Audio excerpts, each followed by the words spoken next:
Hey, kiddo, could you jump into YouTube and tell me if you see us live and how it looks on your screen? I can do that, yeah.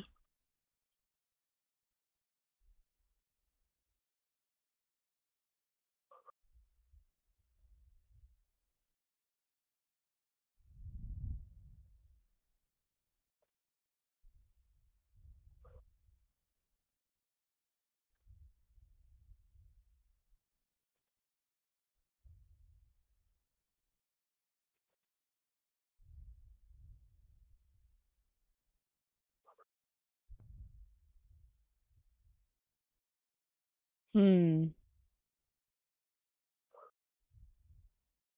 It looks okay. It's definitely a little busy on the um left side of the screen.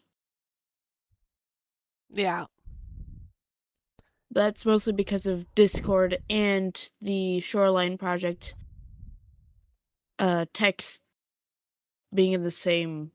yeah. And then if I do this, is that once that updates, how's that look?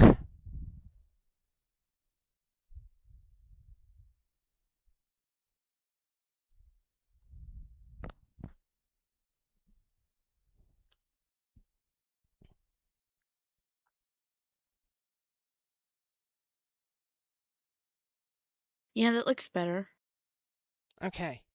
All right, so that's what it looks like when we're looking at the Shoreline app, and this is what it looks like when we're looking at the Discord. And I'll be switching back and forth between the two. Okay.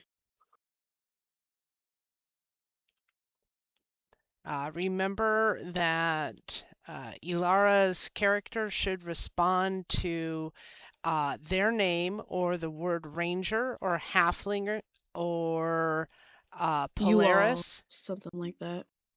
Yes, that'll get passed, but it isn't, if you don't mention her specifically by name, it is not guaranteed she will reply. Okay. She just has the Mm. option of pitching in if she sees that. Kellen, if you want me to whisper anything to her, just let me know and I will go through the whisper channel for that. Okay. Okay, well, we are streaming. We are live. We are going to play Pathfinder fantasy role playing game with an in home, completely local AI system that I built using the Gemma for E4B QAT model. And she is different than many of the products out there because I built the interface myself. She has focusable expertise, which is currently focused on gaming, and she has a nexus point where she can interact with outside third party software, which in this case is specifically Hero Lab Classic, so that she can attempt to roleplay with us using the character that she came up with on her own with its own creed and backstory, and we will see how she does. All right, our GM is going to be the amazing Kellen, and I will let her take the lead on this, and I will be on hand to pitch in with any help that might be needed as we go. Also with us today is John, who has a fighter named Ozyman, and my character is a druid named Retha, and Polaris, who is our AI, has a halfling ranger who is Elara. All right, and we will be using voice to text to enable the AI system to see what we're saying in chat, and she will be rendered back in text to speech so that we can hear her in the voice channel.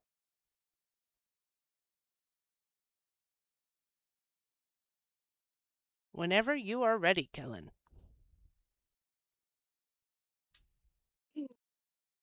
Let's do this. Okay.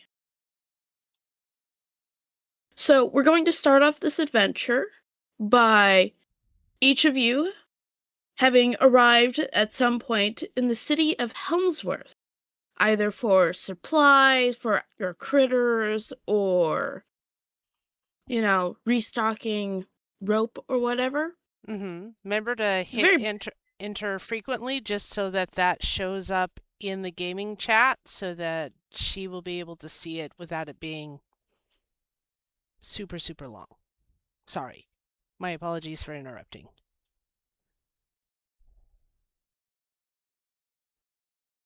okay. Mm.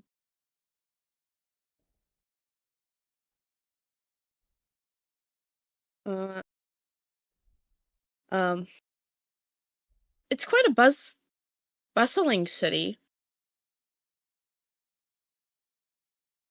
and recently, when you first arrived, you noticed quite a few posters around. Each of them requesting for help by the local lord. Hmm, Let me give it time to.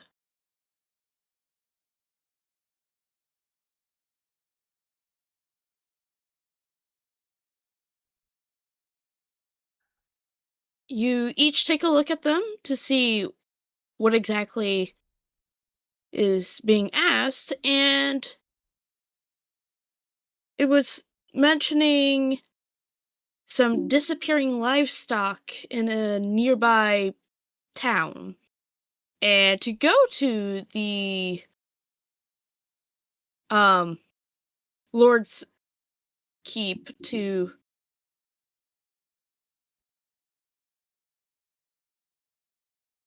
talk to him about what all this job will entail. If I may jump in, I haven't seen This is anything you've said show up in gaming.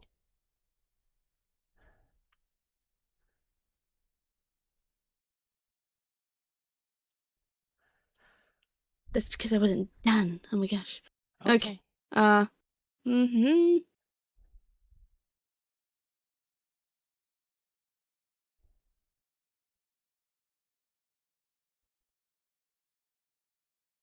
Okay.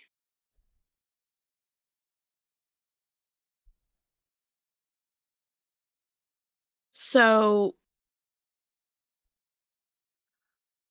uh, okay. The keep itself is actually further into the city. It's kind of visible from kind of anywhere. So, what would you guys like to do? Me.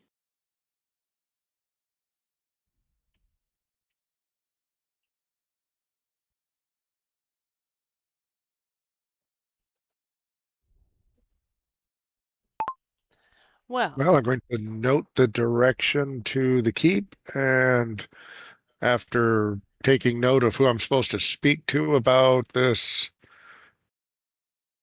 work order, then I will head that way. I will also head that way as I am running low on food for Tiny, and that is something that is not good for anyone.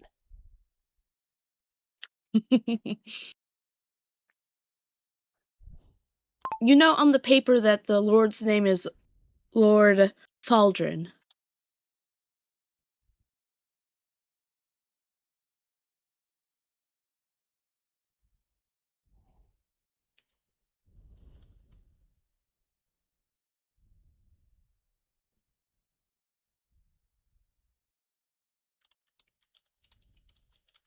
Okay. All right. Prompting her because she hadn't pitched in yet. I nod once, acknowledging the Lord Faldrin and the urgency of the situation. The city's bustle fades into a background hum as I begin to walk toward the visible silhouette of the keep. The livestock are my specialty, I state, keeping my pace steady so Barnaby doesn't get too far ahead of me. I can track them back to where they went. Okay, then. So, as you guys travel to the keep, some guards halt you at the door and ask to state your business. You go ahead and show them the paper and they let you in. And ahead of you, sitting at a chair,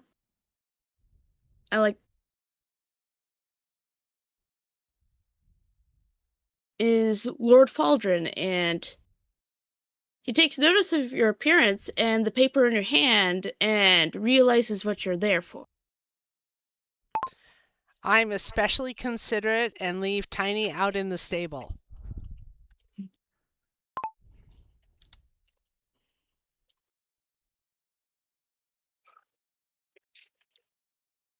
I was waiting for my program to catch up to a transcript. There we go. Also, it doesn't understand that it's 2 A's. Ooh.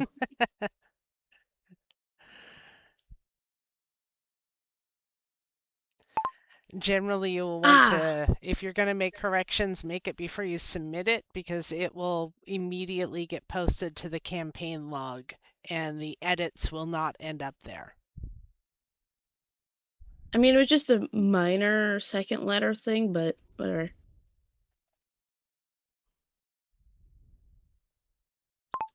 I don't need to send that. Oh, and it's submitted in anyway. What the heck? Oh, well. Here we go. All right.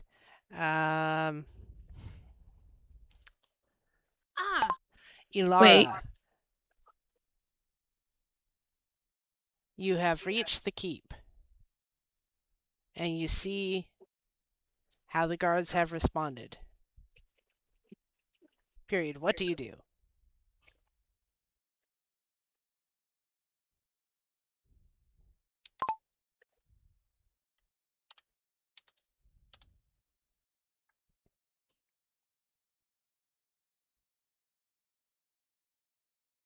I approach the Lord's chair with a measured step, giving Barnaby a gentle nudge to stay calm near the entrance. I place the paperwork on the table before Lord Faldrin and speak clearly. My name is Elara. My skill lies in finding lost things, specifically animals. The posters mention disappearing livestock, and I am here to track them down for you. I use Knowledge Nature +6 combined with my Ranger's Focus +2 as a swift action to emphasize the relevance of my expertise. Okay. You will want to tell her that those won't quite work the way she's thinking. Well, it could if she's using that skill to show off some of the random knowledge she has of the local nature and area, and her explaining how she tracks things, which the player wouldn't know, but the character does. That's true. Your GM's call on how to interpret. It would be a reasonable thing for them to be doing. They're showing off how good they are at tracking. Polaris, the knowledge checks aren't quite necessary at this moment.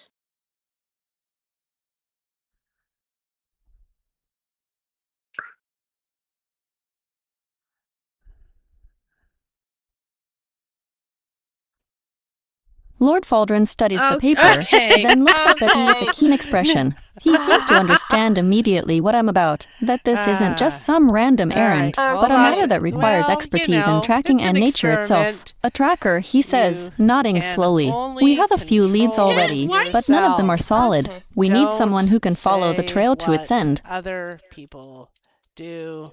That's not your job. Oh, okay. I will go and make a correction to the prompt. Let's see here. I can follow any trail, I confirm, my voice steady. Whatever the lead is, I will find out where it goes. Lord Faldrin seems satisfied with that answer. He leans back in his chair and gestures toward a map laid out on a side table. Then look here, he says, pointing to a specific area marked with a faint, almost invisible trail marker. This is the last place we saw anything before it vanished. I use Knowledge Geography +6 to study the terrain surrounding that faded mark. All right. Okay. I was still. I Okay, had to get in okay. there and type. All right. Hold on. Okay. All right. Oh dear. There is stop. Wait for the GM to say what happens next. Hold tight.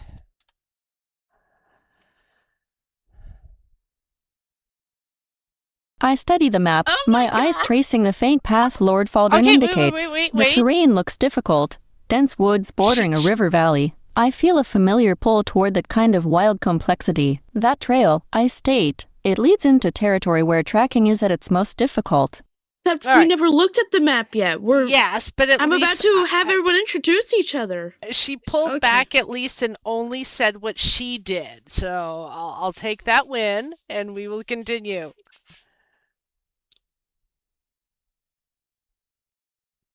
As each of you walk into the keep, you notice each other.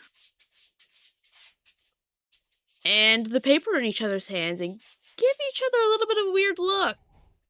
Because why is there multiple people? And then the Lord cuts in and says, "Ah, perfect. 3 of you. And your pets. That's fine."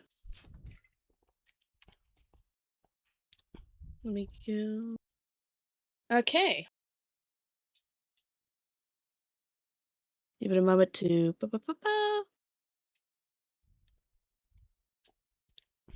maybe not the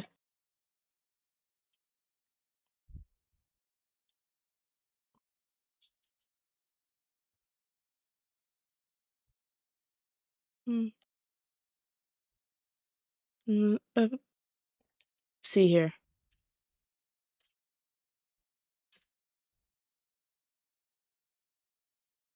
Gotta There we go.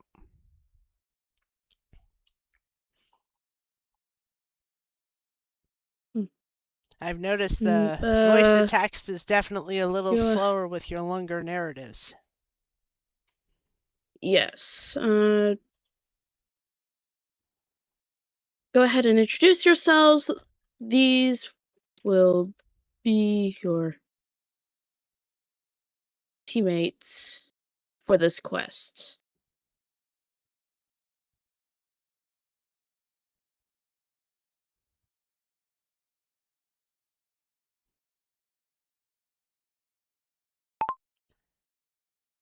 My character is a tall, pale, blonde woman in green robes who introduces herself as, comma quote,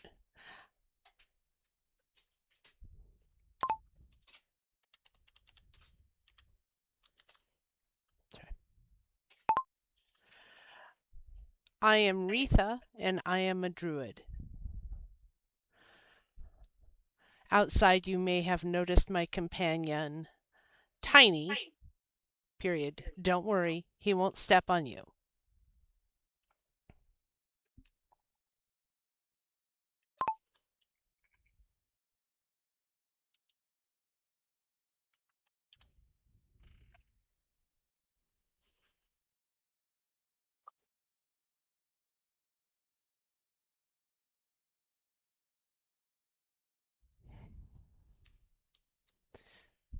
A obvious soldier stands in front of you, looking at you both, and introduces himself. "I am Osman, a soldier of the Northern Empire. Ex-soldier."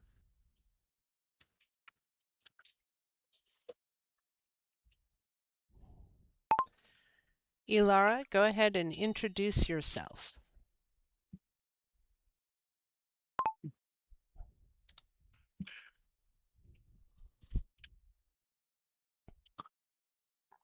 I offer a brief, practice nod to the group, Retha and Osman, and allow Barnaby to shift slightly closer to my side as if in acknowledgement. Elara, I state clearly, my voice carrying an easy confidence that doesn't strain itself. Ranger, my specialty is finding things that are lost. Now, I'm just happy that, she got that out without it being 5 paragraphs long or taking over the story again. So, we're improving. Learning to leave your animal at the door is something that takes some newbies some practice. Oh, I mean, she had said she left Barnaby at the door, but now he's back. But it's okay. Barnaby started off as both a he and a she in the same paragraph. Okay, Details, then. Who needs them?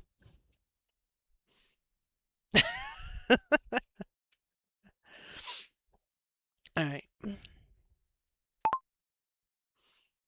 I look at my 2 new companions and I try to think positively about the situation. I'm sure that this would be much easier if I was doing this on my own.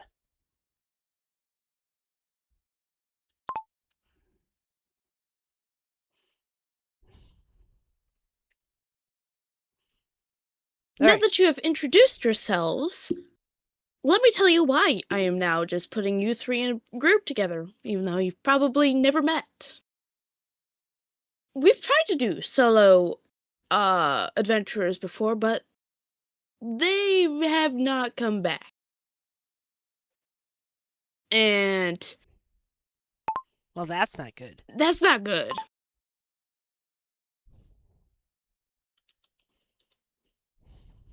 Let's make sure it's got the quotes in.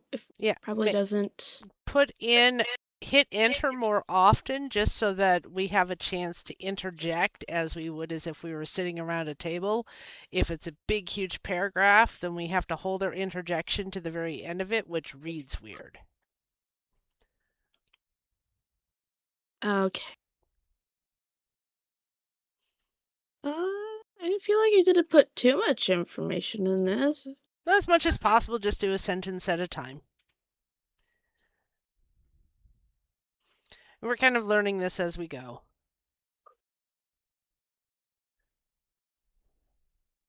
Okay.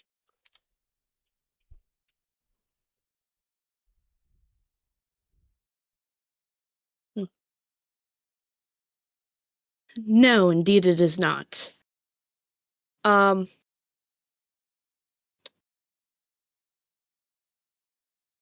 Specifically, what is happening is that one of our main farmers for the food that grow... I said that wrong. Okay.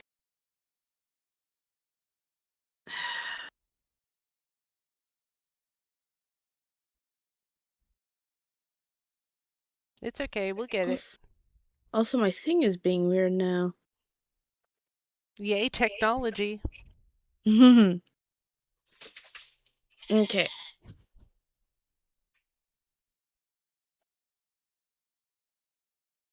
Okay. No, it's not.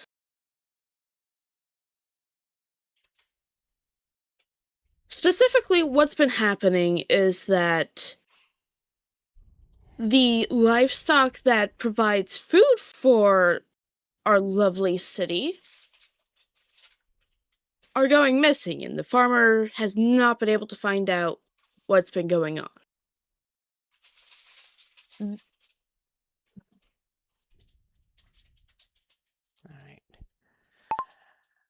Well, I am sure that all of us can solve this problem. Period.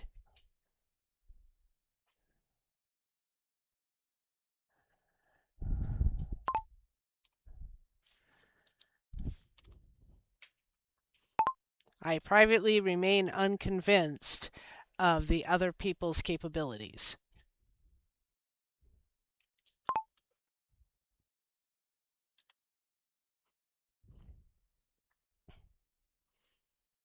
Oh, job pays in coin, right?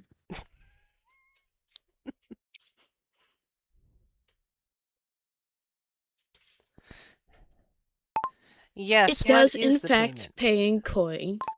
So don't need to worry about that. Specifically, it's going to be 50 gold per person.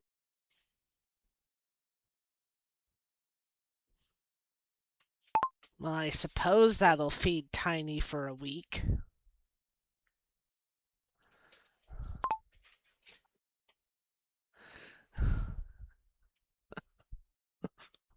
It seems fair. Pardon, what exactly is tiny? Well, you may or may not have heard some commentary as we approached. Tiny is my Triceratops.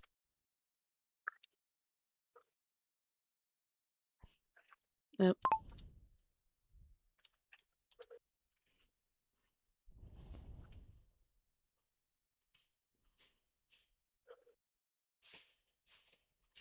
Okay then.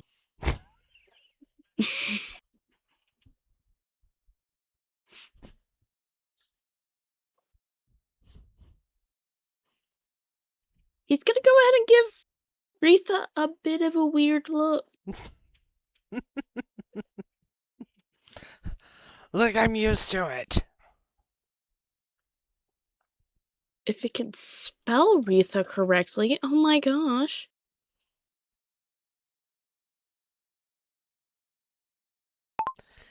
Look, I'm used to it.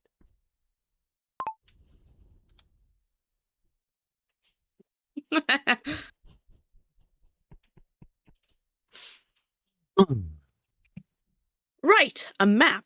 Let me go ahead and show you this lovely map of our region.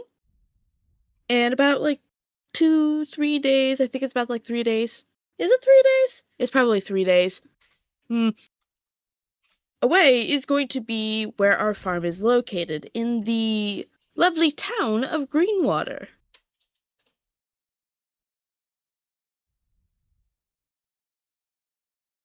Give it a moment.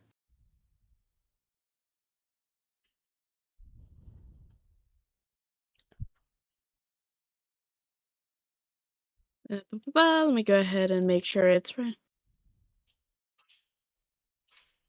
Oh, it messed up.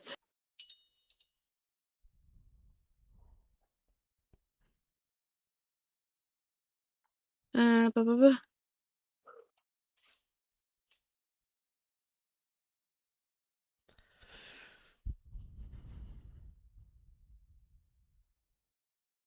Mm-hmm.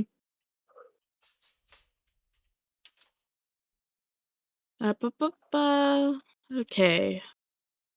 I'm trying to make sure this is... It cut out my thing. Okay.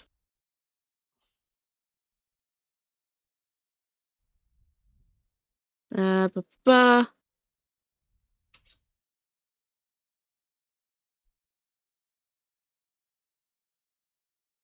Uh, let's see here.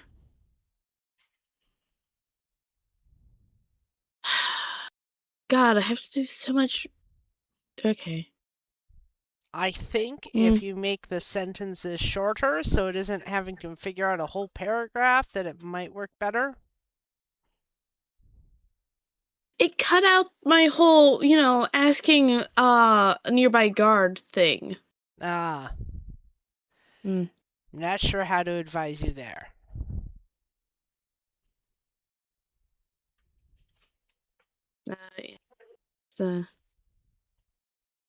He's going to ask a nearby guard. We at least mention that for...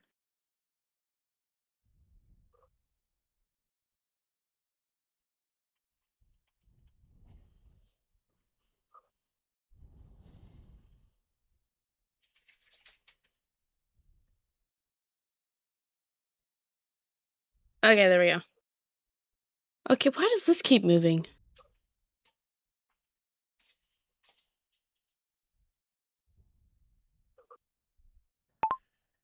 Okay, let's hit the road and find these.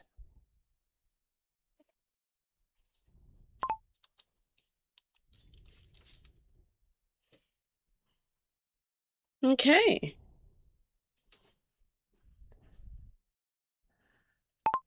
Elara, any questions before we hit the road?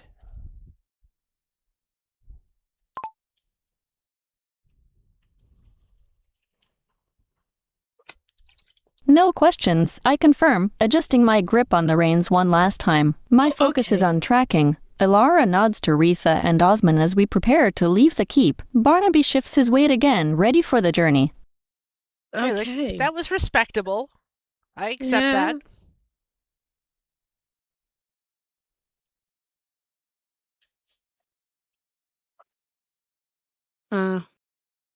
Anything you want to do before you leave Helmsworth?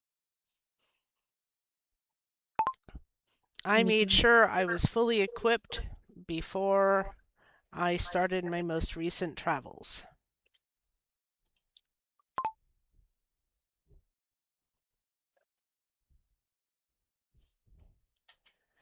Elara, how about you? Question mark. Occasionally keep spelling your name wrong.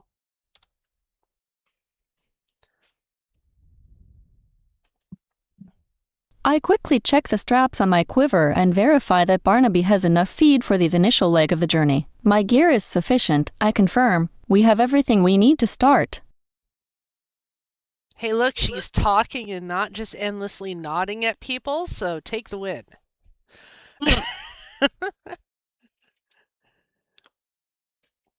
Yes, the nodding. I have rations and a sharp sword ready to go.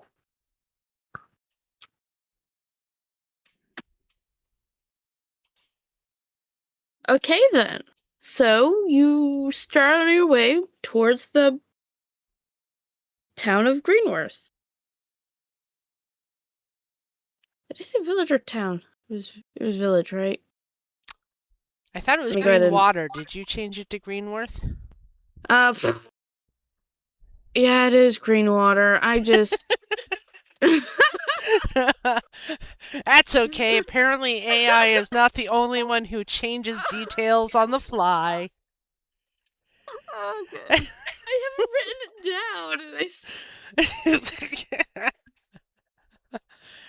Okay, then. Yeah, tomato, tomato. Okay. Let's see here. It's a bit of a peaceful walk so far after leaving the city of Helmsworth. Oh. As we exit the keep, you notice a large-sized, but clearly not fully grown, Triceratops, who is kit out with a military-style saddle and saddlebags. Period. He waffles affectionately at me as I climb aboard, ready to head out.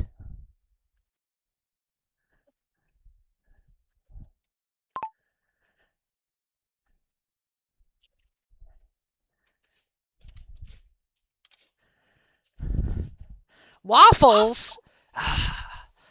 It said waffles before I hit enter. I swear it did.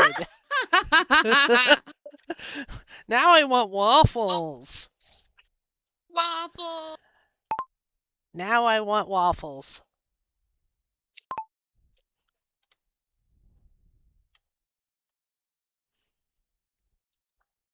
All right. All right, go ahead and continue with your narrative about the first part being all peaceful as we prepare the doom song. The doom song? Oh dear.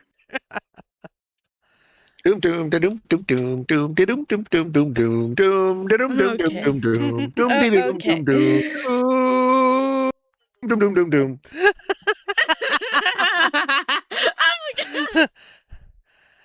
And that, ladies and gentlemen, is the doom song.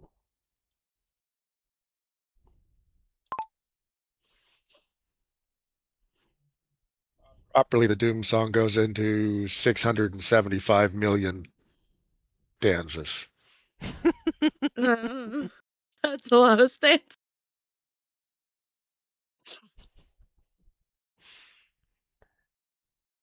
Okay, continue. Right outside the city walls, it's mostly fields, but at the distance you could see some trees. The path is a well-worn dirt path. Barely any trouble or rocks on it. Here, give it a moment to...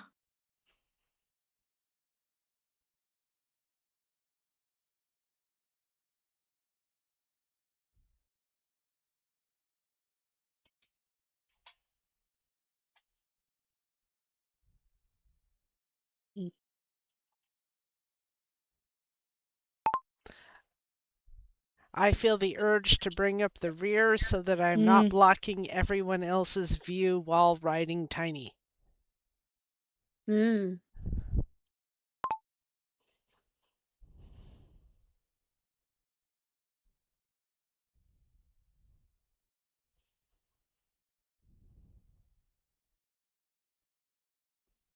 You three are going to have a lot of time on your hands during your travels. Is there anything in particular you want to do? Like, I don't know, stopping occasionally to look at flowers or certain plants or whatever? You're just tempting her at this point.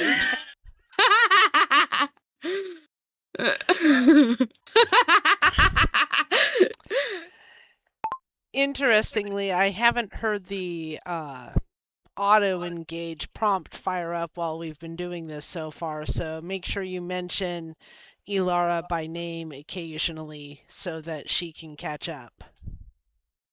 Okay. Period. Elara, what do you think of all of this so far?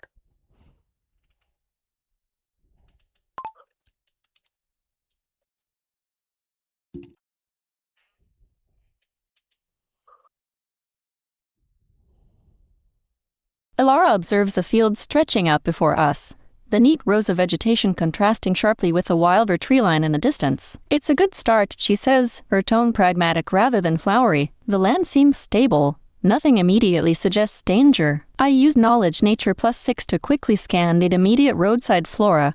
All right, I will make that roll for her. There is her roll. Okay.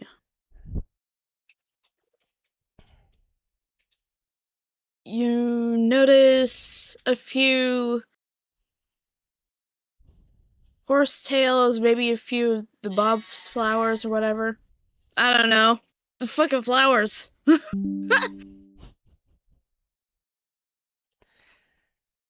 Oh. Let's see here. What do you notice? I would say if you need help here, that you notice that the biome is healthy and thriving and shows good diversity and care. There you go. There's a nice answer without getting super specific unnecessarily. Okay. If you want As to. we travel, I will keep an eye out for edible plants. I have a +7 to find food.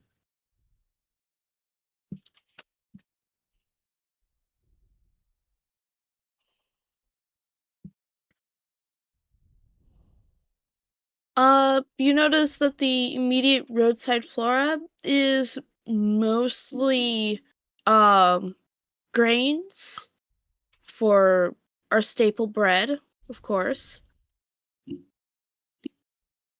And that the fields themselves look pretty healthy.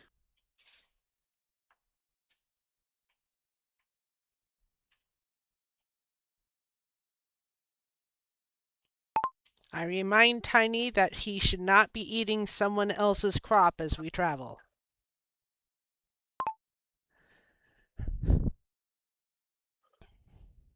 Elara continues to walk alongside Barnaby, her gaze sweeping the fields not just for beauty, but for patterns, the subtle signs of where things might have been moved or disturbed. If we're looking at the landscape, she mentions, we should note that these grain fields are too uniform. Usually there's more variation in soil composition.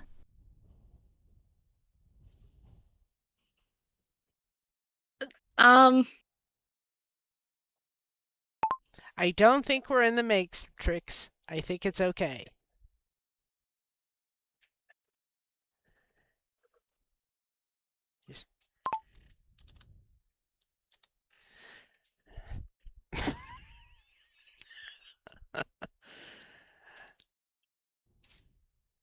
It's a farm field. It's fine. Just move on. Just move on. Okay.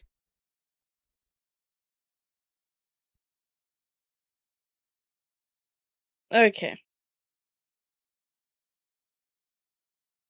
You've now truly left view of the city itself, and around this upcoming bend, you see a caravan. Not merchants, but travelers.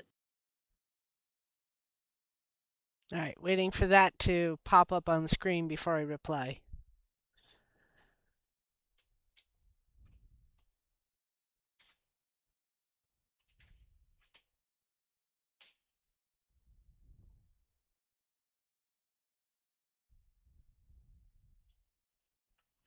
I am polite and move Tiny to the side of the road so that there is room for their caravan, period. Is their caravan moving or stopped?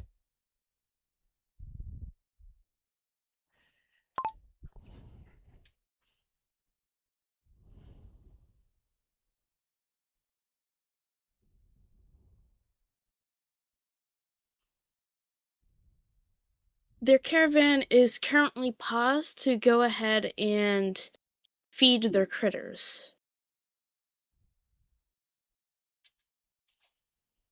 Well, I guess feed and water their critters. In that case, I will encourage Tiny to travel on by and not visit, period. Elara, what do you do? Question mark.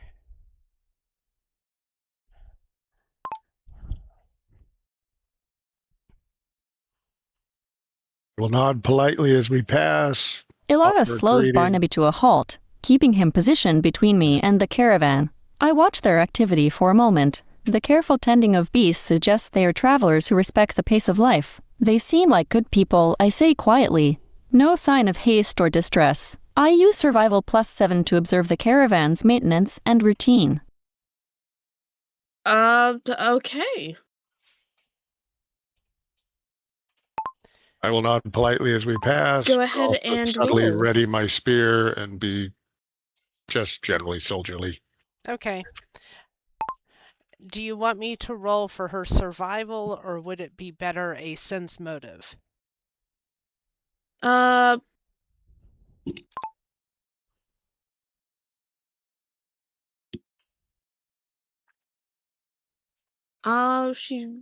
She was asking about the caravan's maintenance and routine, not quite motive.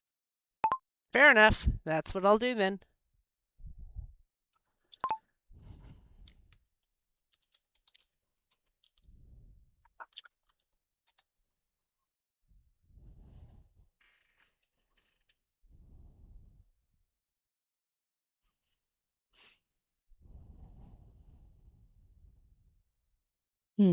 Okay.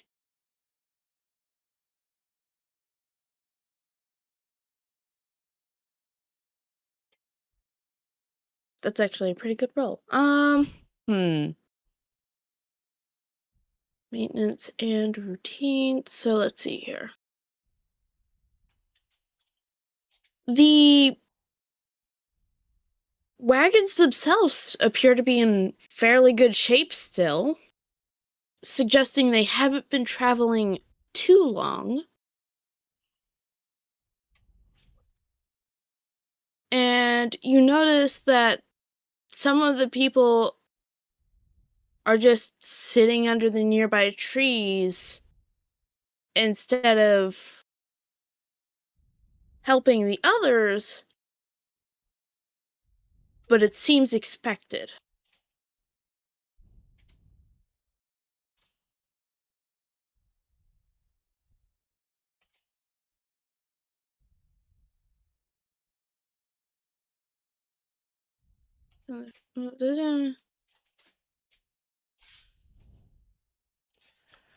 Okay.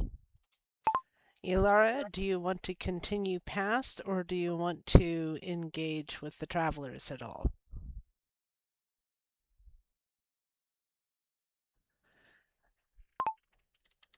Almost every time I have said her name, it has popped up a different name on the screen. It gets her name, and then it does Elara, and then it does Laura, and it's very random so far.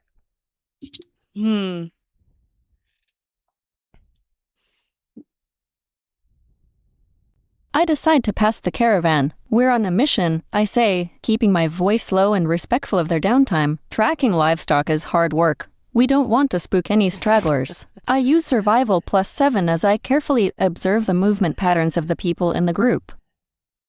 All right. That would be a sense motive, period. What is your sense motive bonus?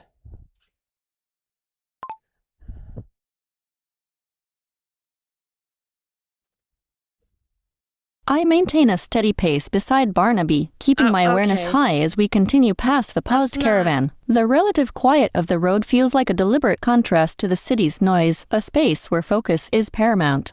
Let me look. That's not the... Yeah, she has a +4 to sense motive. I'll go ahead and help her with that. Oh, 1d20 +4.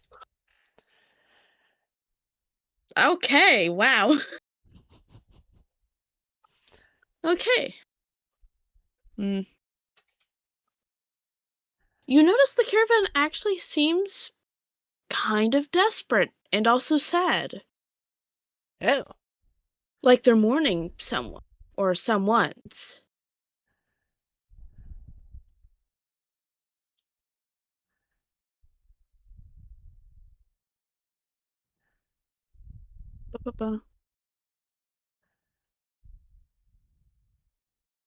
See here. I gotta... Ah, fuck, I forgot the S. We'll grab it because you're going to want to reply to her so that she knows, reply to the one where she says the survival +7, so she knows that she is being told that.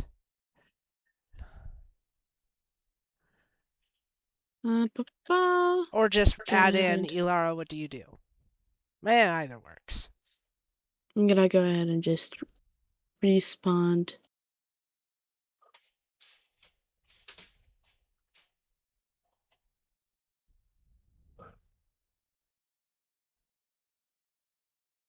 Elara glances at the caravan, her eyes lingering on their posture. The sense of loss they project is palpable, a quiet ache beneath the surface noise of travel. They carry a heavy burden she'd observe softly as we pass them by. Hope it's something worth carrying. All right, I will reply to her on this. What do you mean, period? What's wrong? I stop Tiny and look again at the caravan and use sense motive. Okay.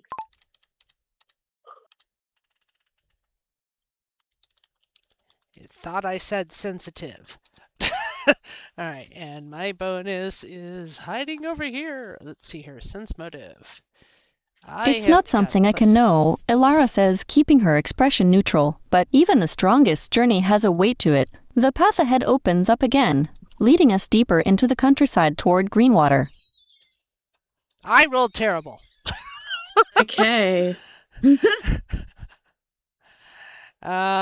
Okay, so what I'm going to do is, I may not understand what's going on, but now I should find out if they lost something. Maybe it's related to our quest. I will stop Tiny and dismount. I will approach one of the people who are not currently working and ask them if all is well.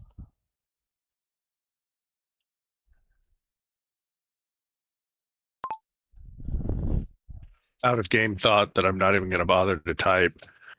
I suspect the sentence limiting structure you used is forcing her to add like a third or second sentence to anything she says, which is where the random continuing the journey, this is what I'm seeing, is coming from. She's making up stuff to fill the need for a 2 to 3 sentence.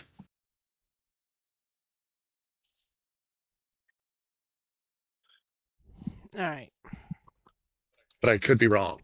I'm just trying to figure out where she's getting that extra sentence. And I'm noticing her structure is always 2 sentences. And I remember you saying keep it to 2 to 3 sentences. So she's always doing minimum 2 sentences.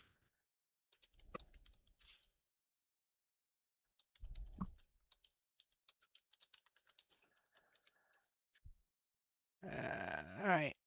Adjusting prompt.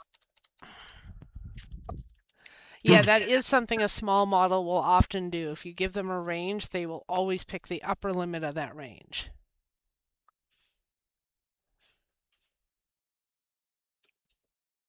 Okay. Oh, hello there. How can we help you? Waiting for that to pop.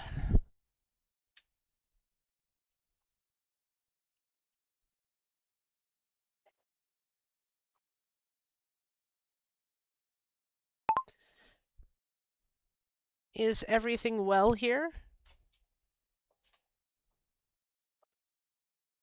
We get the feeling that there has been a sadness.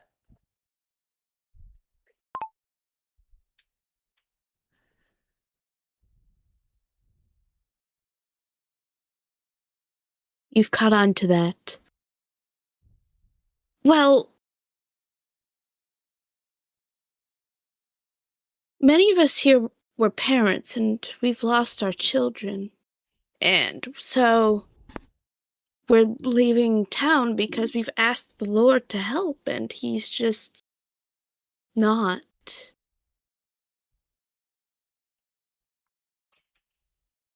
Waiting for it to pop.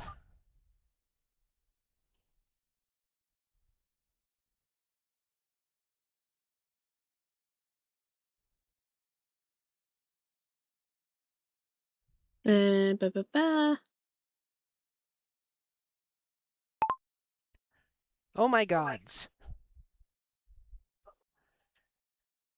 I stopped because I knew it was going to not put the frickin' S there. Cut on to your wicked ways, voice to text. All right. What happened? Why won't he help you?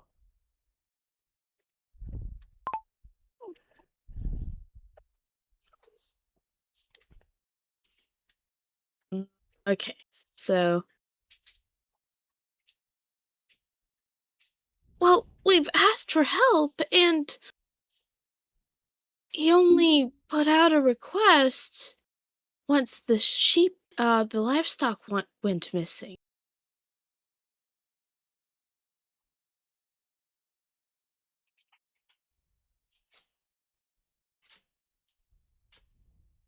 Not when our children went missing.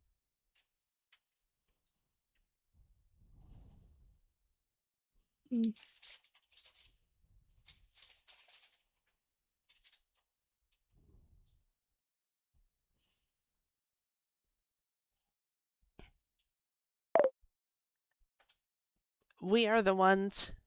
Oops. Yeah, there we go. We are the ones that have been hired to find the missing livestock. Period.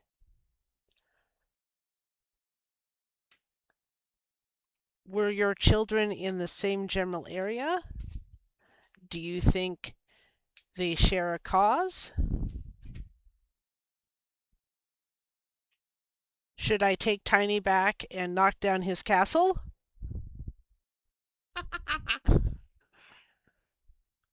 All right, let me fix the typo. It propagated.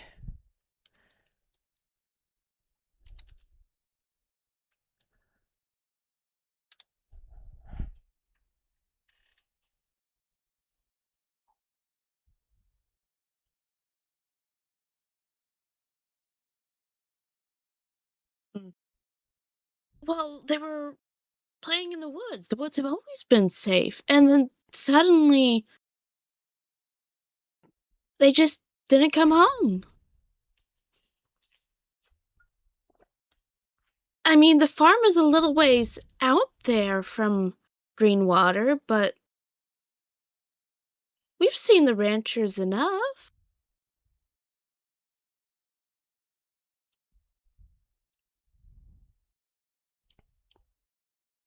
Before I trigger Elara, John, do you have a response?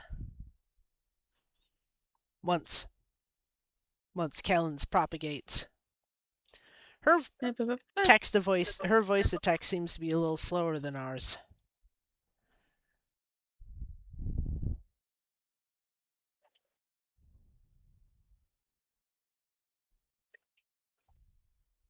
Yeah, it takes a moment after. So what it does is that I press the button, I talk what I want to say into it, I then press the button again, and then it takes a moment to put it down into the text bubble thing. Ah, so it's a little bit more like the whisper service.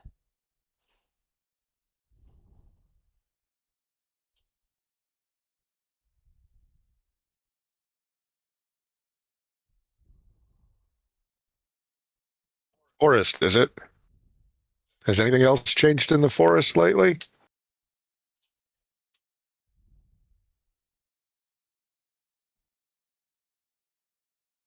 It's been a bit quieter, I think.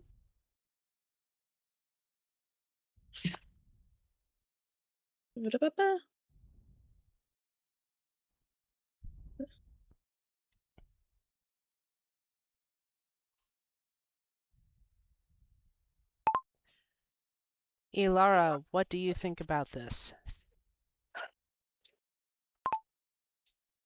See, this time it spelled her name right. The woods are a complex system, Elara observes, her voice low. A quiet forest can hide things that move very nope. fast. I use knowledge no. nature +6 to look at the terrain again, seeing how the density of trees changes. Not there yet.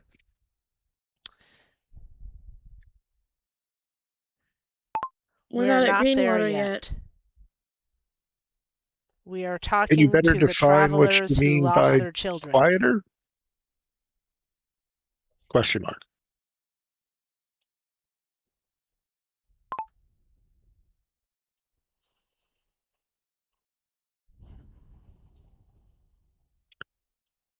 Well, besides the fact that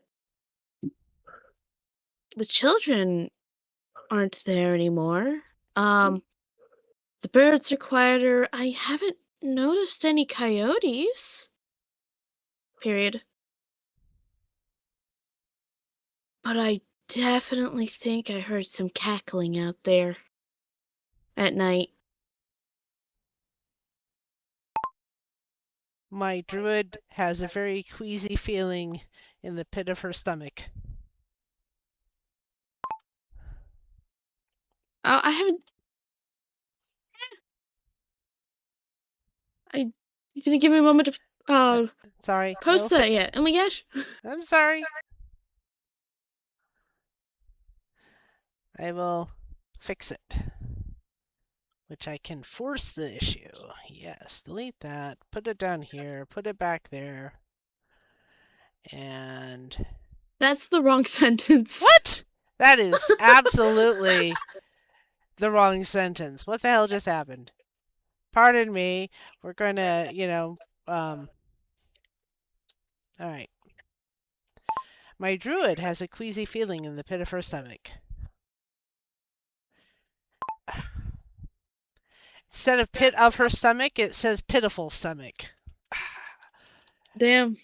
Yeah. Pitiful stomach. I know. Okay. I will just go take that out of the campaign log here. And take out the, why did it put that one there? Okay, all right. So when she reads this, it will all be in the right order now. Yay, technology. Okay. Yay. Okay.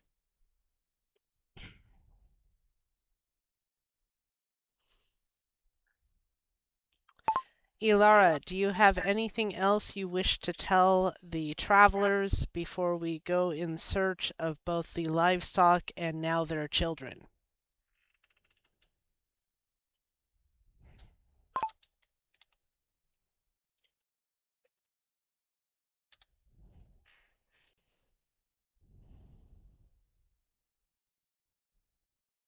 The quiet isn't natural, Elara says, her gaze sweeping from the travelers to the woods, and cackling that suggests something unnatural is at work. I use knowledge nature +6 to look for any specific signs of disruption in the foliage or ground near where they are standing.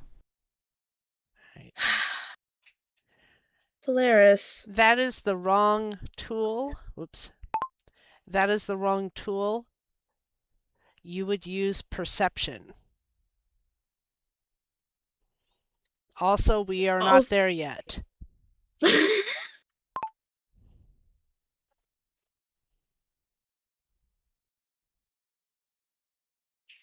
I adjust my stance, shifting from observation to active assessment. The quiet, I say, is a sign of imbalance. I use perception +9 to scan the immediate area around our group and the edge of the woods. Hey, that was better. She just doesn't seem to understand how far away the woods are. At least she actually corrected what she said as opposed to just barging onwards. So we've improved from the last test. Yeah.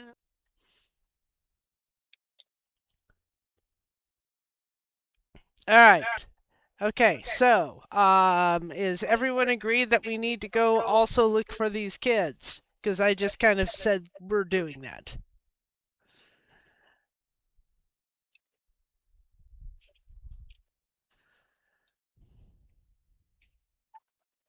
Realistically, it would all seem to be the same job either way.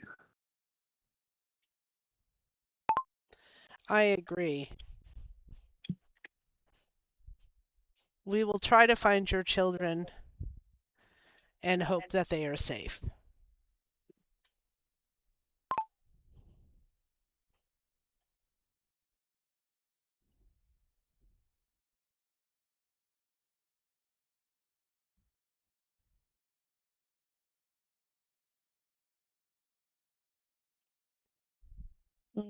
With that, we will continue onwards.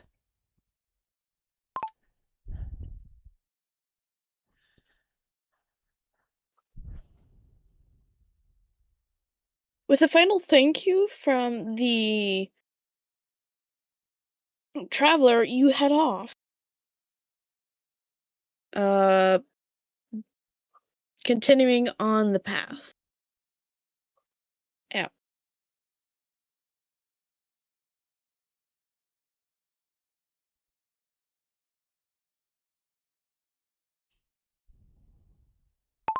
I will travel with a bit more haste and urgency now.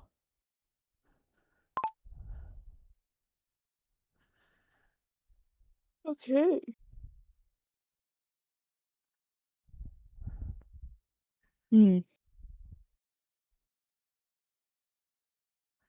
Okay then. Elara, do you adjust your pacing to match?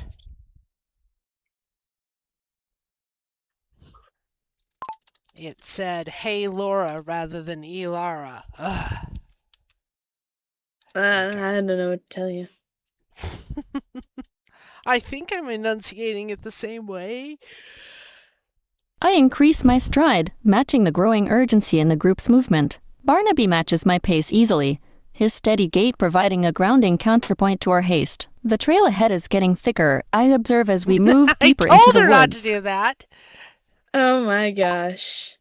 Polaris, do not narrate the story, only your own actions. Wait for the GM to tell you what happens.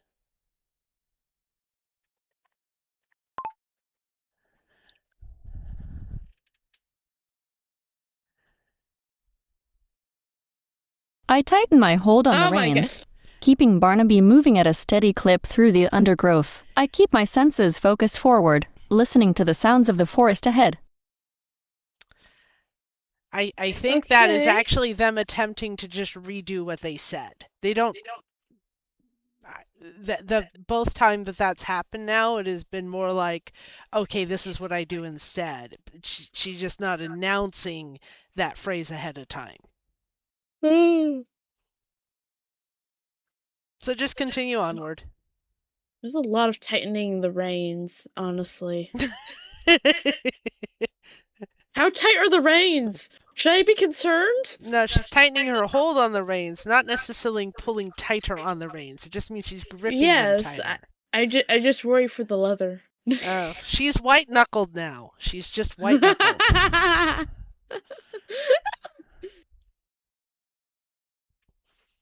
All right, onwards we go. Onward. That's a different campaign, which I tried to look up the other day and couldn't find it. I know we all watched it, and I can't find it anymore. I tried forever to remember the name of that with the crazy went evil paladin.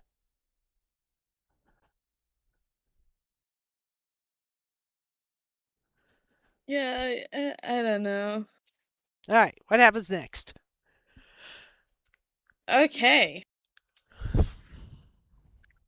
So, nothing happens for the rest of the day, and you eventually find this nice little clearing off to the side, perfect for a camp. It also has a little stream running nearby it. Waiting for yours to populate.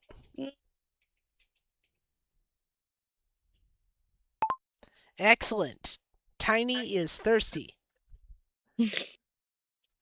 I will dismount and help set up a camp.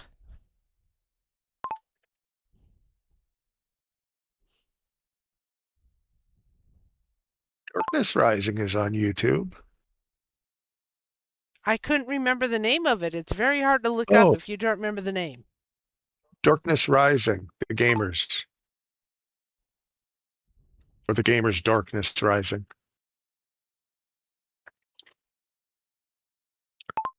Thank you. Elara, I really is couldn't there remember. anything you want to do to set up camp?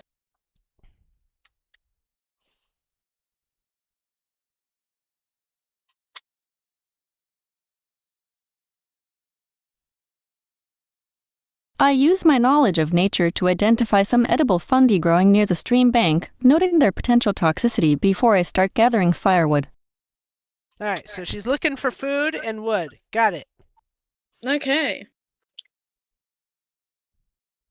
I will roll a survival for her and knowledge nature because they're really both. Let me just pull up her stat block.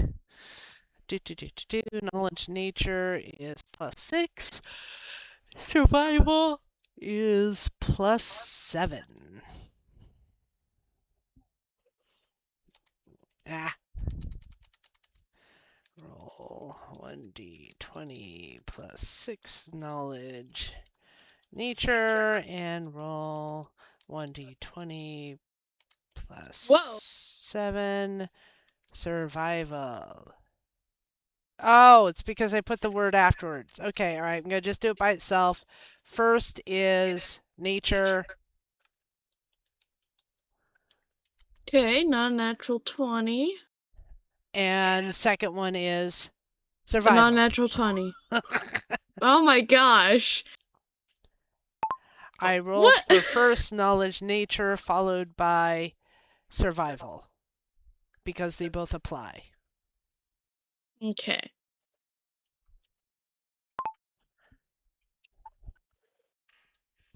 I'm going to settle into setting up basic camp defenses and prepping sleeping areas for everybody.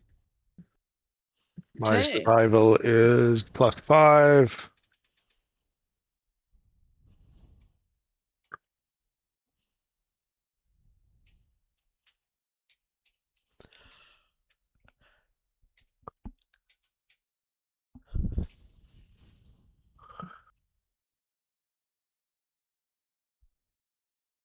So, Elara, you notice that there aren't particularly mushrooms near the stream, but there is watercress. Period. You do find mushrooms while you're gathering wood, though, and they appear to be edible.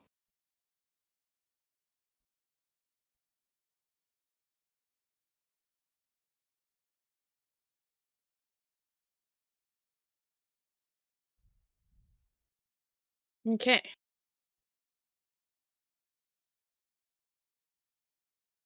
I gather the edible fungi near the stream, carefully noting okay. their appearance and placement relative to the water source. I also make a mental note of the scarcity of mushrooms in this specific part of the clearing. Well, apparently we don't get to eat watercress. She just picks the mushrooms. Away we go. But there weren't mushrooms near the stream. There was watercress. Yes, but she stated she was looking for wood, so from her inference, the wood collecting happened near the stream. I can see where she made that mistake. But yeah, that's a mistake. We've never worked her logic in gameplay quite so hard before. Alright. That's my survival.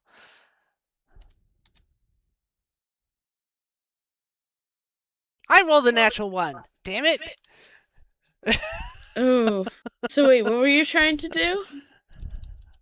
That was my ability to look competent while setting up camp. I do not achieve this.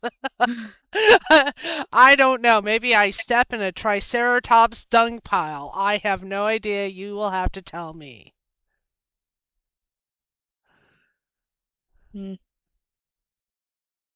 Okay, so what part specifically are you trying to set up? Oh, okay, fine. I was going to tend to Tiny first, as is my nature, and then I was going to prep a cooking area and my bedroll.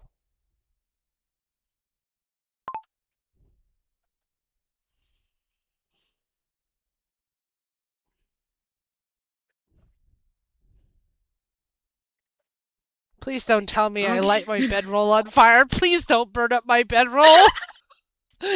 Please be kind.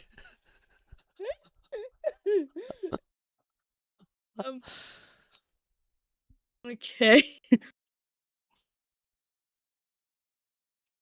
So, as you tend to Tiny, your bedroll happens to fall off your sack and land in the mud. Oh. And in an attempt to grab it, you accidentally step in some tiny dung. Oh. Waiting for that to populate.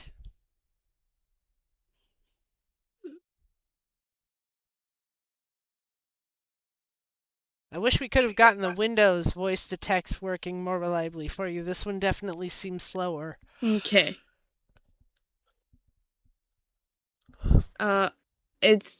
Forgot. Well, tending to.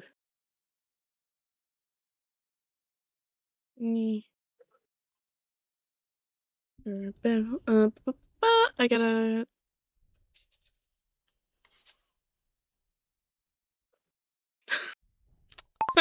And let me tell you, his dung is not tiny.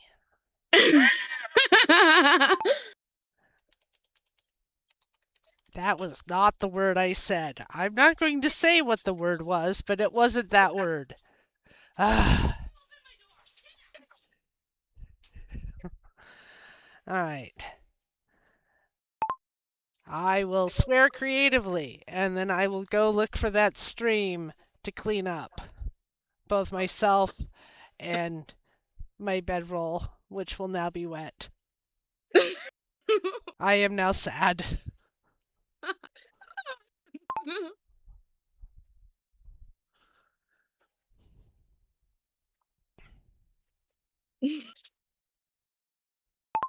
I notice Elara bringing back some food and wood as I stomp off towards the stream. Okay.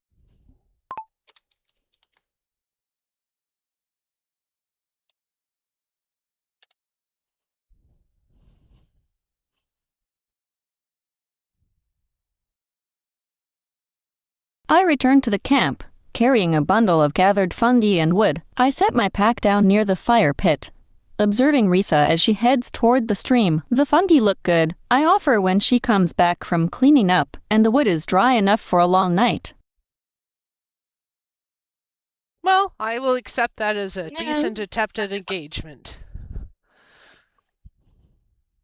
She really wants to narrate, though. She wants to narrate this story so hard.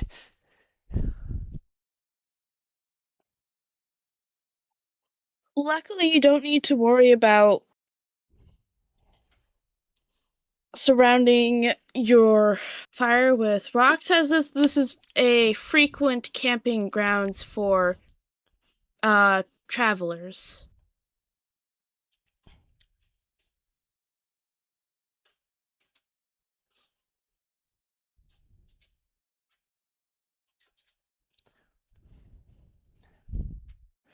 Well, that's good at least. Because I'm going to need a fire. Because I am now wet. Thanks, Tiny. Thank you so much.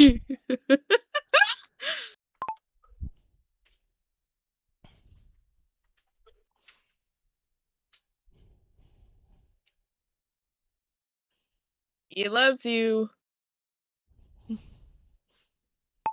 Tiny does love me, and he is a good boy, and he can't help it that he has gigantic poops.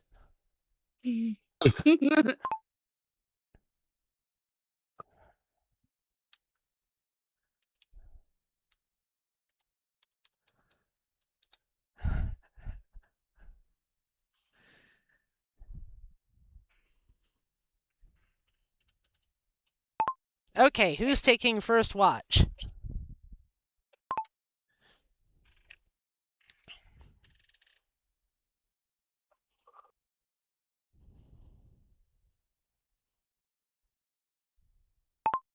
Elara, any thoughts? I'll take first watch.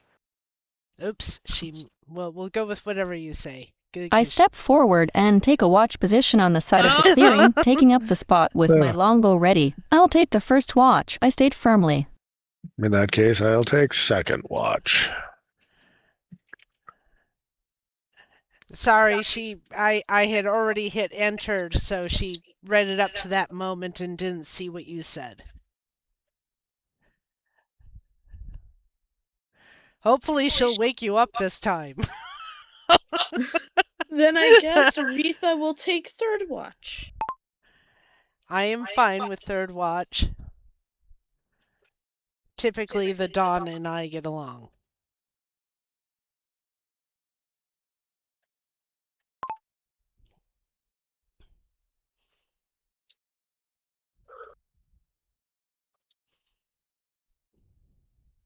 Perfect. Okay. As the sun goes down and the darkness closes in, you all get settled in for the night. Tiny is a good boy and will help keep me warm as my bedroll continues to dry.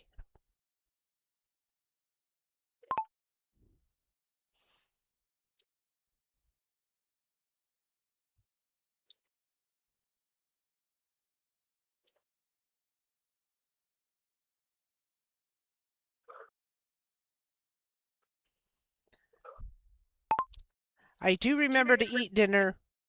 The mushrooms were good. Yum.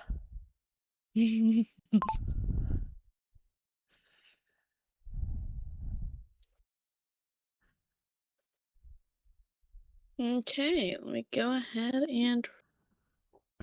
John, I do presume you eat and head to bed?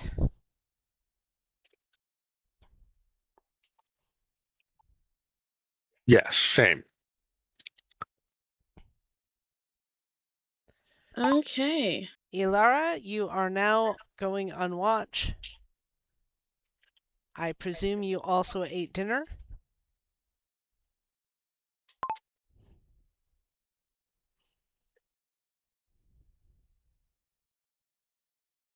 I confirm I ate the fungi, though they're a bit bland. I settle into my watch position, blending into the shadows at the edge of the clearing. The night feels deep and heavy with the woods around us. Okay, then. All right, Nice. DM, make your rolls. Ooh. Okay.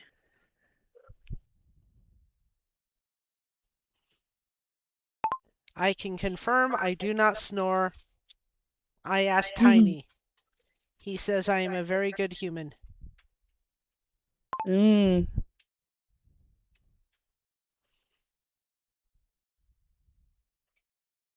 First watch goes by without a hitch. It is now time for second watch. Remember to prompt her. Elara, are you going to wake up Ozaman?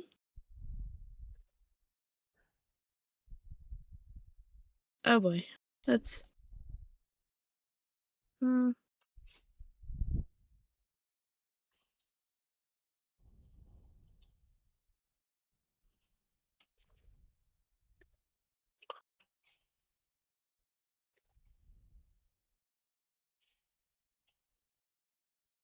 I remain settled in my watch position, ears attuned to the subtle sounds of the forest. I wait for the GM's direction regarding the transition to second watch. Kellen is the GM, and she wants to know if you are going to wake up the fighter for his watch, like everyone agreed.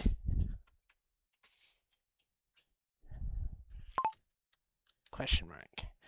And spell your name right.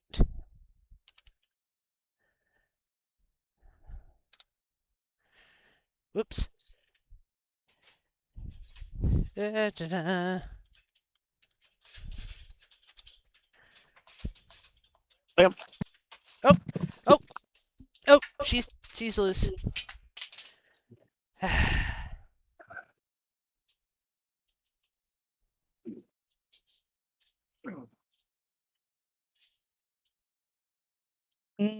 don't hear my computer. She didn't respond. Yeah, I know that. Okay. All right, let me re-ask. Elara, do you wake the fighter up?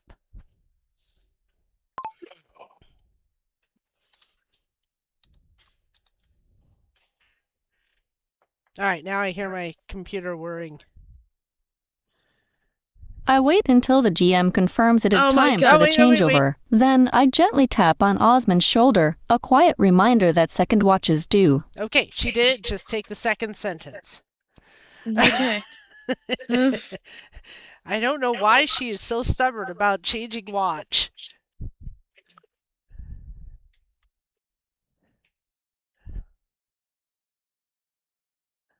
I'm awake. I'll settle in for my watch, back to the fire, and wait for time to wake up third watch.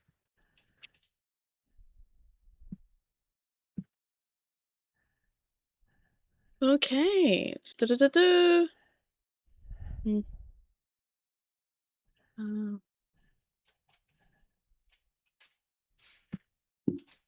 That's a more dramatic Ooh. number.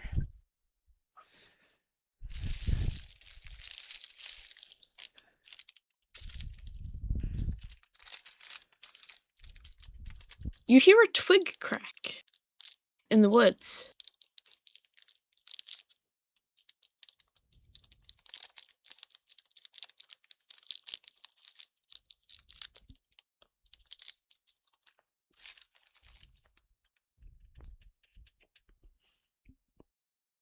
Quietly stand, stretch out my shoulders, settle my shield on my left arm, spear in my right, and just quietly say out loud, not a good idea.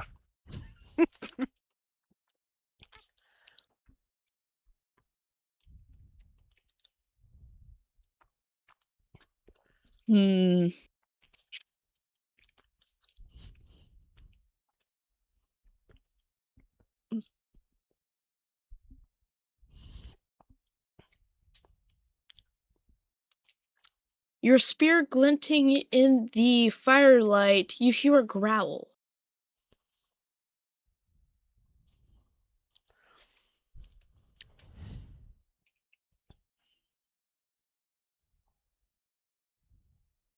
Quietly call the druid's name. Rolling. Retha, perception. I think this one's for you.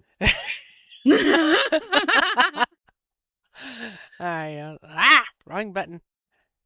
Right button. Perception plus 10.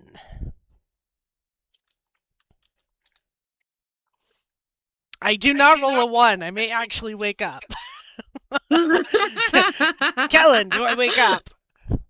Yes, you do. You do wake up, Retha. My perception results in me waking up, and I quietly yet quickly stand up and assess the situation. Do I hear or see anything?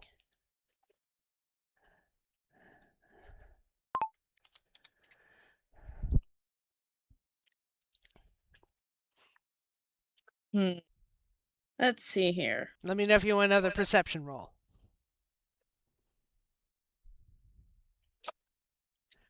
Let me know if you want another perception roll. You do hear soft rustling of leaves.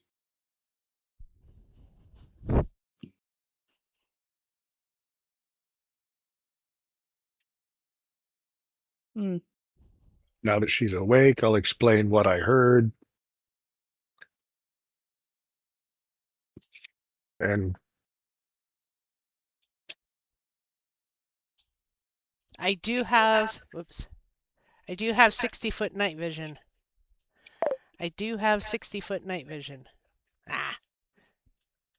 I'll get it right eventually. I do have 60-foot night vision.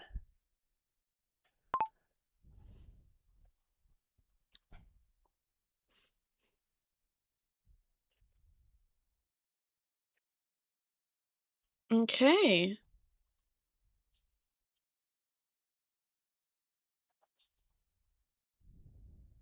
You see a large shape move through the trees.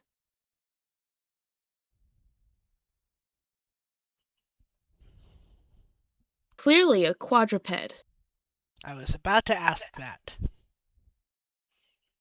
And when you say large, do you mean wolf size, horse size, elephant sized, something else? I'm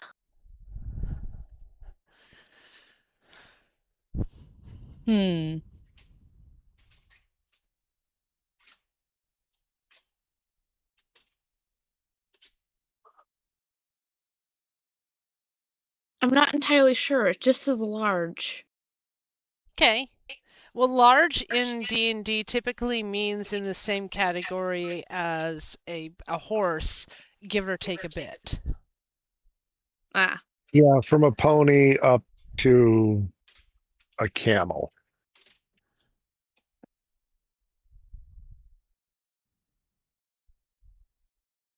The creature is horse-sized. Okay. I will use knowledge nature to figure out if this is, see if I can figure out what the hell it is. Let's hear that is a +8.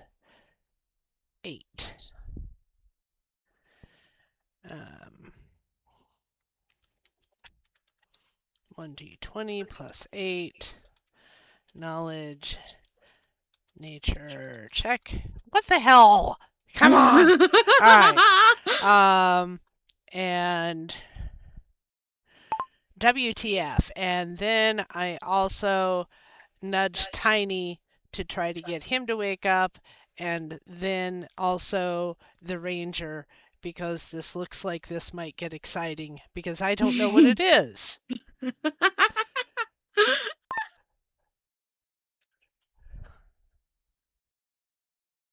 I don't hear my computer going off, so it looks like we still have to continue referencing her by name. The auto prompt is not perfectly working. Right.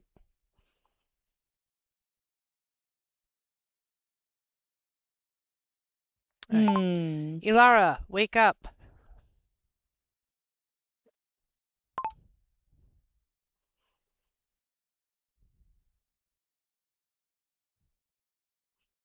I remain silent, my eyes locked on the moving shape. I wait for further direction from Retha or John about how to proceed against this unknown quadruped. Well, at least she spelled my name right. Apparently has given up on John's name altogether. Oh dear.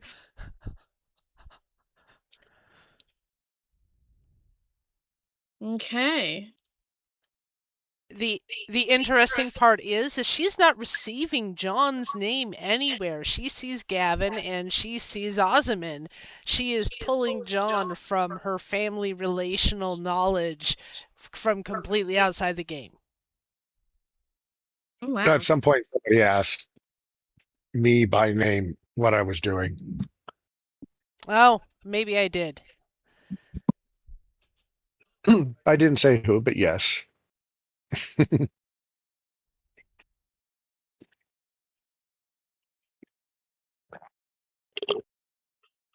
Okay, GM, what do you want me? I can have her make a perception check. Let me see here. Elara, what Yeah, is she didn't your prompt a perception, so. bonus? All right.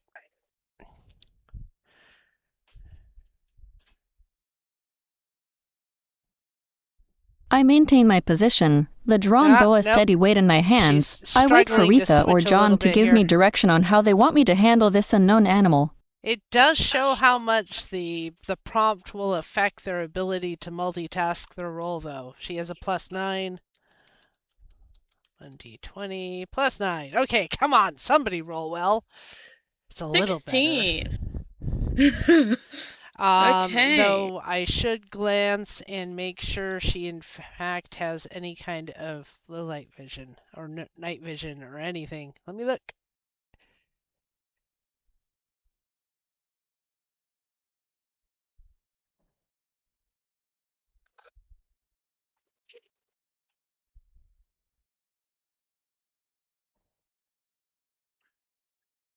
I don't know if halflings have that. She may be completely not seeing very well.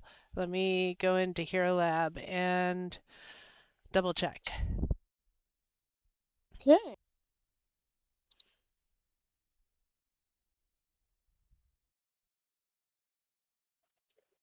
Make sure it's not hiding somewhere I have forgotten about. They get a +2 to perception checks. Yeah, they have keen senses. That's about it. They don't have low light vision, dark vision, or anything like that. Nope. Ozyman is correct. Okay. Okay.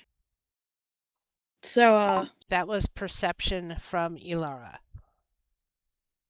No, I'm going to change that to say the ranger so it doesn't automatically cue her. She doesn't need to respond right this second. Ranger who does not have low light or night vision. Okay, go. Okay. So, the ranger doesn't see much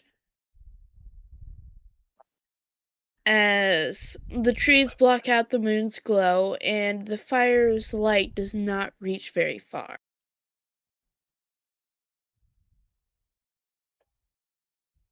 But you can feel that you are being watched. I will have Tiny come stand next to me in a guarding position.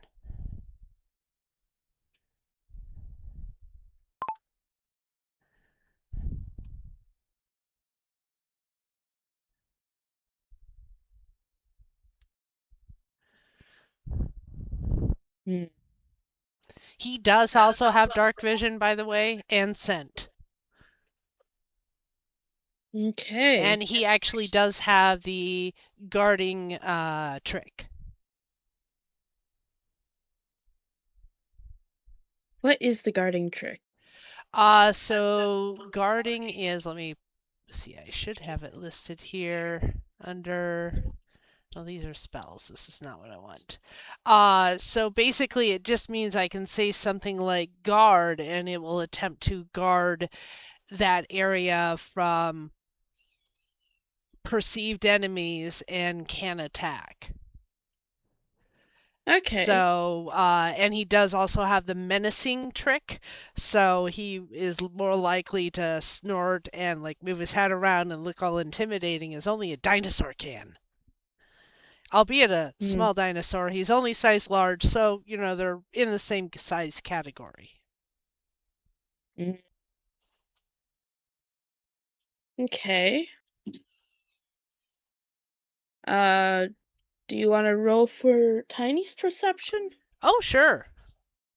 Let me just scroll back over where the heck that was. Yeah, Let me go ahead and +5. Make sure I'm on tiny. Yes, I'm on tiny. Roll 1d20 +5 perception for tiny.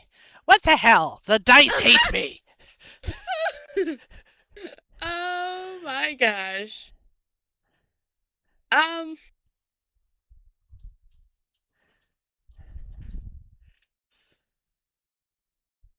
Well, at least He it knows wasn't a it's a natural predator. 1. Okay, so he's probably snorting. All right.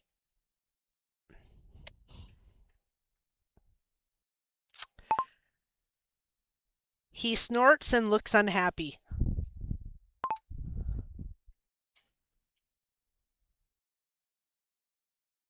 Okay.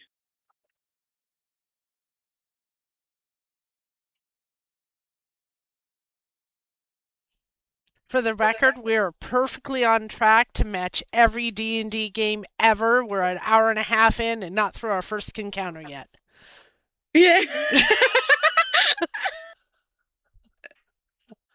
Okay. We've got a fairly good idea, kind of the direction of whatever it is, but no idea what it is. So I'm going to move to kind of position myself between the rest of the party and where it is, but still within the firelight.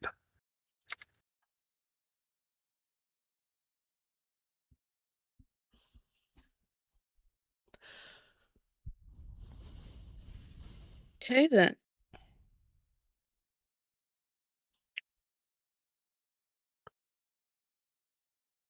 For some, you know,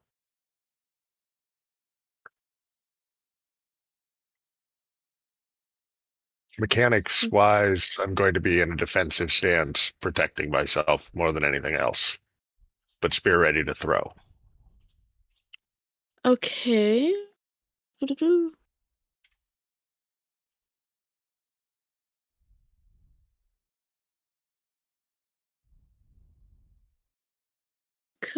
Could I get another perception roll from everyone?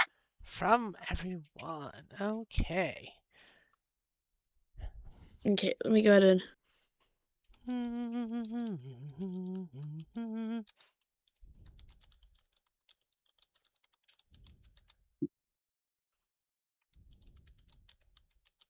Okay. That's not bad. I had to make up for the 1 somewhere. I immediately forgot her perception. Where is it? 9.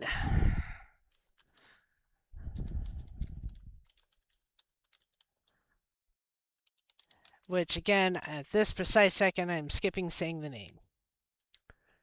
Okay. Wait till we have a result of what we see, then I'll cue her name.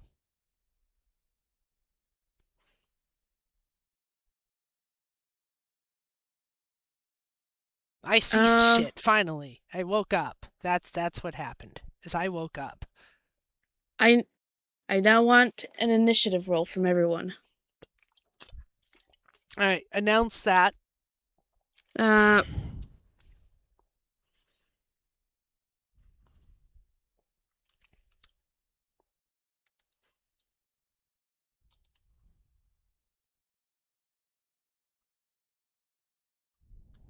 Let me go ahead and D20.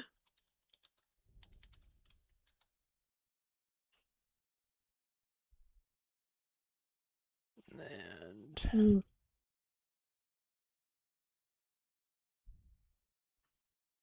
if you're okay with it, we'll Ooh. simplify and just always have Tiny or whatever I summon go on my initiative to keep things moving, unless you want Okay. things to have individual initiative. Nah, it'll be fine. Okay. Oh, wow. I rolled a nat. Okay.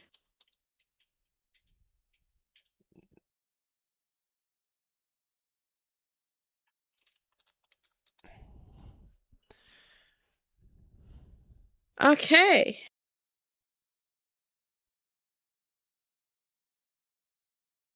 At least Nats don't have any special extra bonus in initiative. Da-da-da. Let me go ahead and write down the order here. It's going to be...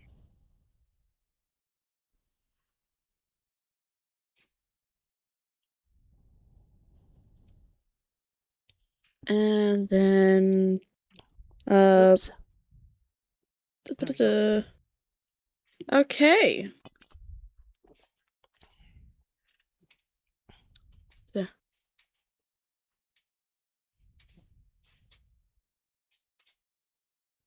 And from the side, out jumps a dire wolf who goes for Tiny. Okay, now it has to die. I mean, I love nature, but this wolf has got to die.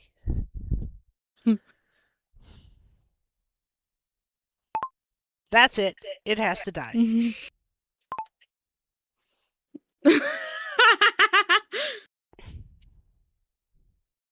All right. Okay. Let me. So the dire wolf is going first. Okay, I understand. Tiny has an AC of 13. Okay. And let's see Oops. here. Tiny has an AC of 13.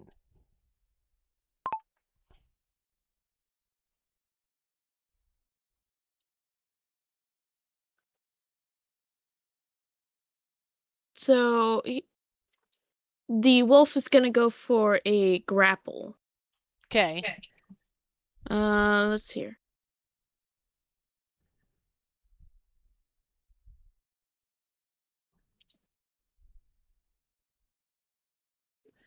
Oh dear, this That's it's his CMD and CMB are 14s. For a combat maneuver defense is a 14.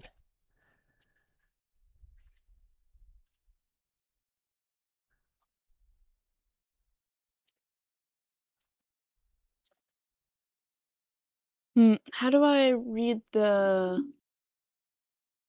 grapple thing? Because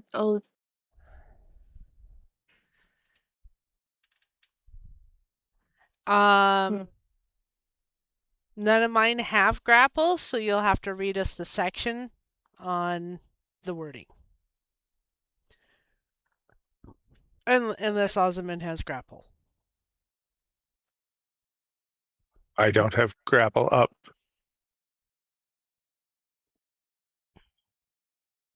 So what I remember is you actually look at the CMB for the combat maneuver bonus, and the combat maneuver defense, and we like compare those numbers against. So yours would be the CMB attack, and my CMD would be the defense, and that's about as far as I can remember. Or if you prefer, skip the grapple and just go for attack. sure, let's go with attack. Okay. So let's see if he hits.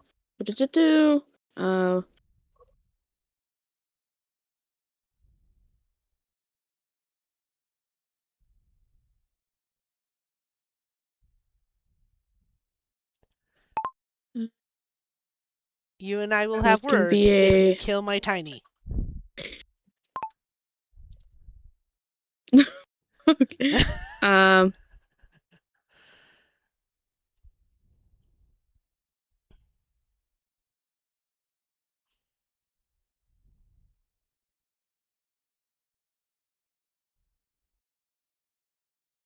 We're actually gonna bump that down to.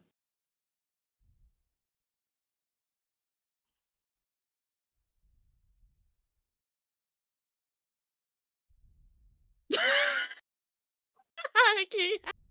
Okay. Oh, roll! Everyone's rolling a nat 1 when it comes to working with Tiny. Maybe he steps in the poop too. Maybe face first. Ha ha!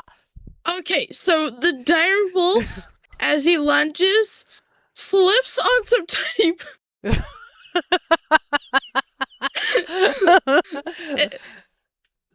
and ends up hitting his face on the ground, or his chin on the ground. Beware the tiny poop. Alright, I'm waiting for yours to populate. Okay, let me go ahead and on. Oh my gosh, it said it wrong. Ba, ba, ba, ba, ba. End of his up.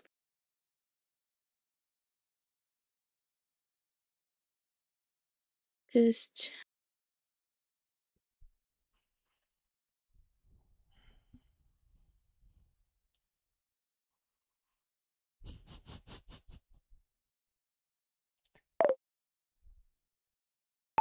Beware the tiny poop.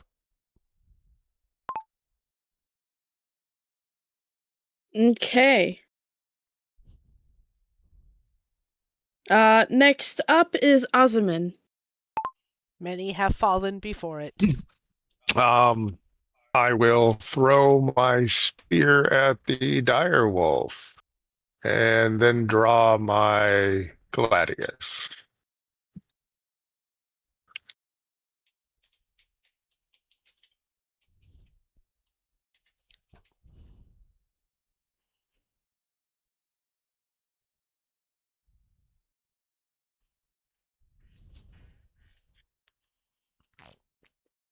Does a 17 hit? Let's see here. I forgot to do my. I will throw my spear at the dire wolf and then quickly draw my gladius.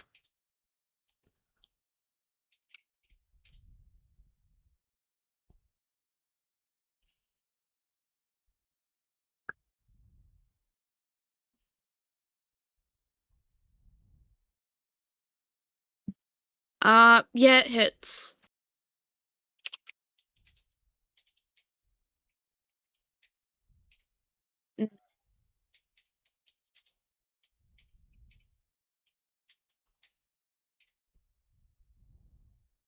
Ah.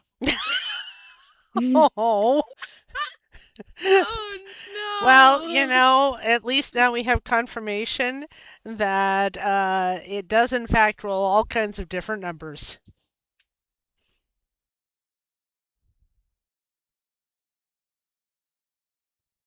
Okay then. Let's see here. Me. So it. So ba ba ba. Okay.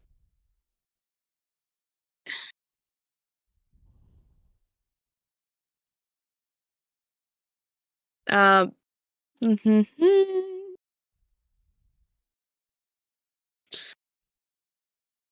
Is that so is that gonna be it for your turn? And advance to where the dire wolf is. Oh, wait. After drawing my gladius, I will advance to the dire wolf.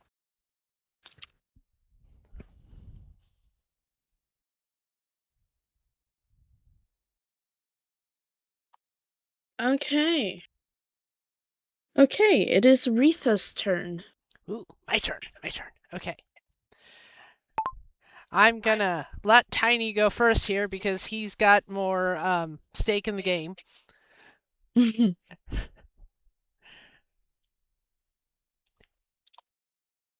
and he will attempt to gore the direwolf.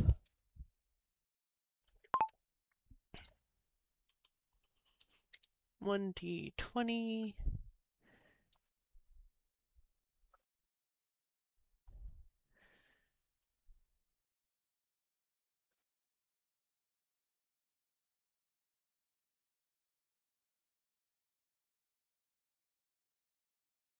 Looks like +2.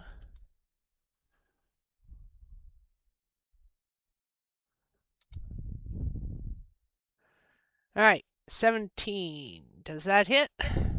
That does hit. Waiting for yours to populate. Mm.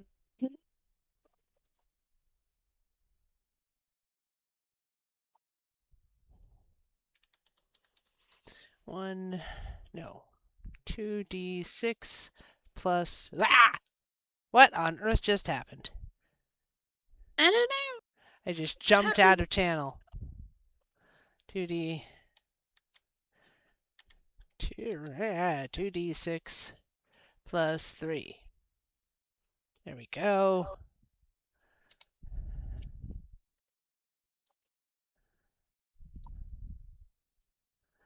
11 damage.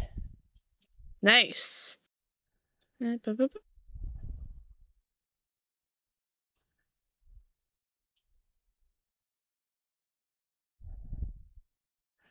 And he will position himself with a 5-foot step to be at least 5 foot away from the direwolf, as he has a 10-foot reach. So he will attempt to leverage that.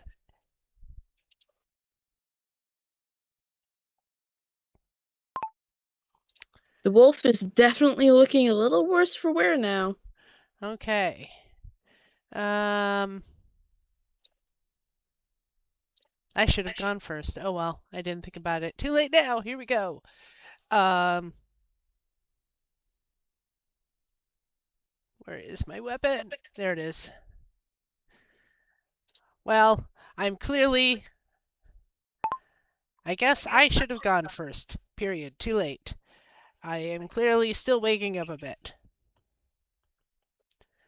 I will attempt to smack the direwolf with my quarterstaff. With Ozyman and Tiny there, at this point, one of us should be in a flanking position, if that matters at all.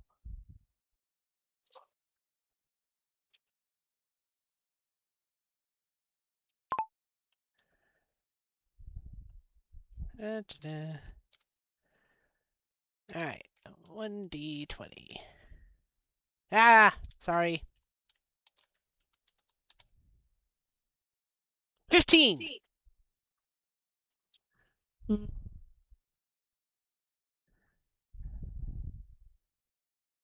That hits. Nice. Okay, I shouldn't have put the apostrophe there. Whoops. Roll 1d6. 4! Okay.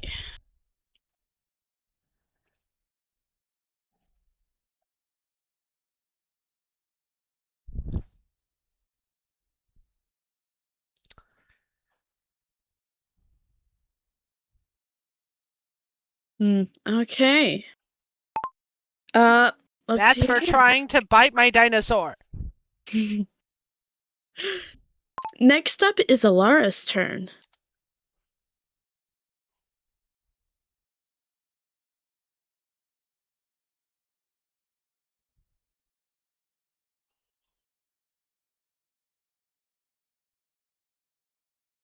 I keep my longbow steady, sighting down at the dire wolf. I wait for any final direction from okay. Retha or Really? John before releasing an arrow. We're gonna just go ahead and say they release the arrow. All right, Okay. hold on a second. I am going to add this though. Elara, don't wait for our direction. Just shoot the dang thing.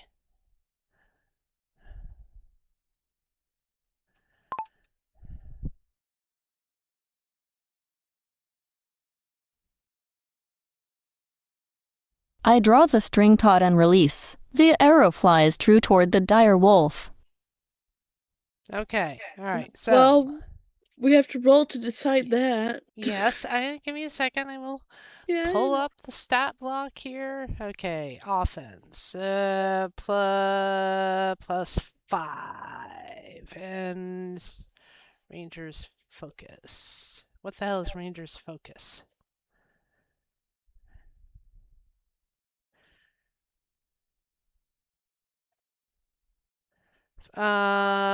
Okay, all right, got it. +7. All right.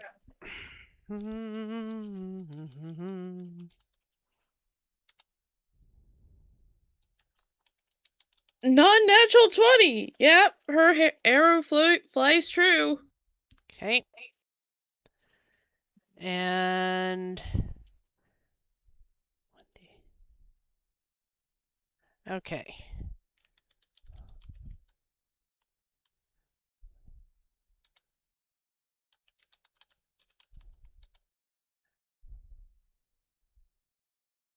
Okay. Oh, Whew.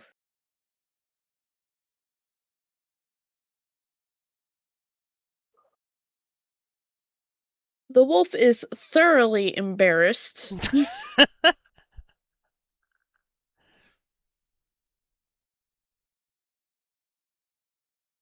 All right, waiting for that to populate. Went to the wrong thing. Is he gonna keep fighting or is he gonna attempt to run away? I guess it depends how hungry it is. After getting a smackdown, it attempts to run away.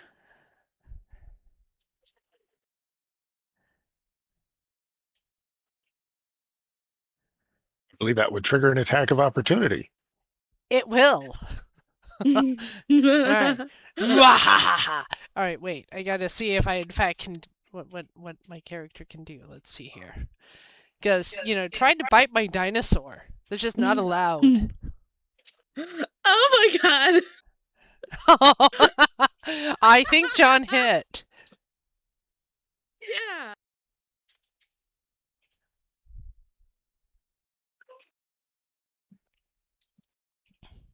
All I'm right. sensing a pattern in my damage rolls.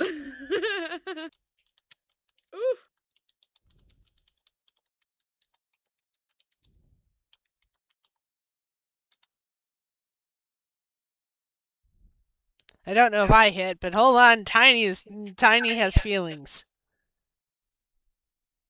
Retha did not hit. Okay. Might want to throw that in there. 20 plus 2.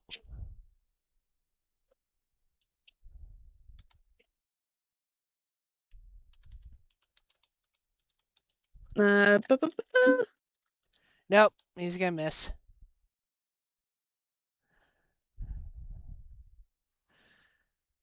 All right. Let's see here. I think you need a feat though in order to make an attack of opportunity with a longbow. Isn't that correct, John? That's what my brain remembers. Correct. All right. So I don't think there is an attack of opportunity option with a ranged weapon, unless you're actually in melee and holding a ranged weapon, and you have a specialty feat to use ranged weapons in melee. Yeah, well, we've already established she's holding the longbow, so she doesn't have her quarterstaff drawn and does not have the feat needed to let you use ranged weapons for an attack of opportunity. So, yeah, she will not be able to make an attack of opportunity. Ah! I just have to stop getting click happy and clicking the wrong thing. There we go!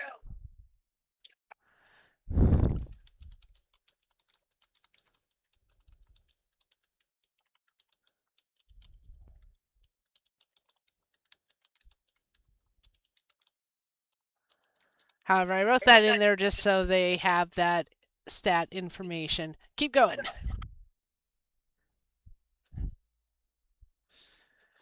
So the direwolf disappears into the trees, clearly not getting the easy meal they thought they would. When do you ever... Wait, hold on. This requires a microphone.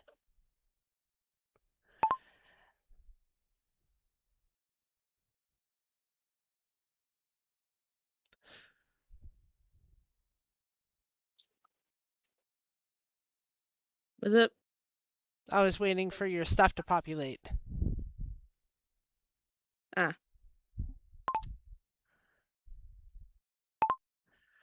When does anyone ever think that a triceratops would make an easy meal?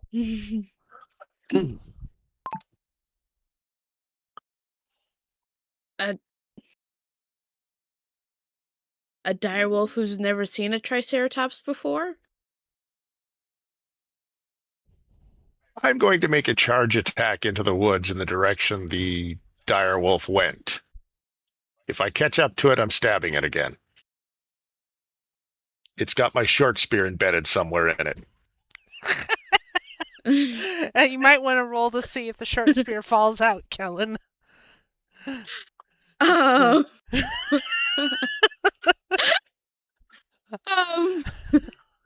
Okay.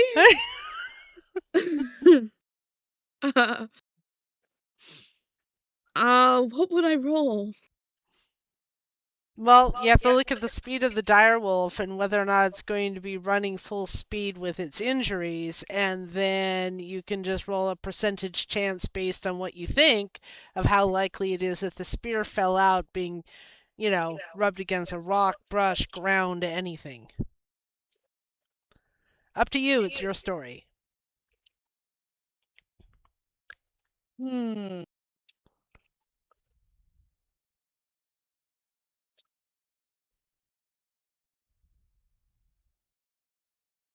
You do end up finding your spear, and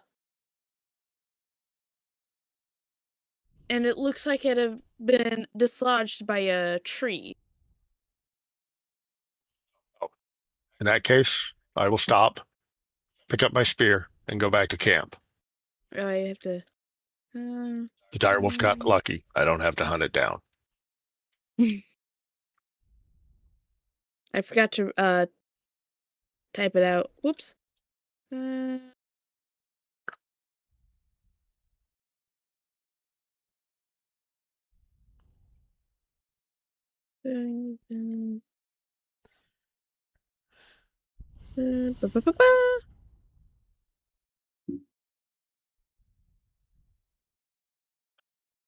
There we go.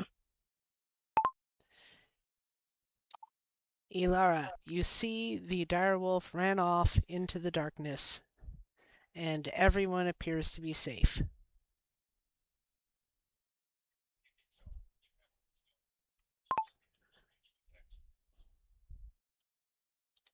I didn't hear you at all.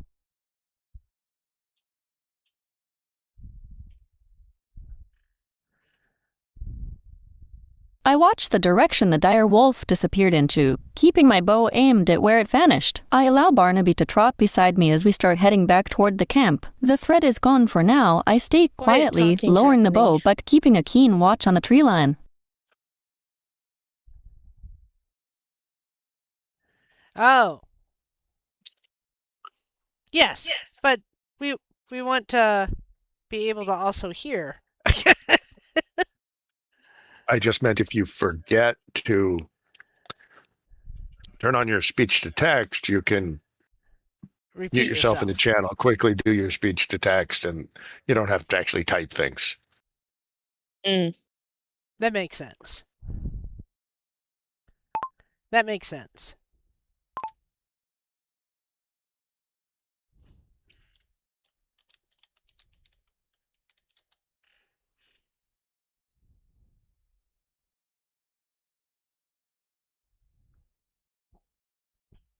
As things settle down, you can now continue on with your watch.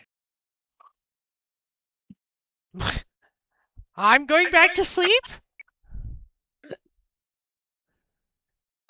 Making a scoffing sound Wait, you think I can go back to sleep after something like that?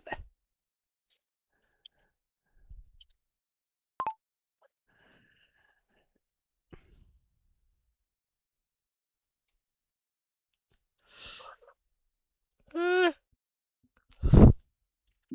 don't know. It sounded like you were yawning. I might have. All right, let's see here. Da-ba-da.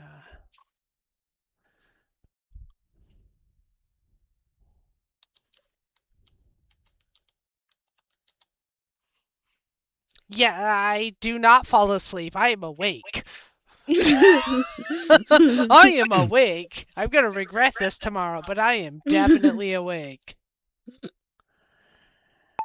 I will regret this tomorrow, but I am definitely awake for now.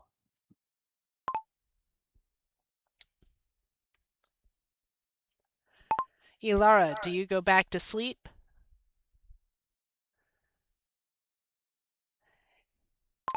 It wrote Hilara. How is that even in it?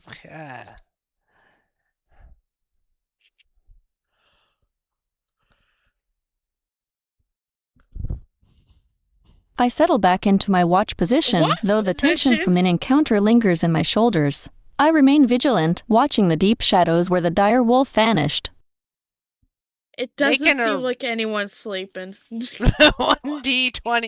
Hold on, we're gonna roll a fort save on her here real quick, to find out whether or not she successfully stays awake. +4.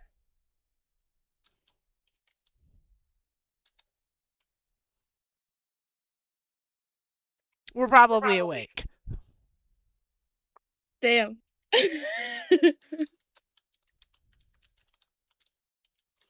We're gonna regret this tomorrow.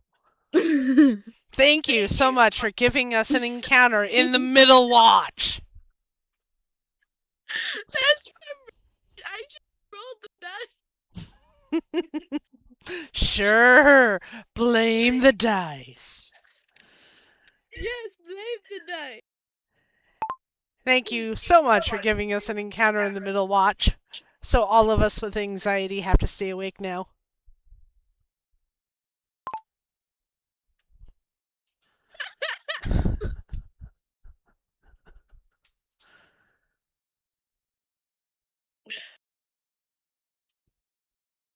All right, anything else happen? Are you going to just retire early?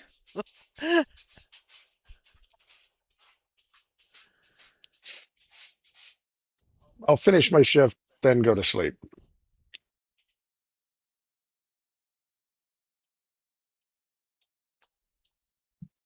Okay. Let's see here.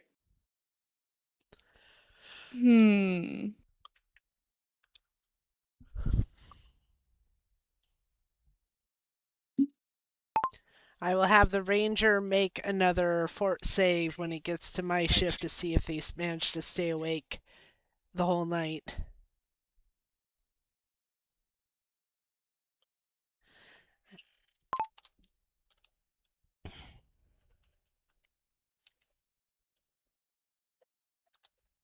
The rest of the shift passes quietly.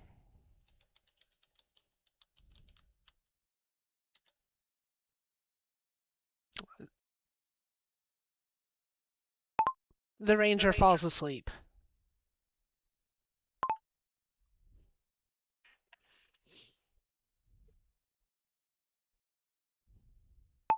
And snores. Now you're giving her snoring? She rolled a nat 1.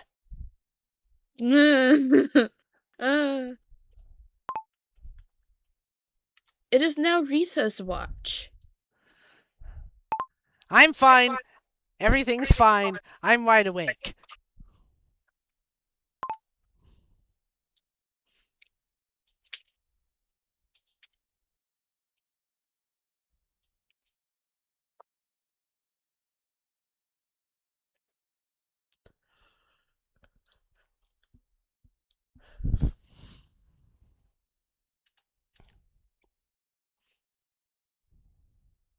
The shift passes quietly, and it is now morning.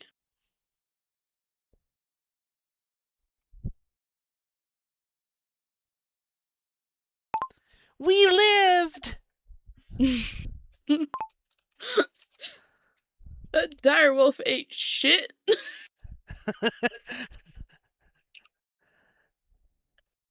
Well, I'll get up, He literally ate make some shit. tea, and That's call a it good breakfast. boy, Tiny. Ooh. I go through my morning meditation.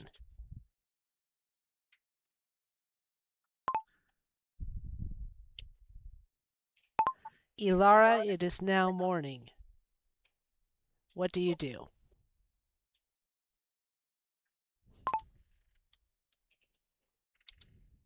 All my water's heating for tea, and Don't I'm leave getting ready without to eat us. breakfast.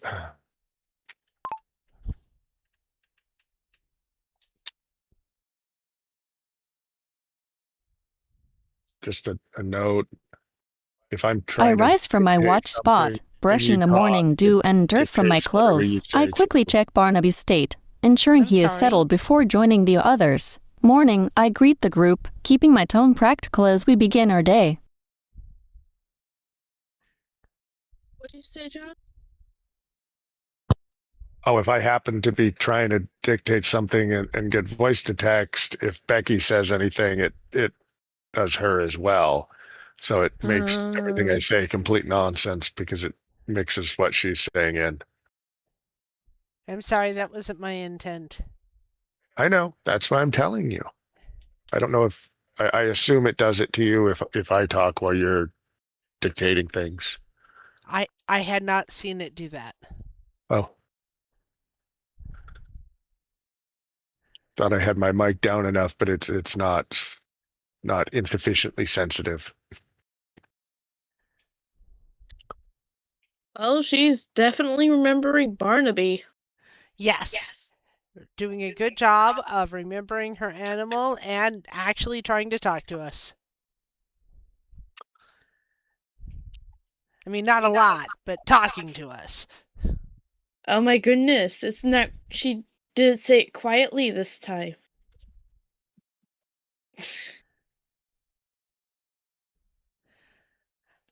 I did try to make sure I prime the pump. Don't leave without us. I'm not saying I'm noticing tendencies in my AI to just want to charge ahead towards its objective, but maybe that's what it does.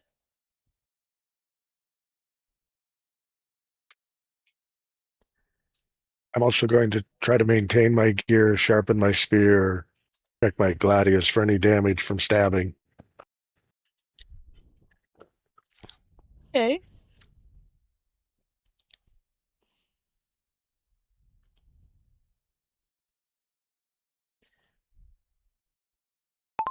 Once I finish my meditations, I will see to Tiny's comfort and pack everything up so that we can be ready to head out.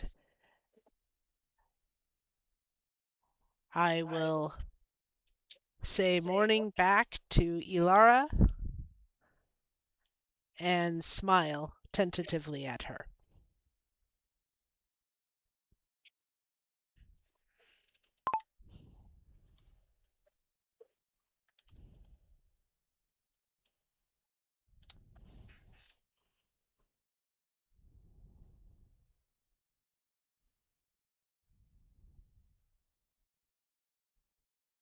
I nod in acknowledgement, watching Retha as she finishes her morning routine. I use my survival +7 to check the immediate area for any signs of nocturnal activity or unusual tracks left by predators during the night.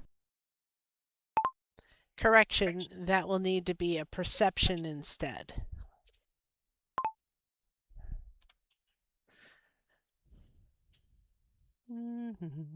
Wrong button.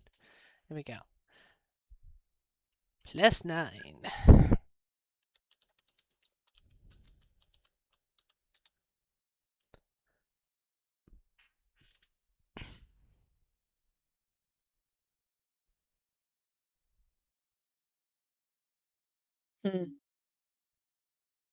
You see the marks from the scuffle from last night and the slightly ripped up grass from the dire wolf retreating.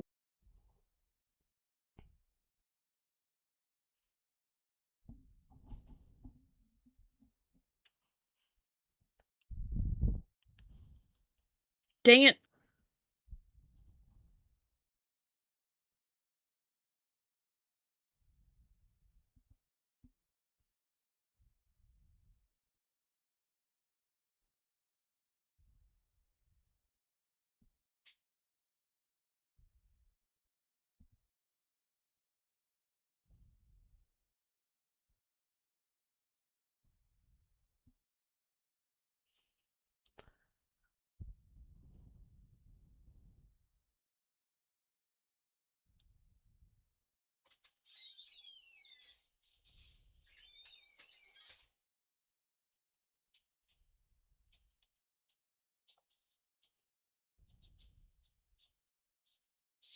Oh, I forgot to.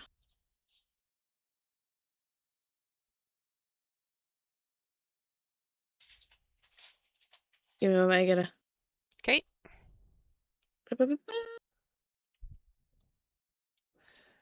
Let me jump over and delete that out of the log so it isn't there twice. Delete it out of the log. She will not see it twice.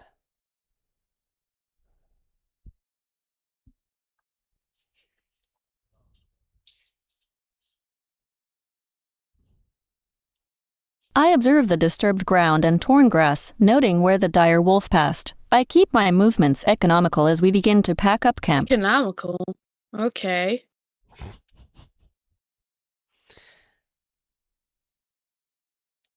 Look, it just means there's no arm flailing as we run around.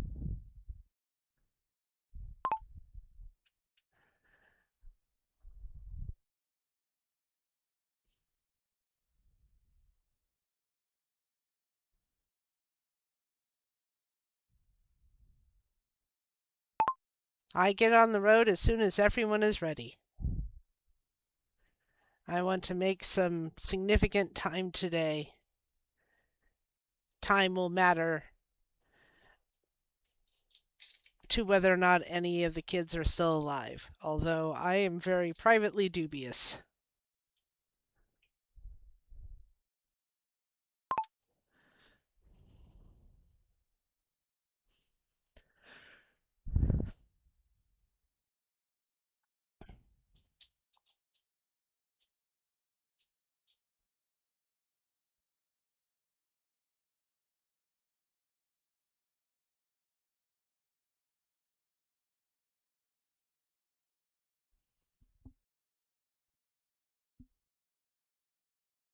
Okay, then.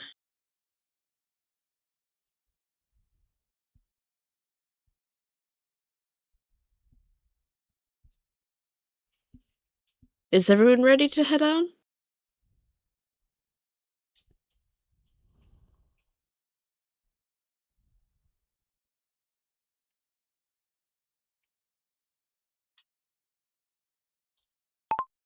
I'm ready. Yes, I am ready.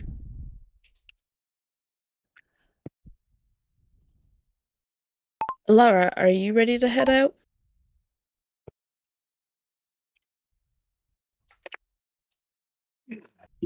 I've had it correctly write her name every time. Hell yeah. Show off. I adjust the strap on my quiver, making a final check of my equipment before setting out. Let's move, I say simply, and we begin our walk toward Greenwater. Hey, she remembered the name of the town, so, I'll take my wins where I can get them. Yeah.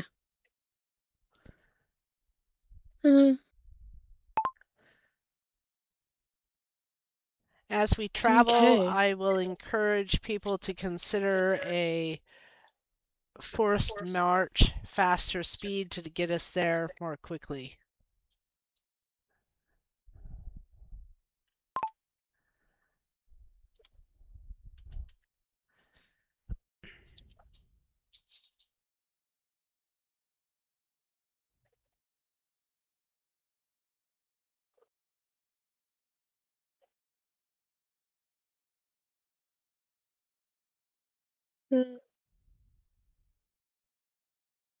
Did the others do so? Elara, is that agreeable?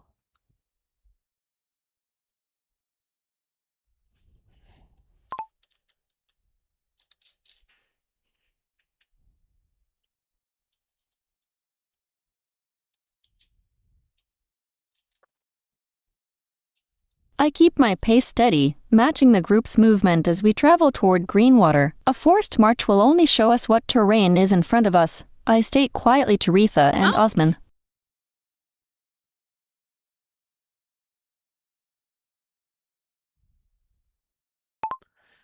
That's not exactly correct.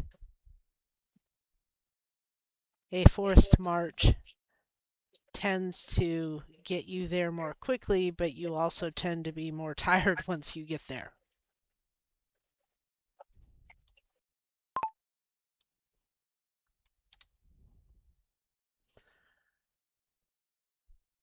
I asked for a forced march while not remembering the stats or specs on a forced march. I maintain my steady pace, watching the landscape shift as we move toward Greenwater.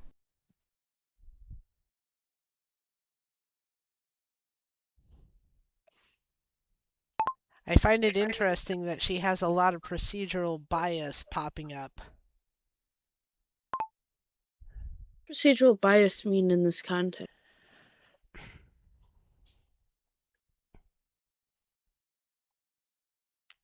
I think it's her stating that she thinks things have to happen in a certain way. And that she favors things happening in a procedural way.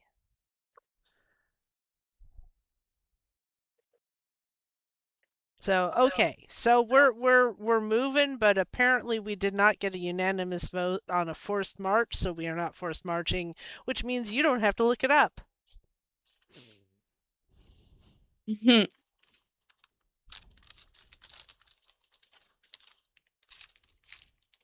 All right, we travel. We travel through the day. Does anything happen during this day of travel?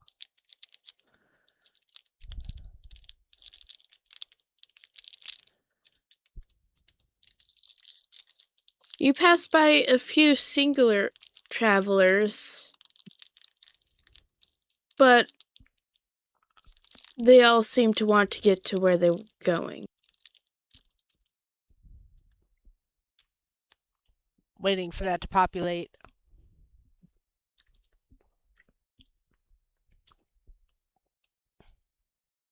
Do any of them look sad or distraught?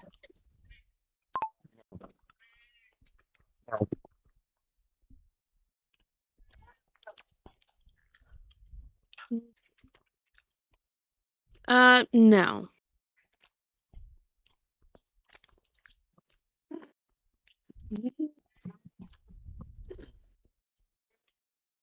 Excuse me, Amy. I have enough animals on my lap already. Okay, then we will continue on our way.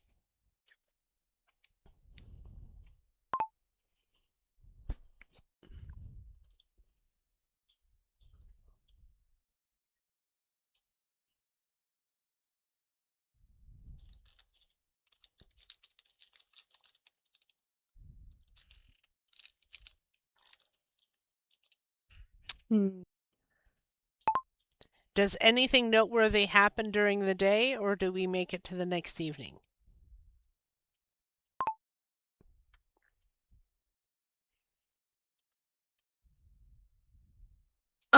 Besides coming upon a crossroads with one way pointing to Greenwater, nothing else. Waiting for that to populate.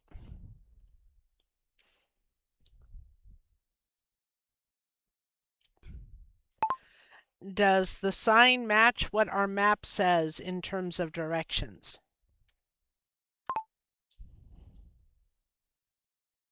Yes.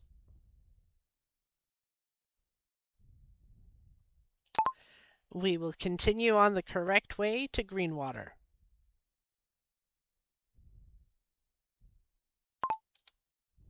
You don't see any more travelers on the path. Is the landscape still open fields, or are we starting to move into forest yet?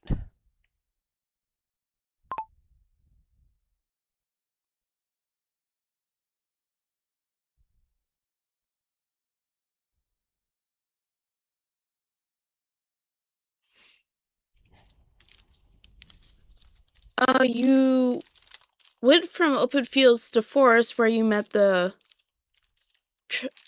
caravan, and have since continued on. There was a small opening where you set up camp, but the rest is still trees, but it we're slowly clearing up.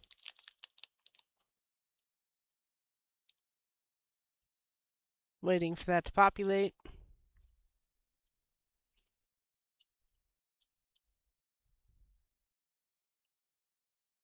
I gotta...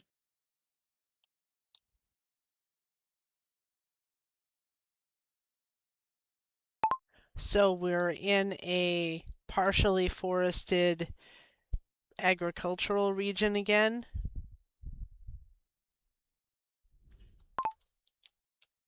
You're getting closer, yes, but you still have another day's worth of travel.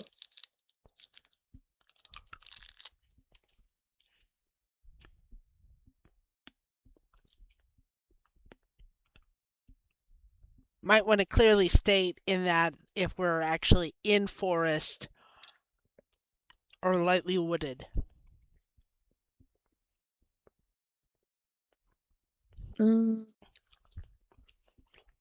Because I can't quite figure out what you're saying, and if I can't, I'm quite sure Sorry. Elara is going to go crazy with the description.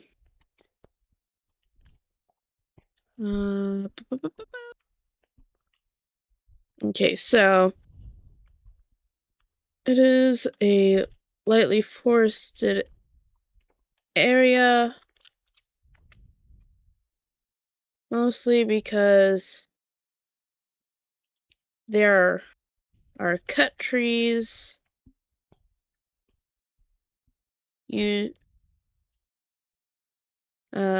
cut trees.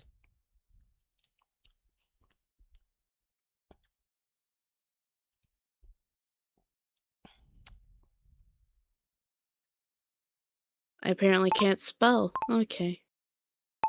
Okay, we will continue making good time and trying to get to the town.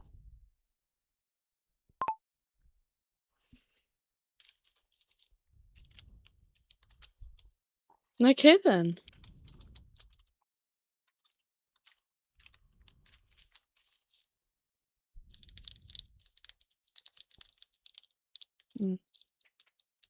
Your second day of travel passes by peacefully.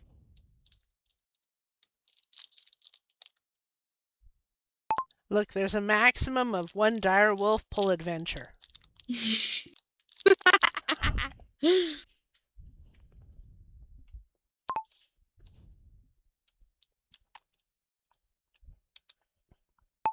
I'm sure I read that somewhere.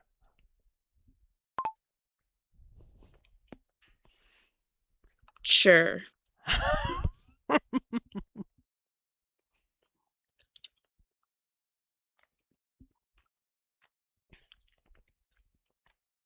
All right, I'm keeping my eye open for a place to camp.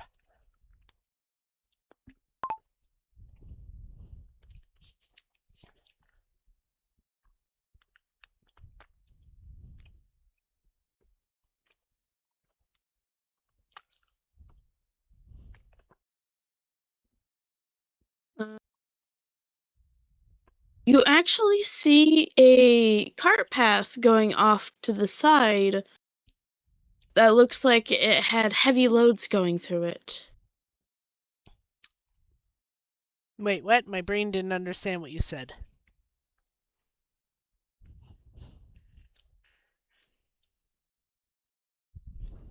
You see a cart path going off to the side that looks like it had heavy loads going through it.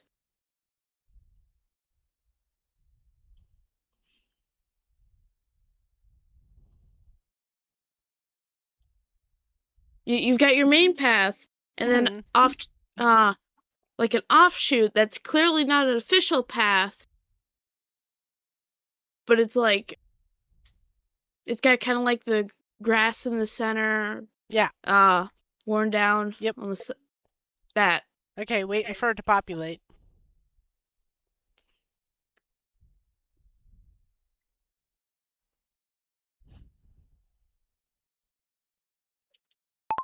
Well, it wouldn't surprise me that there are people who live out here, so I'm not sure that would be a good candidate for a campsite.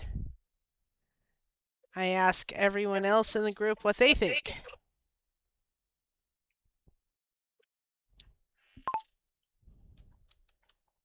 I'm going to carefully examine the path and try and determine how recently the most recent carts went through.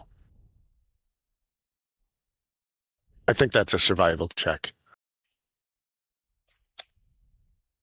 I think so. Yeah, I'd say so. Ooh, nice. Nice.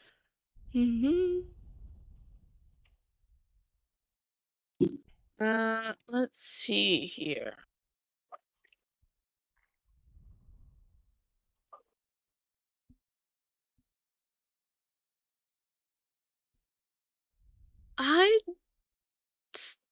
It's not a very fresh. There hasn't been a cart down there in a while.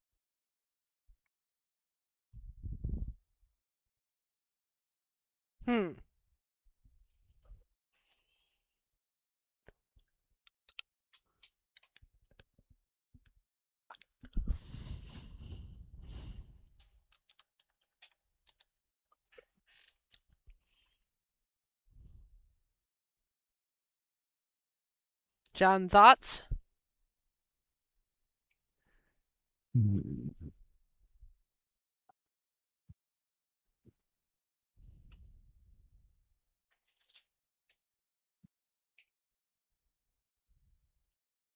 Well, if you're stealing livestock and loading them on carts, there might be heavy cart tracks going the direction you went. But I would expect tracks like hoof prints and so forth as well. Are there those? Question mark.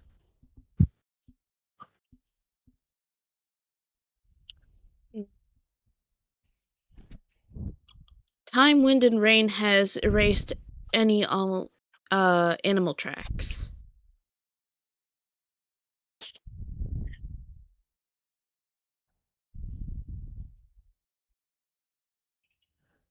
So this could be related to our rustlers, but might also be nothing.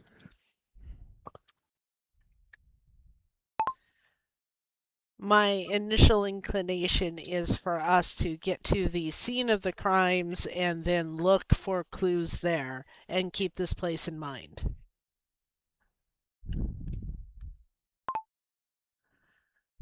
That makes sense too.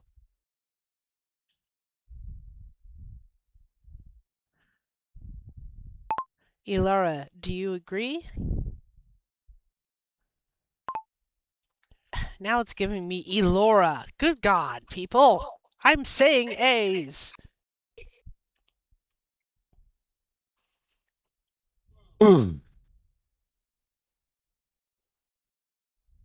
nod in agreement with the group's assessment. The trail is cold right now, I confirm, keeping my pace steady as we continue onward toward Greenwater. Damn, she didn't stop at all. No, she agrees with us and thinks the trail is cold. That's the takeaway.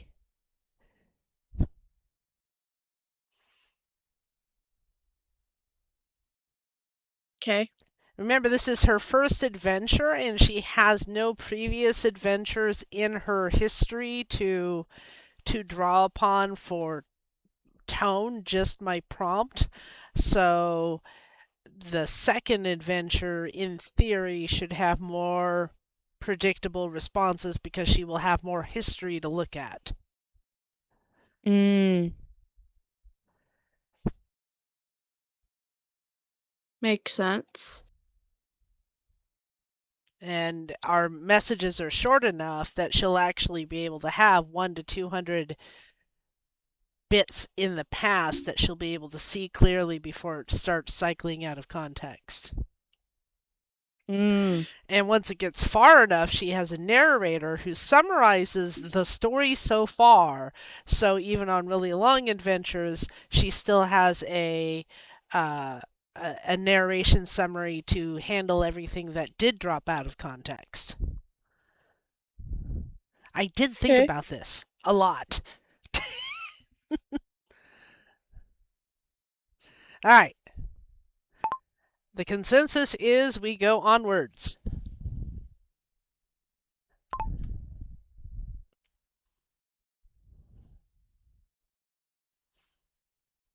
Okay, then. You do find a campsite not too far away. Excellent. Is there water for Tiny? I'm waiting for yours to populate before I send that.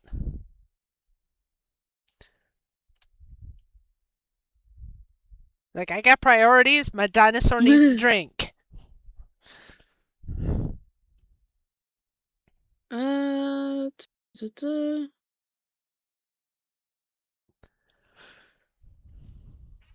There's a well. Waiting for it to populate. Ugh.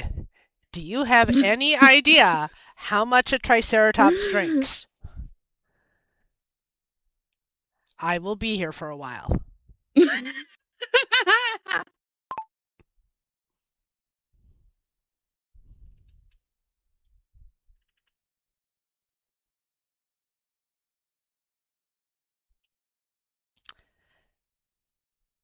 Funnily enough, right before I hit enter, that did say UGH, and then at the last possible second, it dropped the G. Huh.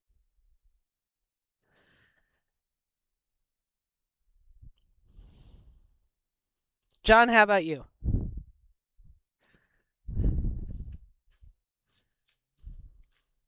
I'm sorry, what? Oh. Sorry, I thought I had said I was going with the group as yes, camping, right? Yes. Yes. All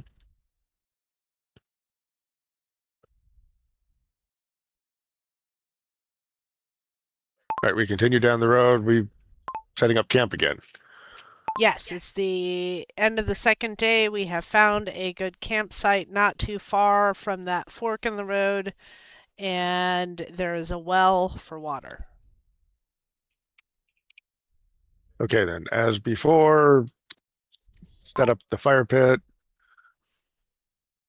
kind of scout the immediate area for anything edible, and get ready for the night. Set up some basic kind of defensive perimeter so there's no brush too close to the campsite that could hide bad things. Like dire wolves.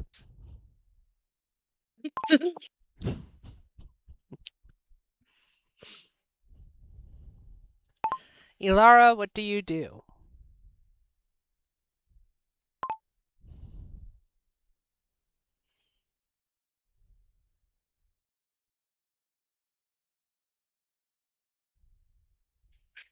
I begin by scouting the immediate perimeter, moving quietly toward the tree line to assess cover and potential threats. I use my longbow as a silent marker while checking for any signs of recent animal movement in the undergrowth. You don't see anything.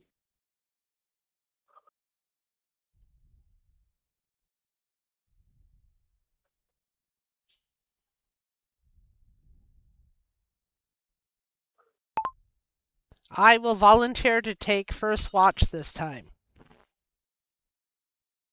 I return to the camp, having found no immediate threats near our clearing. I begin my watch perimeter by keeping a steady eye on the tree line. Look, Elara, it is my turn to take first watch. You don't always get to have it. You have to share.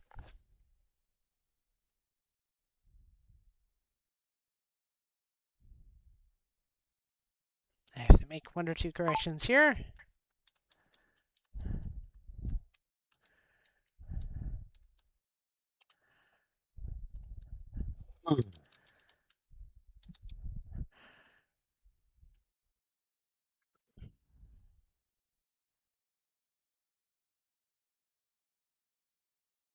I nod in acknowledgement as Retha volunteers for first watch, stepping aside to let her take the lead on security while I stay close enough to monitor any threats.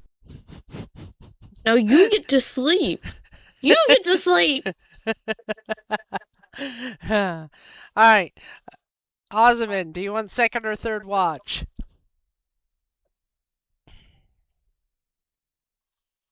Third would seem best.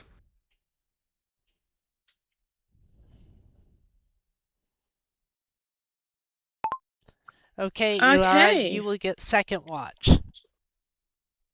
I will wake you when it is time. Get some sleep.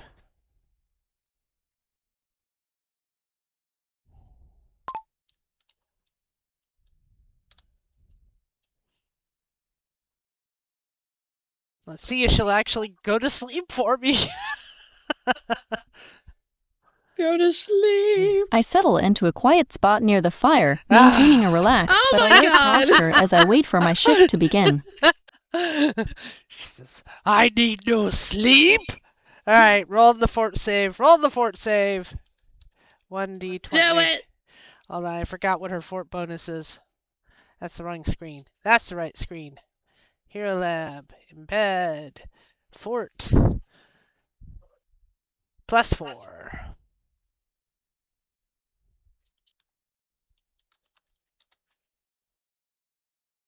Damn it, she's awake.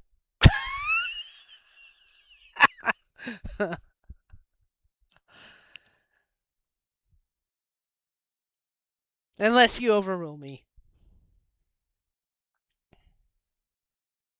Nah, she's getting sleep. Go to sleep. Elara falls asleep anyway. She is tired. Halflings need their sleep. You can't do it all.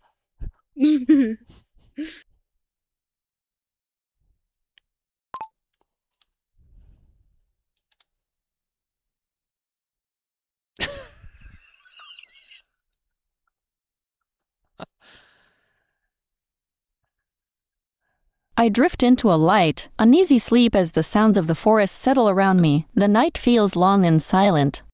I accept this. Okay.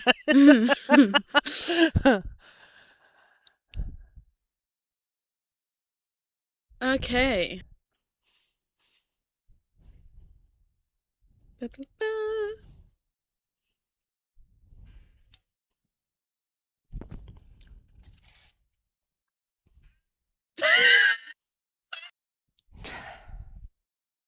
Oh It's my either gosh. easy peasy or something happens. I'm prepared.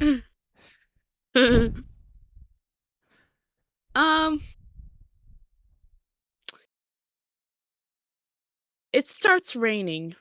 Oh. Waiting for it to populate. Oh, man.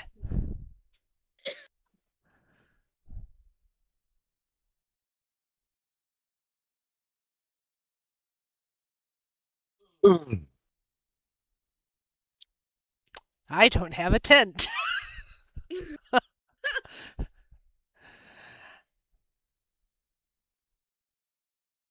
I take cover under Tiny and continue my watch.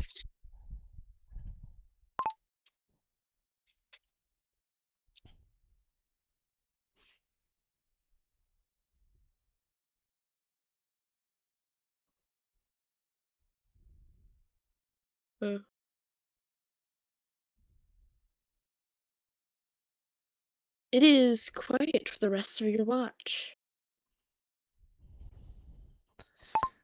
Water has it out for me on this adventure.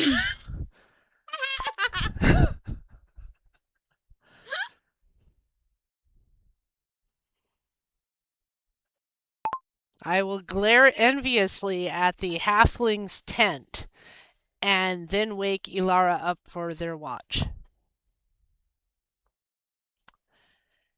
After I fix the spelling of their name again.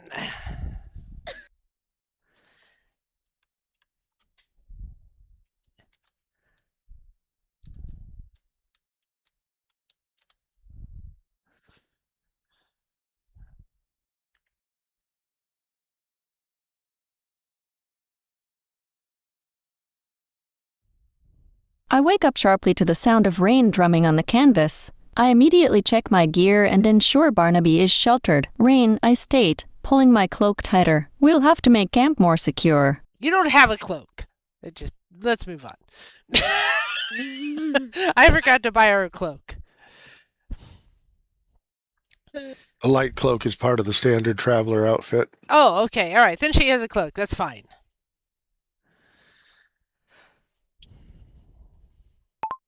Then that's fine.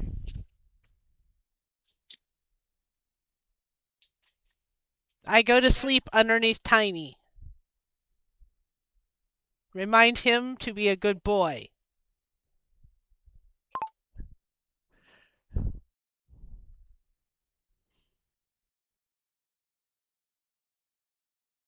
Let's see here.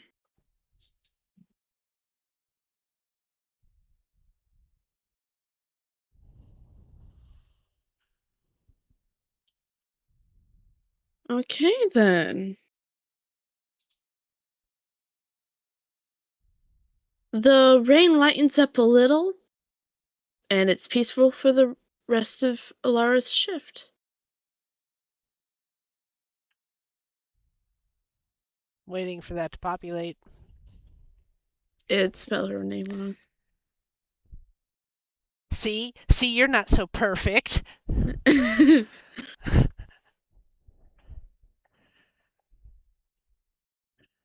Oh no, wait, she has to wake up the fighter. You did deliberately tell her to do it. I watch the rain soften, the downpour easing into a steady drizzle. I Yep. check my bow one last time before settling back to keep watch as morning approaches.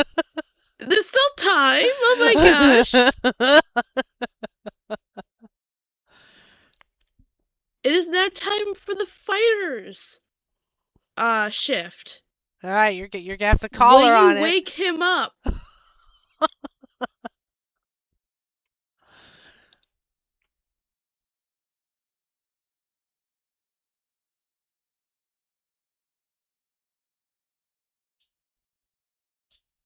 Oh,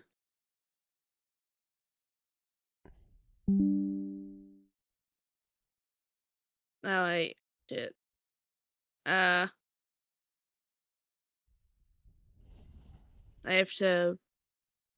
Okay, I will go into campaign log and delete that one. All right, it's out of there so it won't pop twice.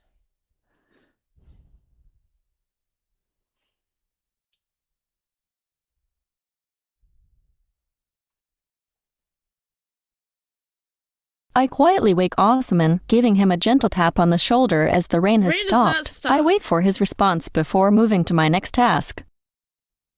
Well, hey, she's getting a little bit easier about waking up the fighter.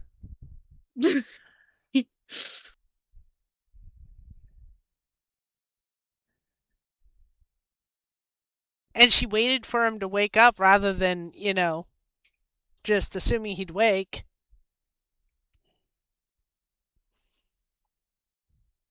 I will get up, take a guard post, again back to the fire, watching the area around us. And while I'm up, I'll again maintain my gear as much as possible.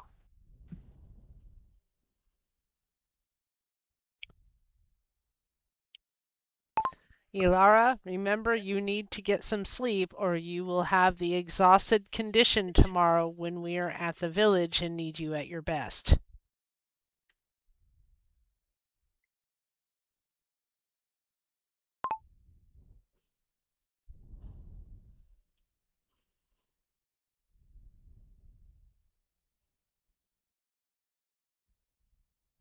I settle down to take a nap near the fire, allowing my body to recover from the long night on watch. The sounds of the morning are muffled by the damp air. Hey, you know what? She did it, so I'm gonna just take it. Okay.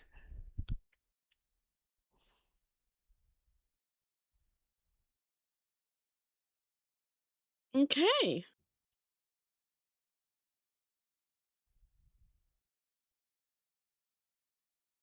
The rain stops, and it is a quiet shift. Yay! We've made it to morning. We lived, waiting for your stuff to populate. It is morning. We lived! Exclamation mark.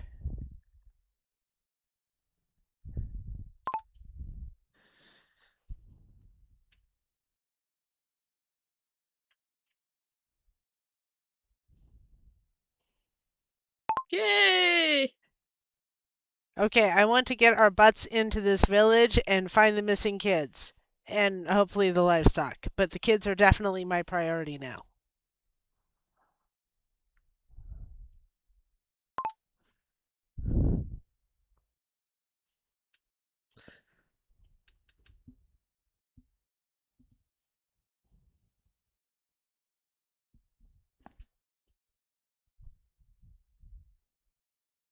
Okay.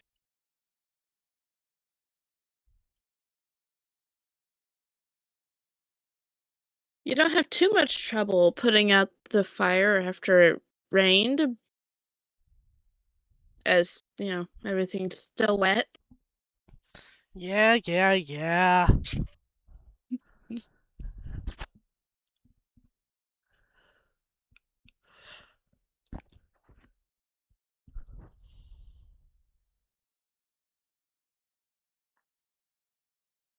Anything you want to do this morning before you head out? I will make sure Tiny has had a good session of his rations and that I have eaten and that everything is squared away because today is the day. Everything needs to be at its best so that I can hopefully spot clues to find kids and critters.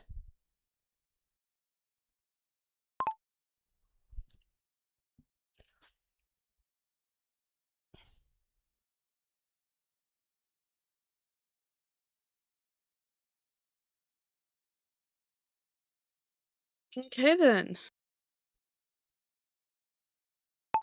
Elara, how about you?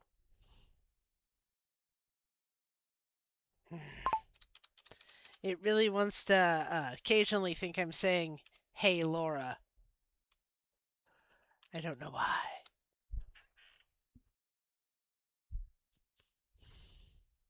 Textually, it would make sense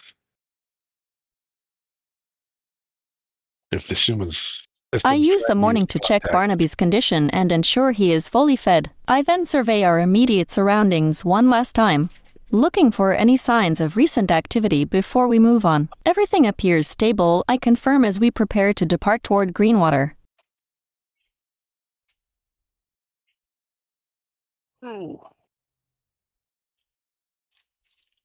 John, how about you?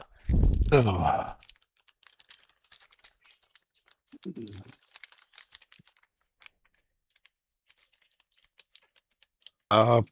Pack up my stuff, load myself up, shield strapped on, spear in hand, march down to town.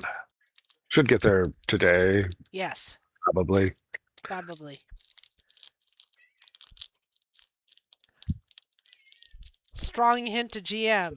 We should definitely get there early in the day.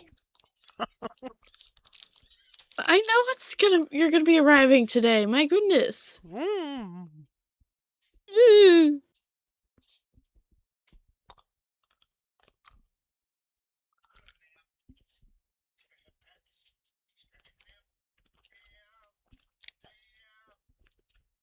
I'm just pleased that, despite us not mentioning the donkey once, she has never forgotten her donkey. I mean, she took the donkey inside a castle, but she didn't forget her donkey. Mm. It's just a lord's house, not a castle. Which somehow makes it funnier.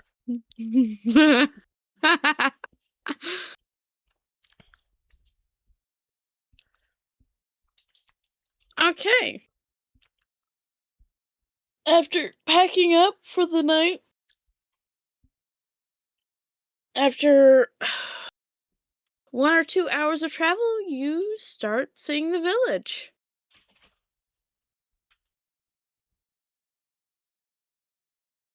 You have to be careful scratching the lamb or she falls over. Yeah, she does that. She's silly. Okay, I will study the village. What do we see?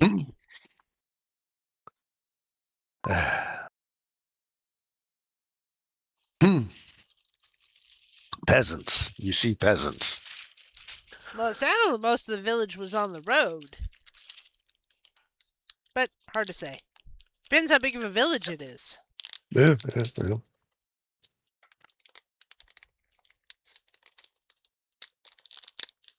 It's a quaint village. It's got a small town center with a well in the center. But there's not that many people out and about. Waiting for that to populate.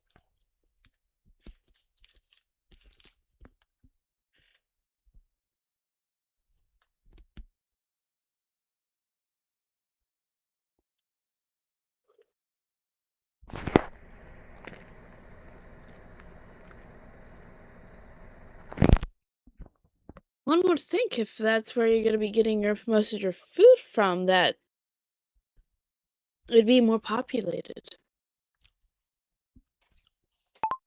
A lot of villages back in the day might have only populations of, 20 to 200 people. A village doesn't have to be huge for it to be a village. I know that. And if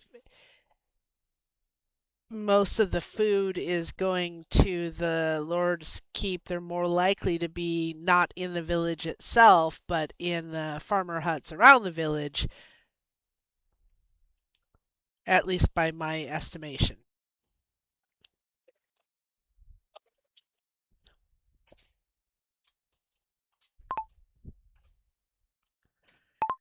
At least there's a few people there that we can question, so I suggest we start there.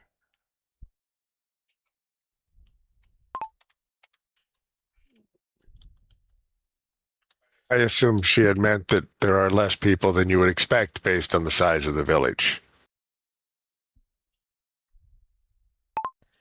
That makes sense.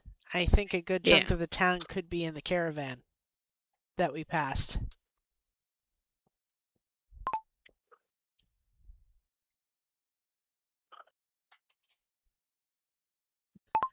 I will dismount from Tiny because for some reason people become afraid of the dinosaur. I don't know why. And approach a nearby adult villager.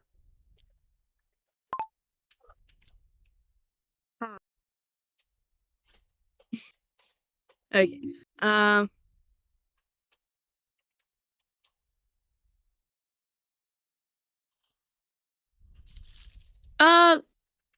She seems a bit startled at your group's appearance. The dinosaur.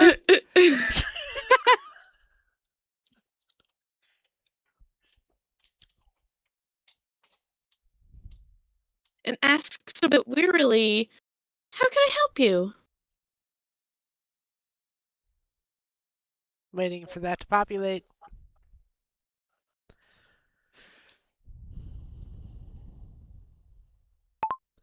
We've been hired to look into the missing livestock. Additionally, we passed a caravan of some of your neighbors, and we are here to try to help find missing children also. Is there anyone you can point us to who could give us a lead?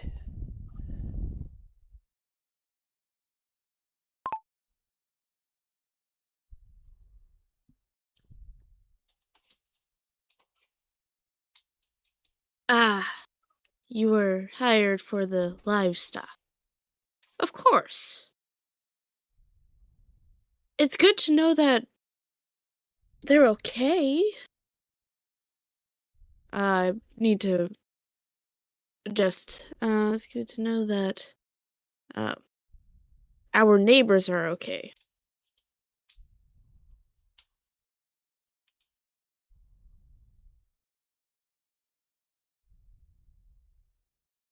Ba-ba-ba-ba.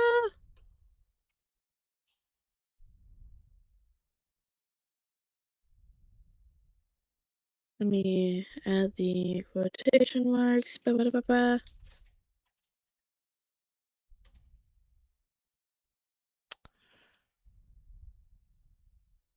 You'll find better information from our main farmer. He lives about an hour down that road over there.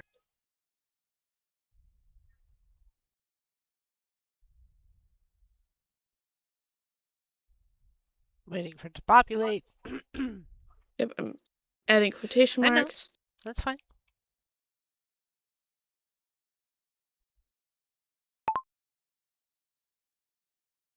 I admit at this point I'm mostly here to help find the kids.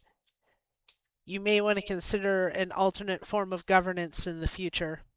What is the name of this farmer?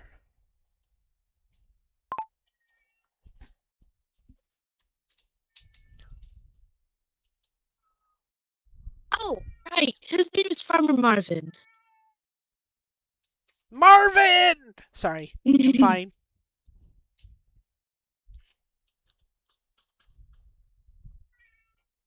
I should probably just cancel out the farmer part and just say Marvin. His name is Marvin. Thank you. We will be sure to seek him out.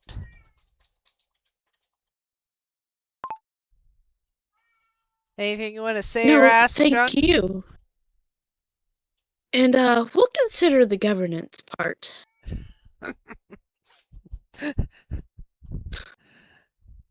Yay! The villagers are gonna rebel!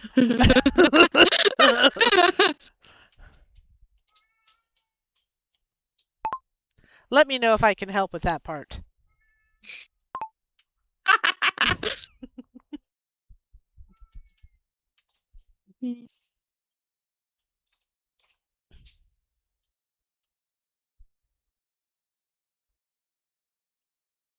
Osman? Yes. Oh, sorry. I had asked if there was anything you wanted to say or do. I was trying to make sure you No. at least got a chance before I prompted Elara. No, I'm good. Okay. Generally, getting information out of people is not my thing. Charisma is my dumb stat. Okay. I throw Elara, is spear. there Spear go anything you far. want to do or say while we're here with this person?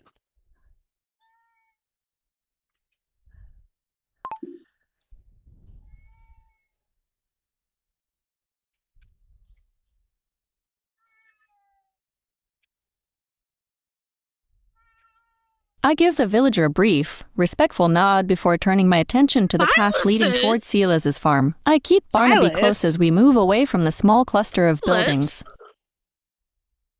Give me a second. His name is Marvin, not Silas.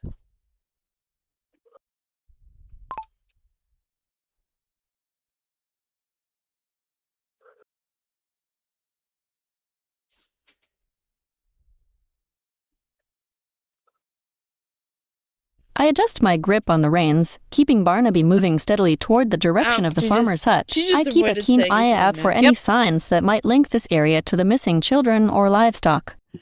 That's an acceptable rephrase, but that pretty much does confirm is when we give her a correction, she redoes the answer rather than just correct that little bit of it. She redoes the whole thing. So just something to keep in mind. I'm not sure how to adjust the prompt to make that more nuanced.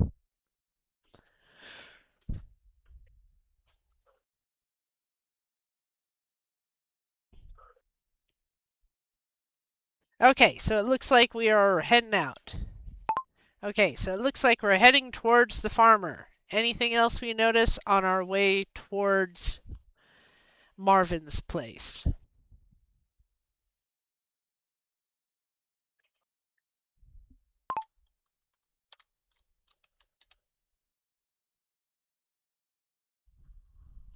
Which my computer thinks is the name of a road for some reason.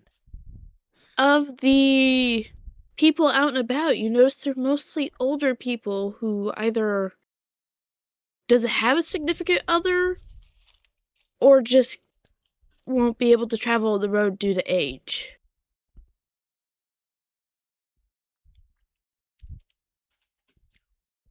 Okay.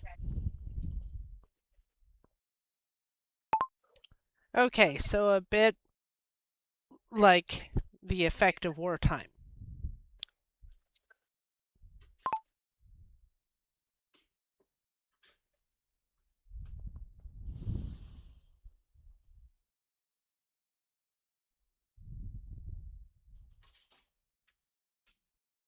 All right, we head towards the farmers. What do we see? Okay. Having, it's mostly fields. Yeah. That are fenced in. Okay.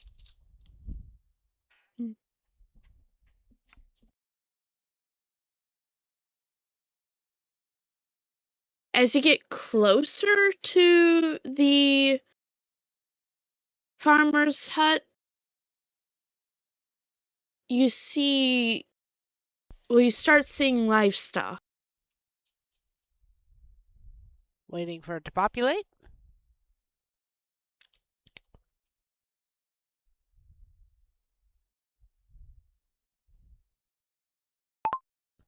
What kind of livestock and what kind of condition are they in? I will make a roll for that.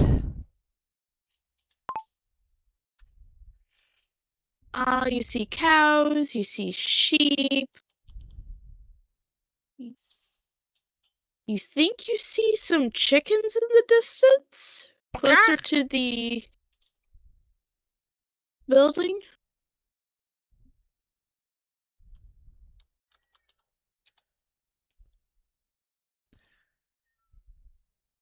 Rolled a 2? Come on! I rolled a 2? Come on!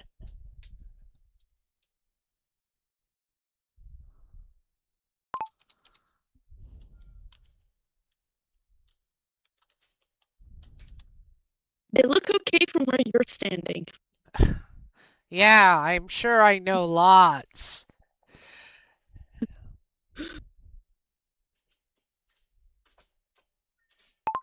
Elara, what are you doing? Hopefully you can save me from my own bad rolls.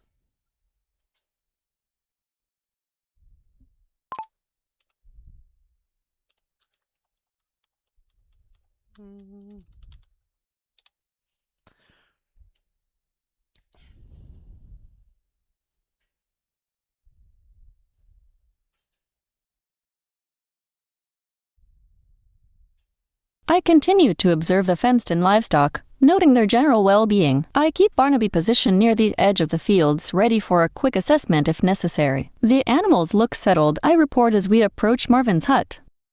How do you know that? I will interpret that to mean that she's going to make a perception roll. Give me a second. Step block. Perception. Apparently, having to keep track of 3 perceptions is 3 perception numbers too many for my brain. I'm sorry. No, it's my brain. We're fine.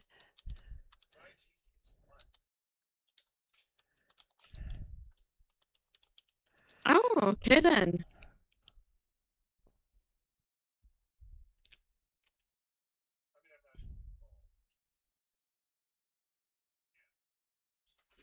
The critters actually look fairly tense. And there's always one with their head up and looking towards the trees. I hate it when the sheep do that. We have to wander all over the field, find out what they're frickin' looking at.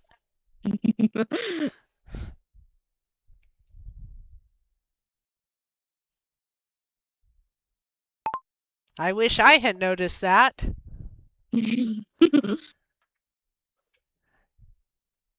ranger did at least. I wonder if Elara will share that observation with the rest of us.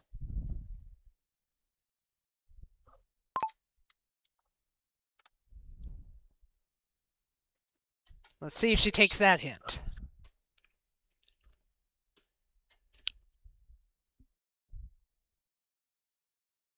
I state my observation clearly to the group, pointing toward the trees where the livestock are grazing. They're tense, I report. Their vigilance is high.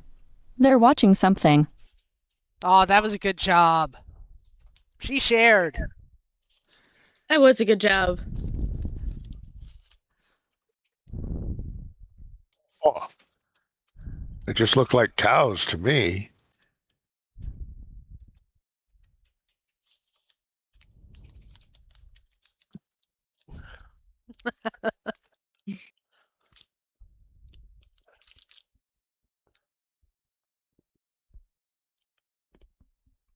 Yeah, I don't have that knowledge in nature thing. Animal what? How could you? Who touches animals? I take a second look. Okay.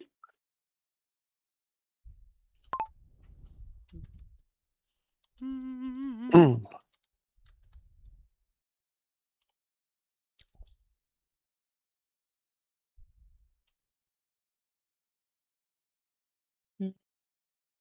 Real? Yes, I forgot my plus. Okay, all right. Okay, I had it right this time. Okay. Yay! I see Yay! stuff. Okay. Yay! I see stuff.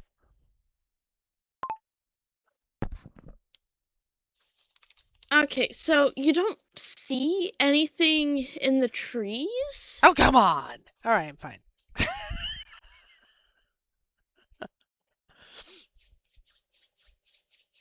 But you do notice someone stepping outside the hut door. That feels anticlimactic. All right.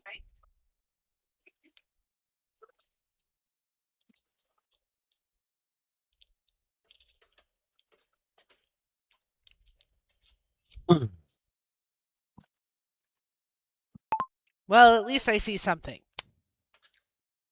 You also see two blurs running out the door as well by the person. Two what?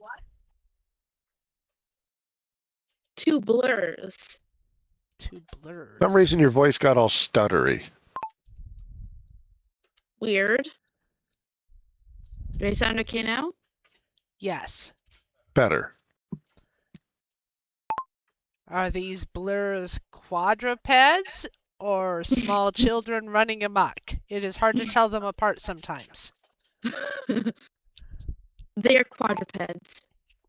I'm going to guess the farmer's dogs.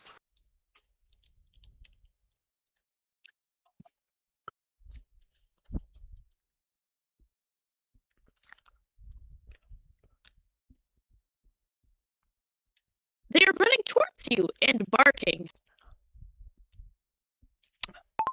Well, that rules out cats. Oh, you said you're a druid. What are they saying?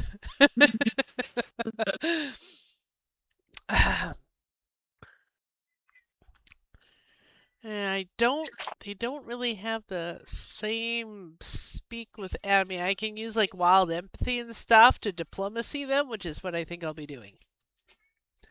D20 charisma +2.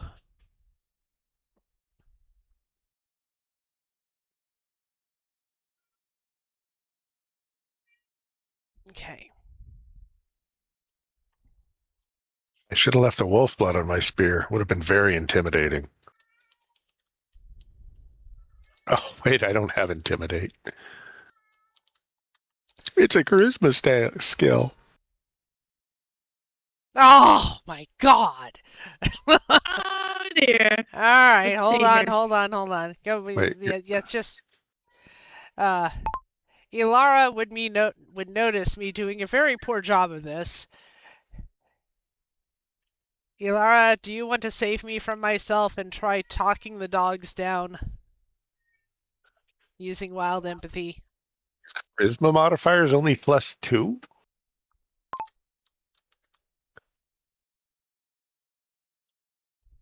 My charisma is +1, and I get a +2 from wild empathy. Oof.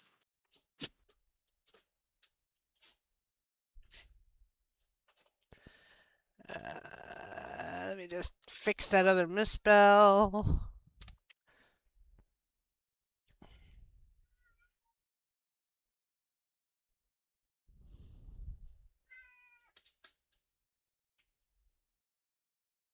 I keep my bow ready, but I do not fire. Easy now.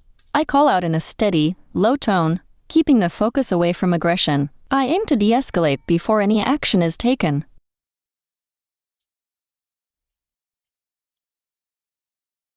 Hey, that's not. That's not bad. Yeah. Alright, let me do a roll. Roll 1d20 plus 3.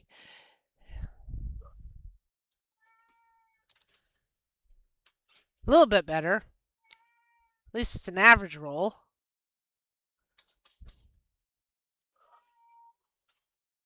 That should hopefully be enough as long as these dogs aren't vicious.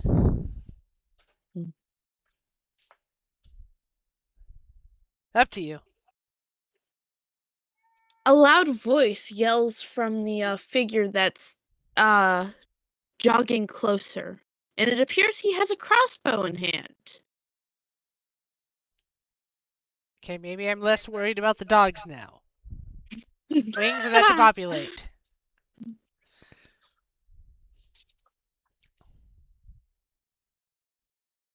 Ah, shit. Okay.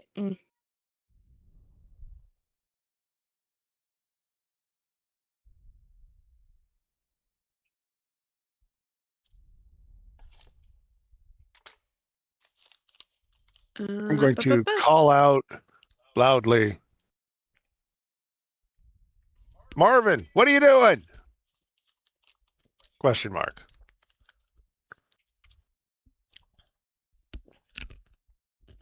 Oh, we hadn't seen the text yet about the him running out, but that's fine.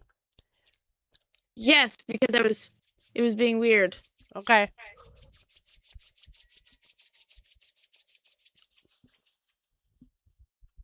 So the figure comes closer with a crossbow in hand and yells, "Down, boys!"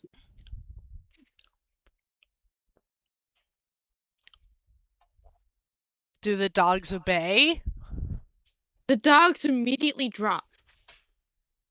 Okay. Waiting for that to populate.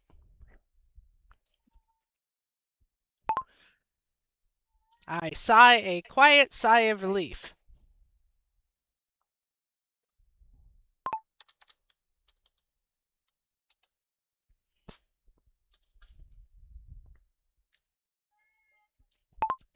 We are here to help investigate the disappearance of your village's children and your livestock.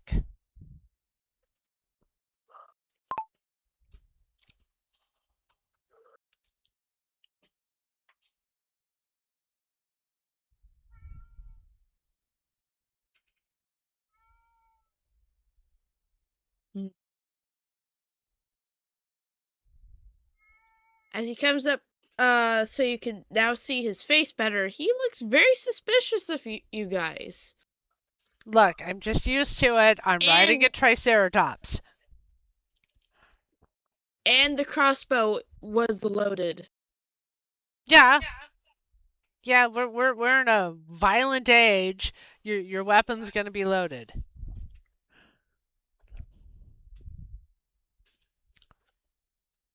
Safety's on my spear. What? That's good to know.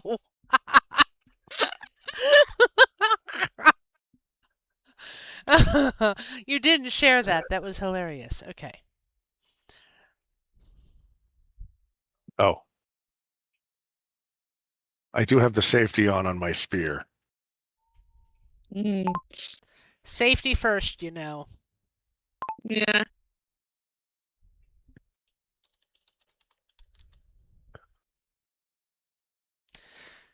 Is that so? Who sent you?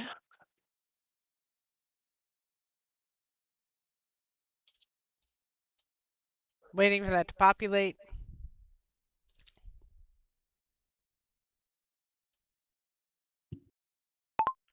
The pretentious beeper in the keep who seemed to think the livestock was more important than your children. I have opinions on him. Is Poppin circling? No. A little. Well, yeah, little. Ah.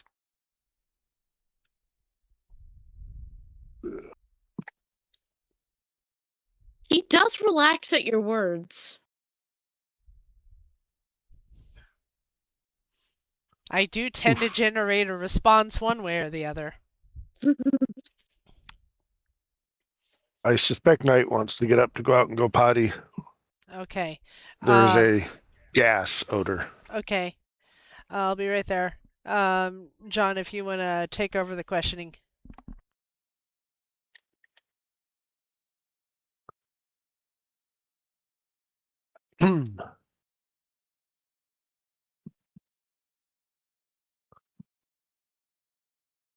So, what can you tell us about the disappearances?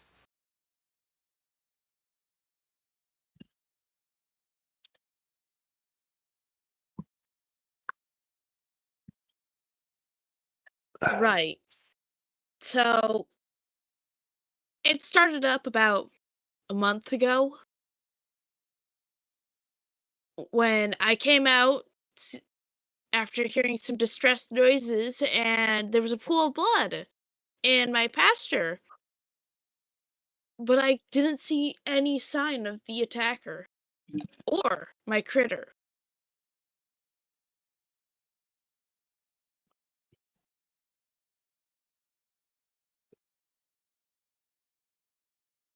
Give me a moment. I pooped a little. That would explain it.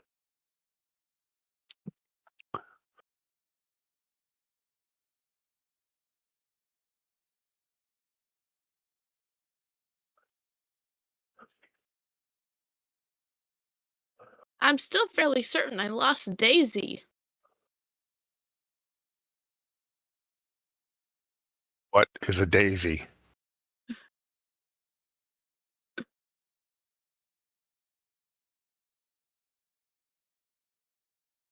You didn't let me put it in yet. Oh my gosh.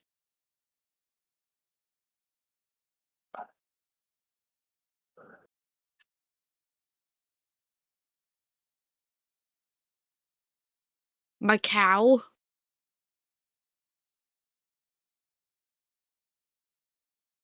Ah, shit.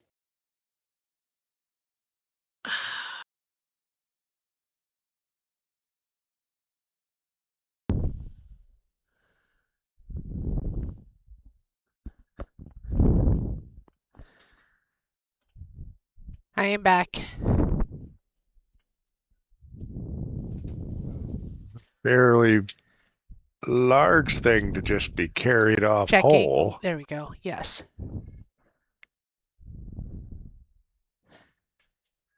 I don't hear anybody else. Something is amok.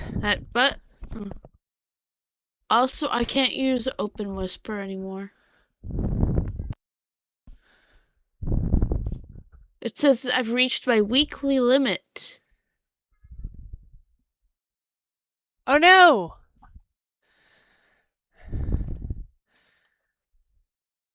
Well, just Try doing the Windows speech to text. It's just Windows H. Yeah, give it a try. Maybe it'll work for you. Well, you've got it, the cursor on the line you want to type in. Then you can just hit enter once it types. I tried that one before. Yeah, we'll just try it again right now. Well, we lack other options at the moment. I tried doing the offline translation because that's unlimited. I don't know if that's gonna work though. Okay, well, try a line, see what happens. This is a test sentence.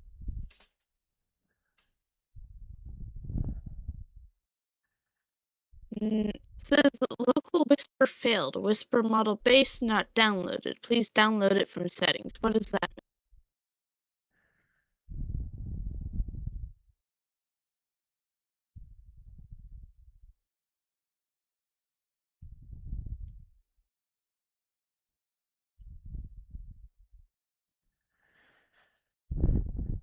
All right, while you are working on it, I will ask the ranger if they have any questions. Elara, do you have any questions for the farmer?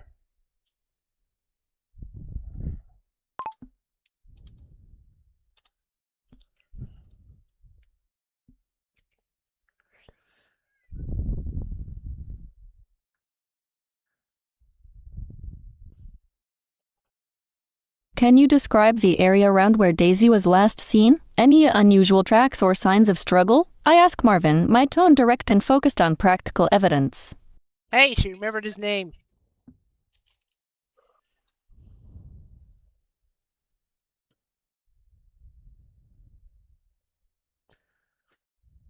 Yeah. Okay.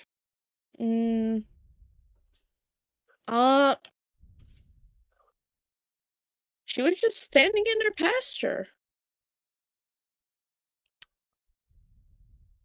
Or she was just out in her pasture. With the others.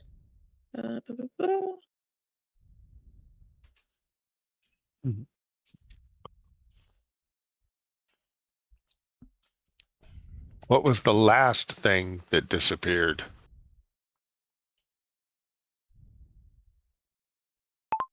And can you point us to the spot in the pasture exactly?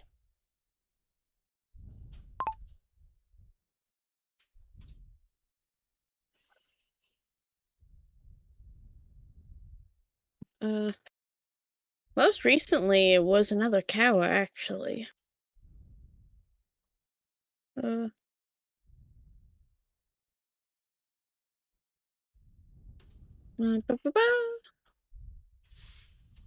And yeah, I can show you where it was.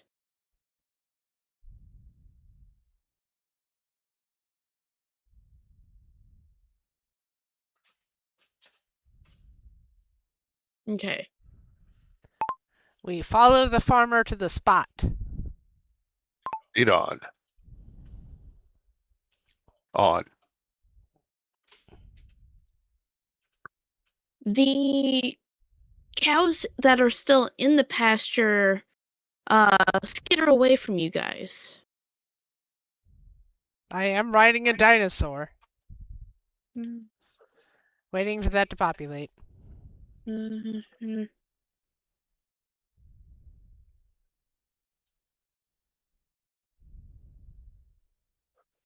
Yep.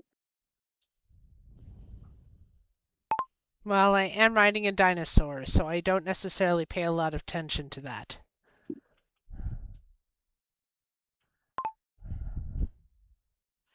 Wait, why did I put that? Oh, okay, why did I put that in quotations? Don't worry about it.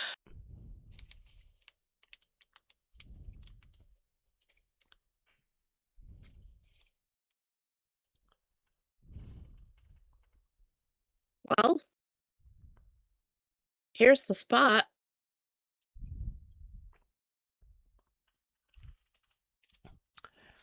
All right, pulling up a character sheet. All right, so survival for this. I roll Survival to investigate the area. I also will be investigating the area. I will aid her roll, Okay. which should give her a +2. I will also have Elara roll to assist. 1d20. Although I don't think she needs a +2 at this point. If it takes more than a 22, we're screwed. You find nothing now. I am scratching a dog. The dog Yay! likes it. Yes, you are All a right. good dog. What do we find? Good dog. All right, come on up. Come on. Come on. Oh, there you are. Okay. Good dog. Good dog. Dog.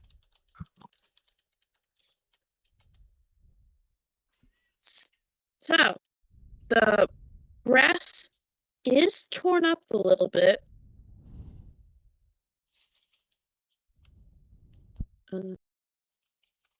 Clearly, there was a bit of a struggle.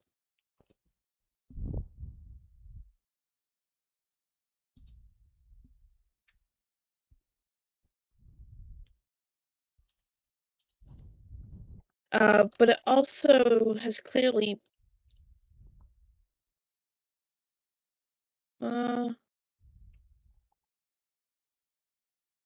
a few days since. Yeah. Uh, I was just hoping if it was something big and heavy that there might still be some impressions on the ground.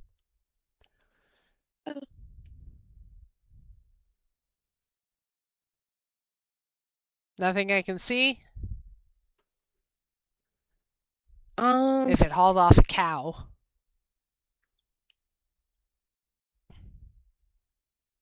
As you look around, you see something golden on a fence post near the trees. Waiting for that to populate.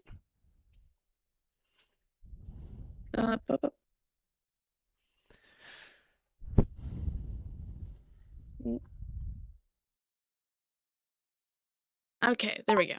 I Sorry, will I'm go having to type it investigate down. the golden thing. What is it? It is a tuft of fur.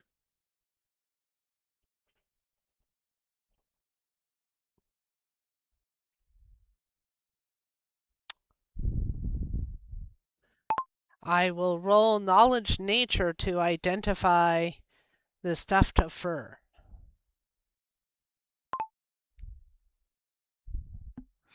After I correct the spelling on this. And this whole word. There we go. And pull back up my character sheet. Knowledge nature +8.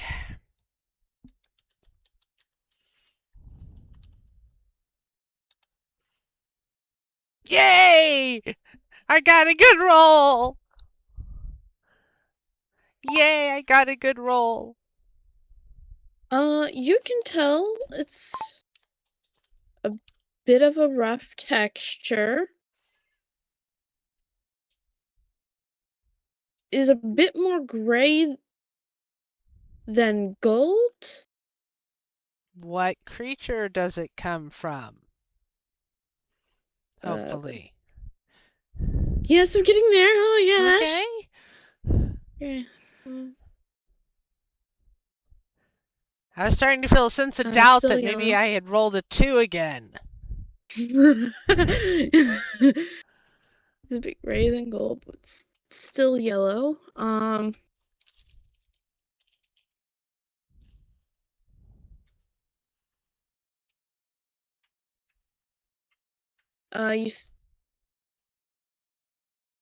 There is a little bit of blood stuck to it.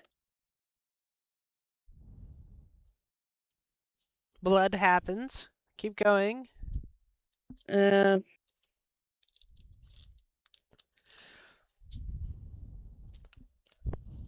Da-da-da-da-da.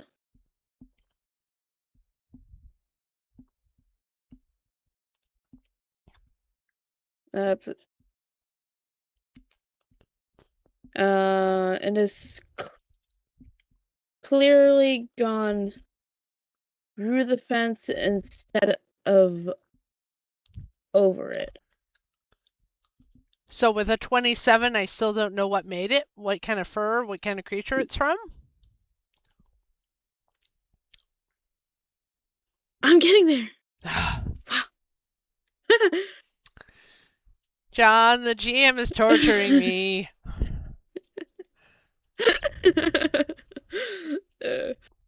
um.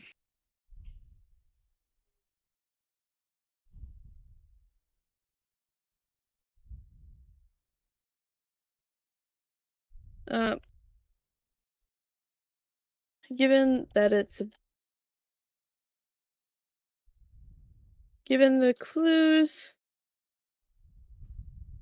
and the fact is a bit long,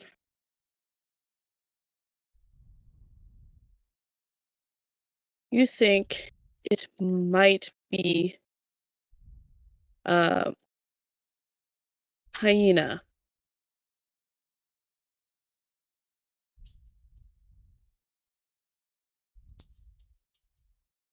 A hyena could not carry off a cow.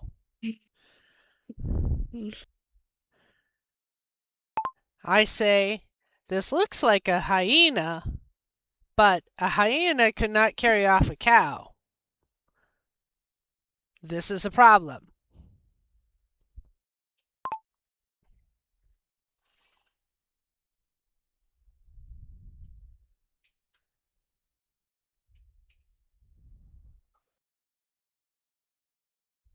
Very interesting. There.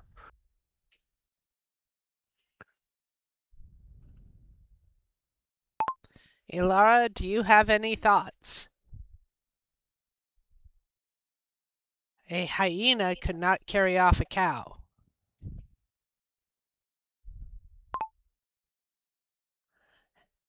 Vexing her name again.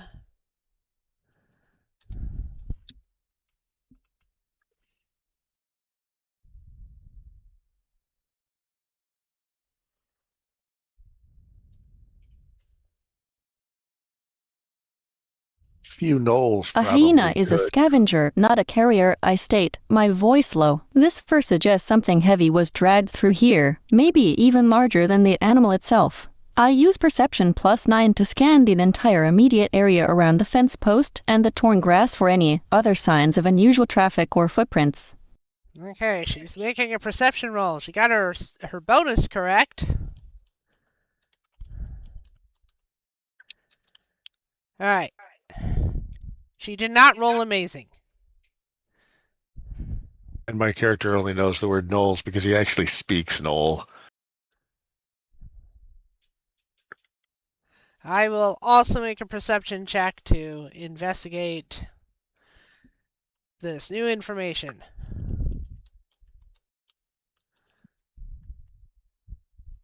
And I just got my knowledge and perception mixed up in my head. Looking there.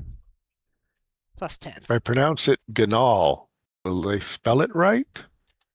No. Oh, wow.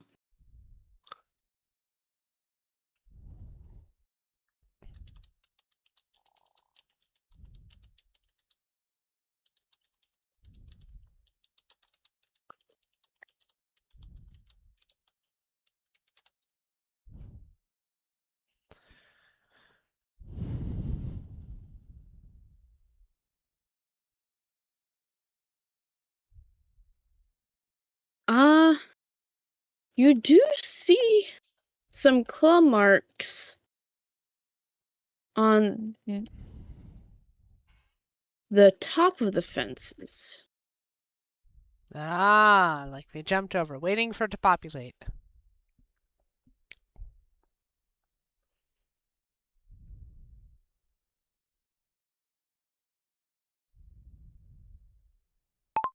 Ah, maybe they jumped over. But did they eat the whole cow on the spot or carry it out over the fence? There is still a mystery.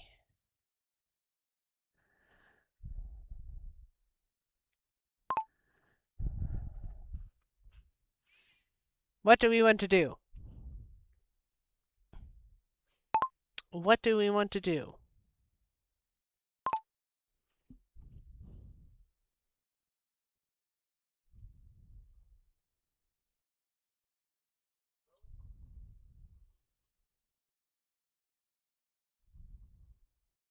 My initial thought would be try following these tracks and see where it gets us.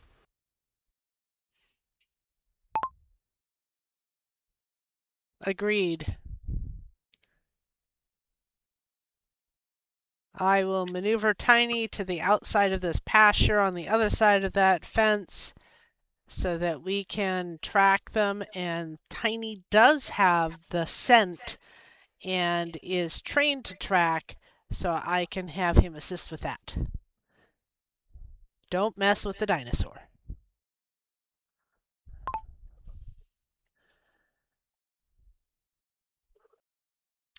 Let's see here.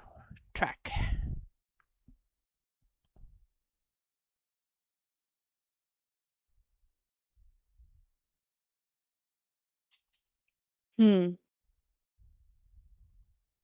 Go ahead and have him roll. Yep.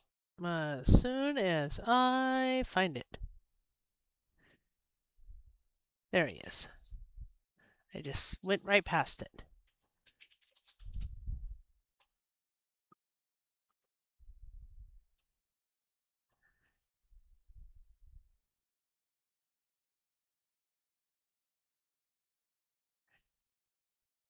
Okay, plus 5D.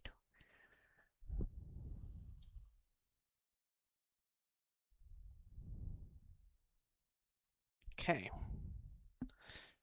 Roll 1d20 plus 5.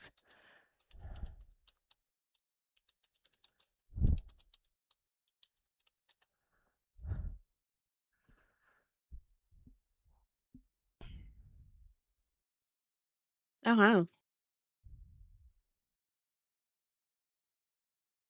The donkey is also trained to track, so, someone's going to smell something.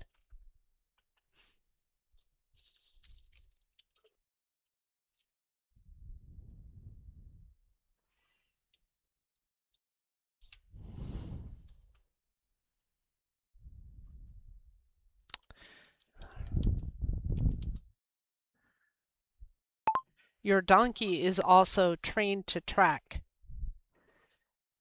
Do you want him to try to use his scent to help track the gnolls?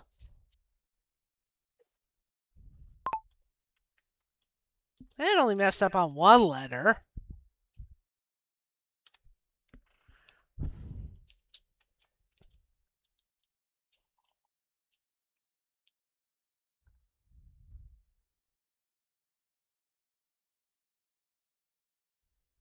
I nod, allowing Barnaby to move slightly closer to the fence line. Barnaby can track, I confirm. He's got a good nose for things. I use survival plus 7 combined with my Zen archery ability. Huh?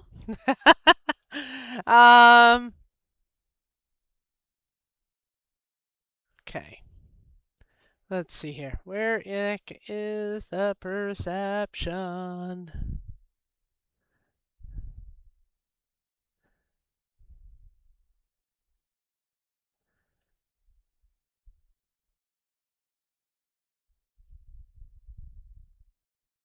There it is.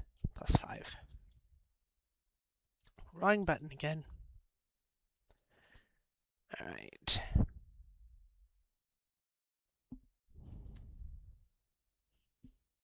Okay, roll 1d20 plus 5. Donkey using Track.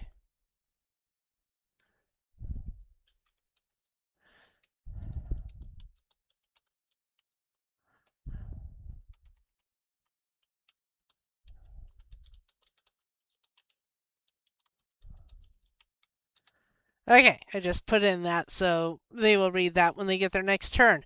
All right, you have got numbers. What do we all see or smell?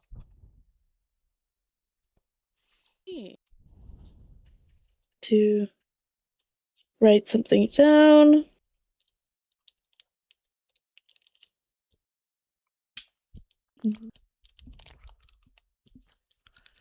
In the interest of time, we will probably want to unexpectedly skip towards the big finish.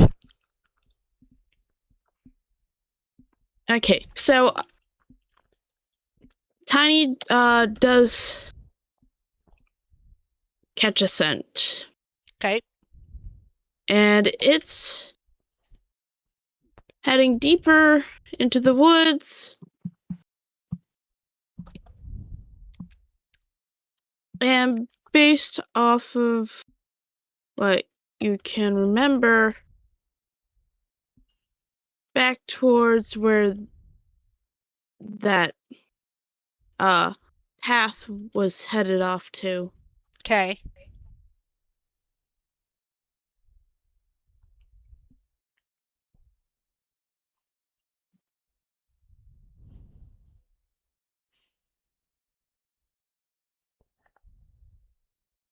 I will be on high alert and headed that way on top of Tiny.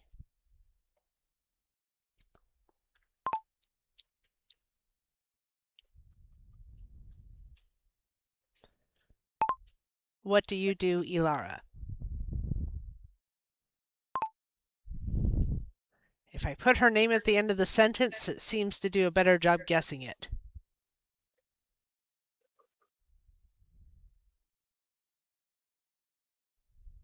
I move beside Tiny, keeping my focus on the direction of the trail. Let's see where this takes us, I say to Retha and Osman as we begin to follow the scent into the woods. Reasonable statement. How about Osman?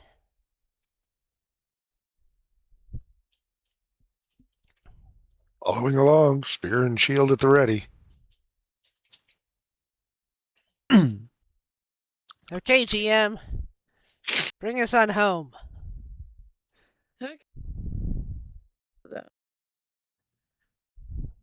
So, takes a bit of travel, but and the trees do come back, definitely. But it's also the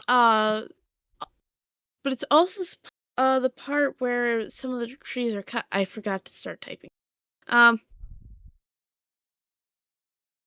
So you're moving along the scent trail, and it's heading towards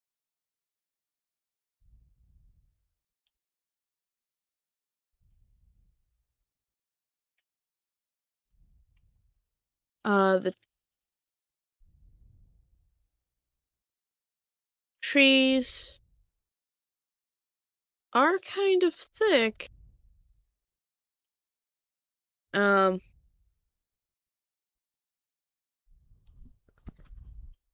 As you move through the trees,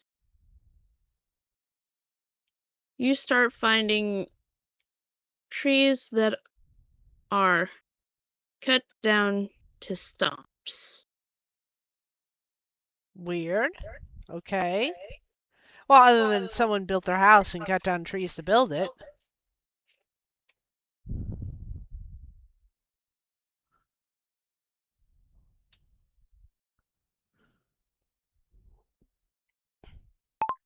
That implies that someone built a house around here.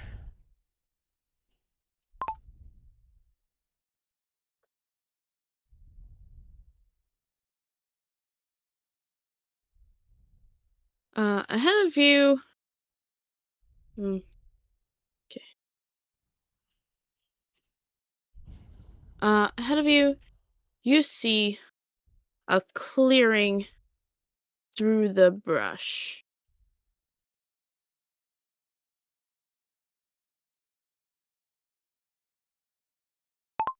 I slow down The and scent look into the is clearing. strongest here.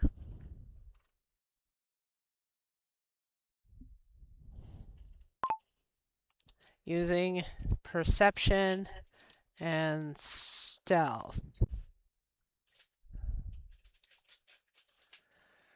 Alright, so la di da. Go back up to the top.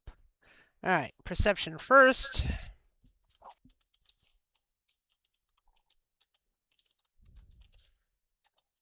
Nice.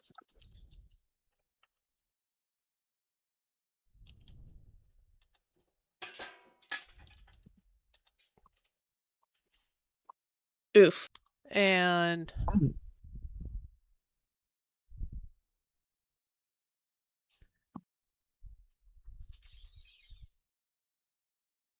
yeah.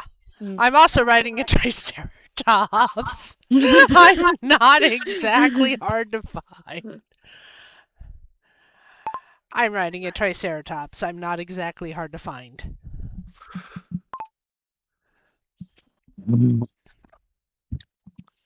Alright. Alright, hold on a second. Stealth check from Elara. What do you do, Elara? Barnaby What is your and Osmond, stealth please? bonus? Elf.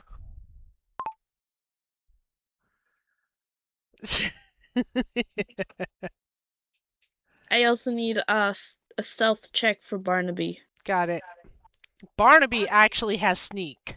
I position myself at the edge of the clearing, keeping Barnaby close. I hold my breath and remain still, trying to blend into the shadows of the surrounding Damn, trees. John. I'm wearing armor. That's one. Alright. Yeah, but you rolled a 4. I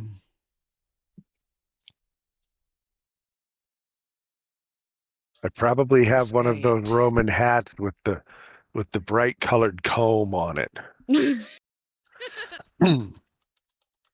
I don't blend in. Oh, yeah. No.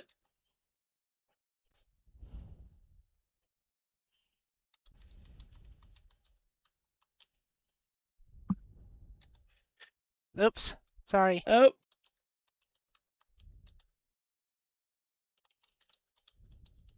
Okay.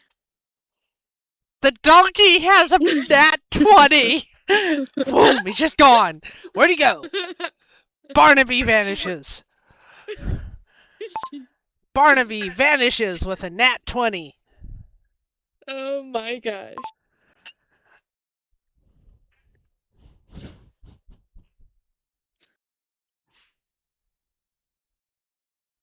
Okay.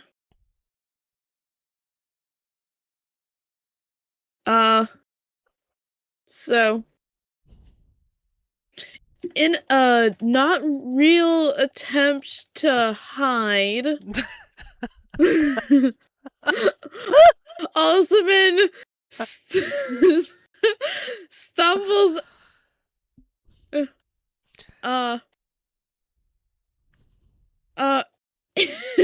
into view. I don't know that stumbles is the right word. I'm just Yeah, not he did roll where a I nat was supposed to 1. hide. He just goes clunk clunk clunk.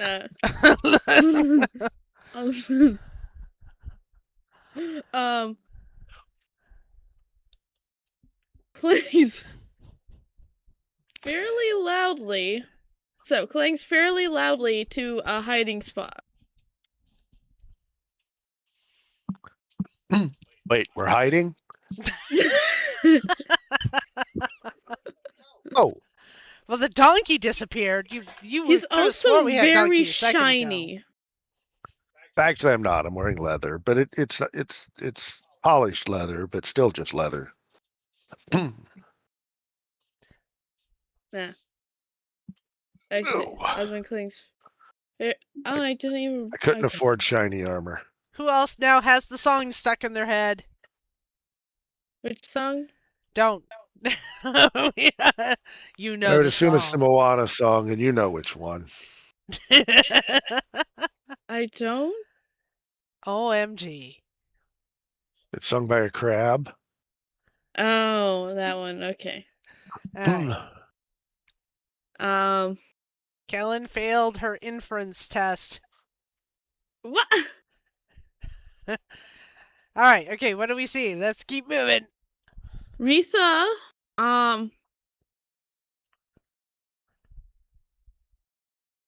Shuffles the bush a little. I'm on a triceratops. I'm probably above the bush. No, I would duck down. I mean, I'm not trying to be dumb. Let's see here. The ranger The ranger is acting hides like a professional. perfectly into the shadows. And Barnaby disappears. You could have swore he was there. Not.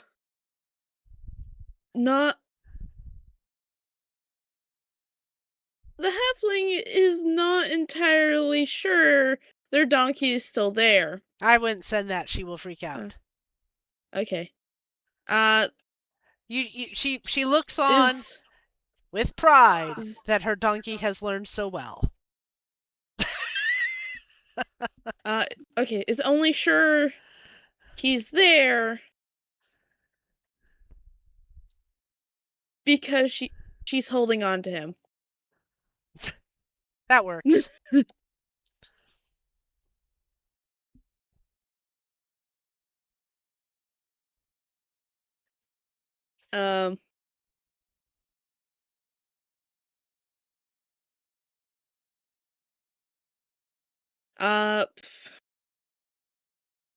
Etha sees from her vantage point on Tiny that it appears to be a logging camp.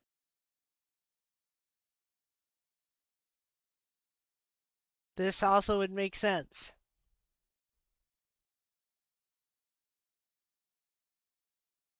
Would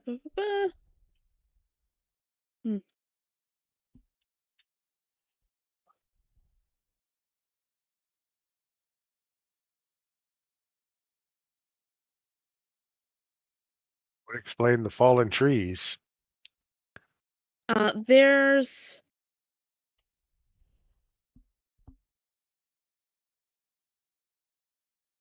not a lot of blood on the ground.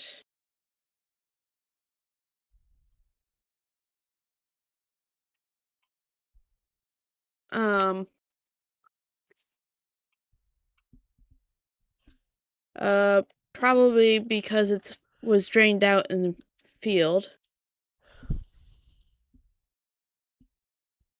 And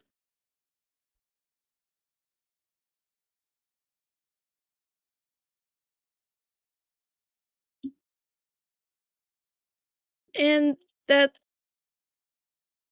there's also a gnoll staring right at Osman. Hi. All right, waiting for that to populate.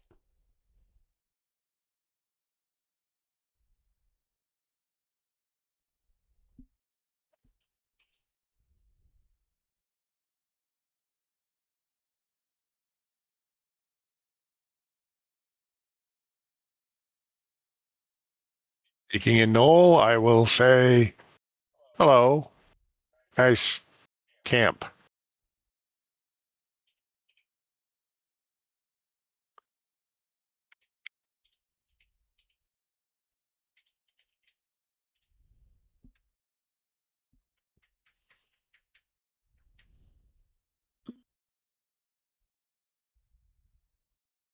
Genji. Obviously sees me. It seems like the wisest choice. Yeah, yeah, yeah. All right, Kellen, what happens? And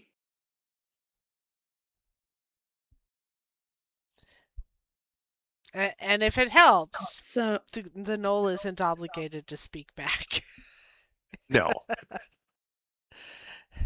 Other than to say, ooh, lunch! However, whatever the works for Knoll you. yells back at the main building. Lunch is here! Oh, fun. At that point, I say, well, Wait. crap, that was the right choice for you to make, and throw my spear. Wait, how far is he? About, I'd say 30 feet.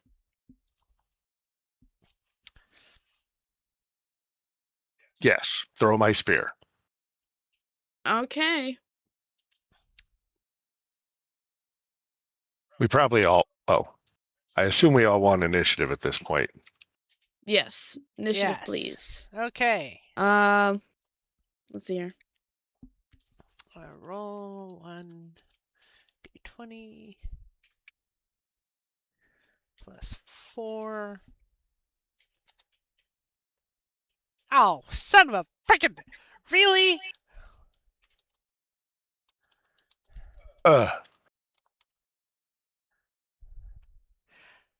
Wait, I do actually have a feat. I can add my wisdom bonus to that, and I can use that once a day. Heedful readiness, so that's going to turn that 5 into 9. Okay. Plus side, I still go in front of the knoll.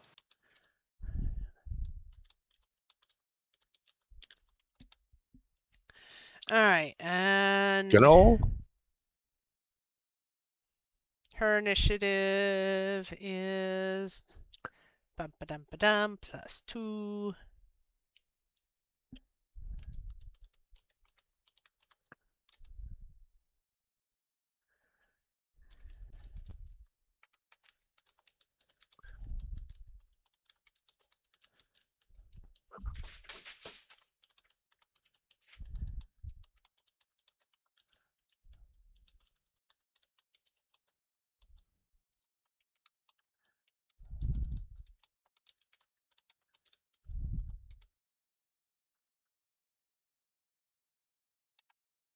Okay. Elara first. Then Osman. I remain perfectly still, relying on the shadows of the dense growth to hide my presence. I wait for the initiative to resolve so I can act when necessary. Okay, that was more restrained than I expected of her. That was well done. Next up is Retha. And then... Wait, mine's... Okay, so... Yeah, Ranger got 12, John got 10, I got 9. Yeah. Okay.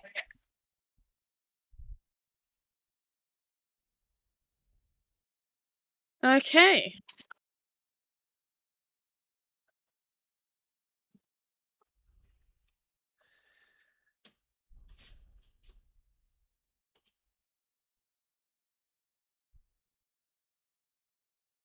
So you throw the...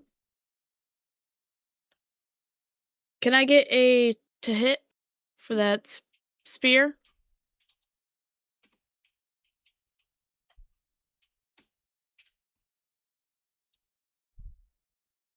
Team. It hits.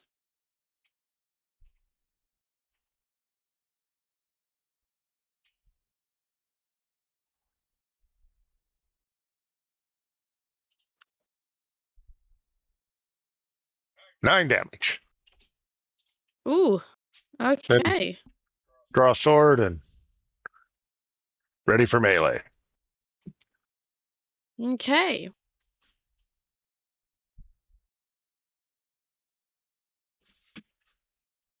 Uh.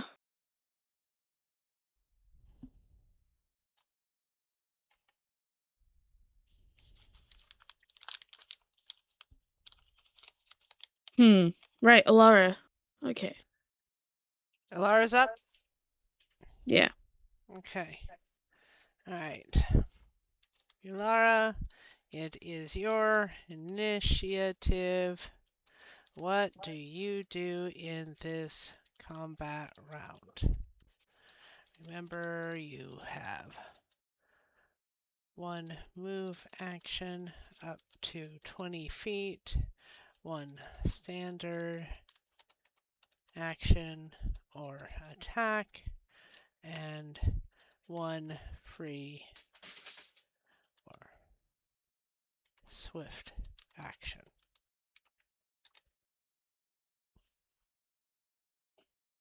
Alright, this is her first attempt to properly do a combat round. Let's see how she does. I remain absolutely still, using the shadows for full concealment. I wait to see if the knoll or John's spear will draw attention before moving. Alright, let me... Okay. Hold on. I'm pretty sure the knoll noticed being hit by the spear. Pretty sure the big old spear sticking out of his guts is a clue that shit's on for real now.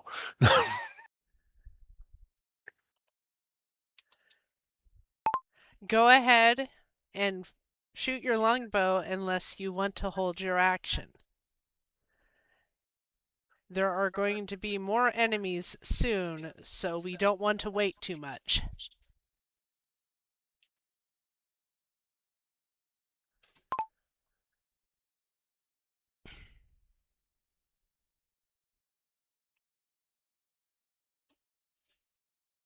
Ah, crap. What do you do, Elara?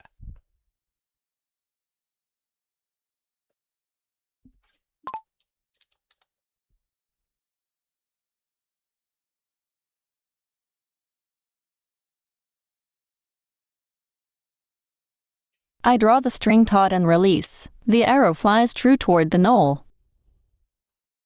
Okay. Let's let the dice decide. Yeah, that one's a tough one for her. Alright, let me get my to hit here. Plus 5. 1d3.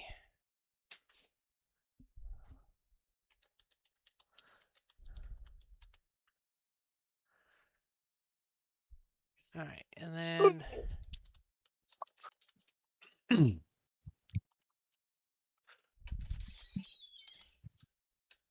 Alright. 20 to hit, 5 damage. Ooh. That knoll is down. Okay, waiting for that to populate.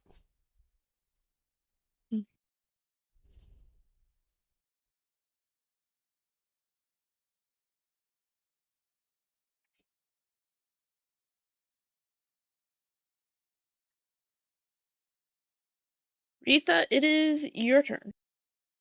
Okay. Let me just We're gonna skip Osman because he started the fight by. Yeah.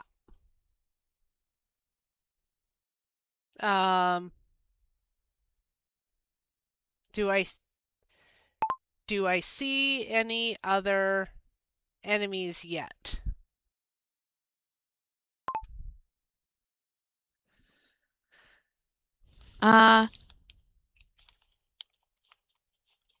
Not yet. Okay. I will ride Tiny out of the bushes and try to get behind one of the piles of logs as a better hiding spot for a dinosaur. Dinosaur.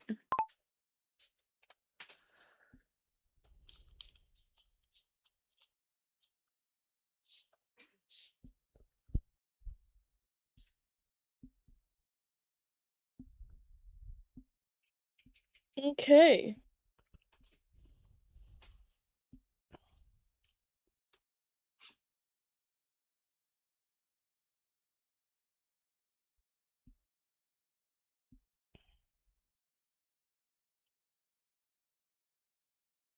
Wait a second.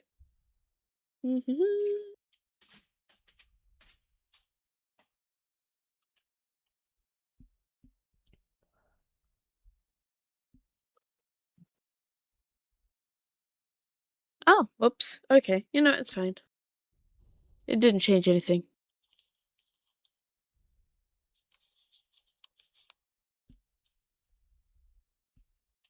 Okay. More gnolls spill out. We've got 3 gnolls and a hyena that spill out from their various locations. So we have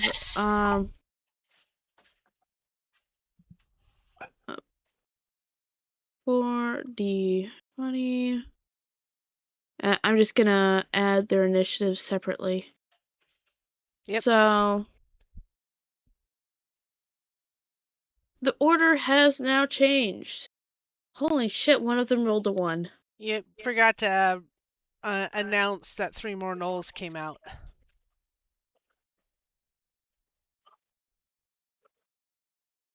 Three more. While she's doing that, I looked it up.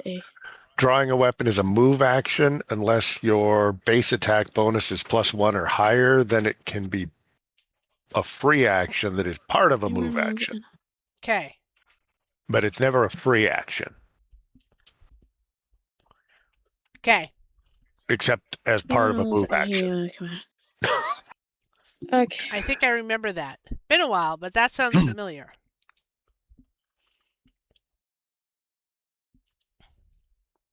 So complicatedly, I can't draw a weapon as a free action, but I can choose to stand in one place as a move action and draw a weapon during that move action. It's all in the announcement.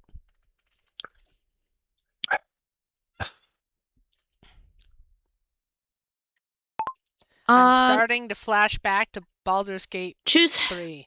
John, choose heads or tails. I'll always go for tails.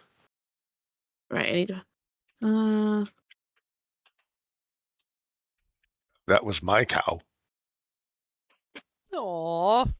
Jesus, now I'm going to cry. And heads. The gnoll goes first before you. Okay. Okay, so. I has to get over to him first. Or Well, have a range the with him. gnoll went first anyway. That's Well, an unmodified 10. Mine was a modified 10. Well, that was a different gnoll. We killed the first gnoll. These are the ones that came out of the house. Or Right. building. But my initiative roll was a modified 10. Theirs was a natural 10. Natural goes before modified. Oh. Oh, I didn't know. That's the way I've always house ruled it. It is a house rule, but it made everything simpler. You don't have to roll another dice to figure it out. Makes sense. So whoever has the lower modifier on their 10 wins.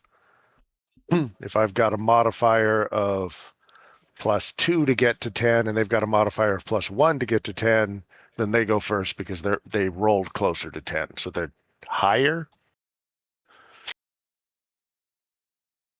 Okay. It was my way of figuring out quick ways to deal with it all. Yeah, that makes sense. Makes sense. So, we have Null comes running. Although sometimes I just did simultaneous actions, which drove everybody crazy.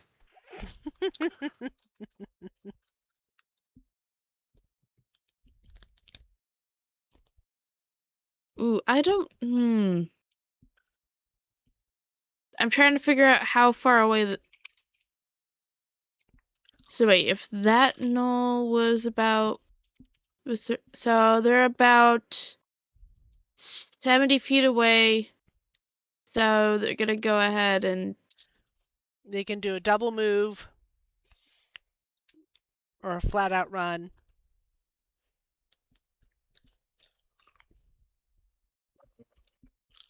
Is their movement rate 30? Yes. Yeah, they can. If they're 70 feet away, they can either charge for double their movement and still not quite be in range unless they've got a reach weapon. Or they can advance as close as they can and throw something if they've got a throwing item. Rocks are always an option. It's surprising how many enemies suddenly had rocks that they never had before because I put them too far away.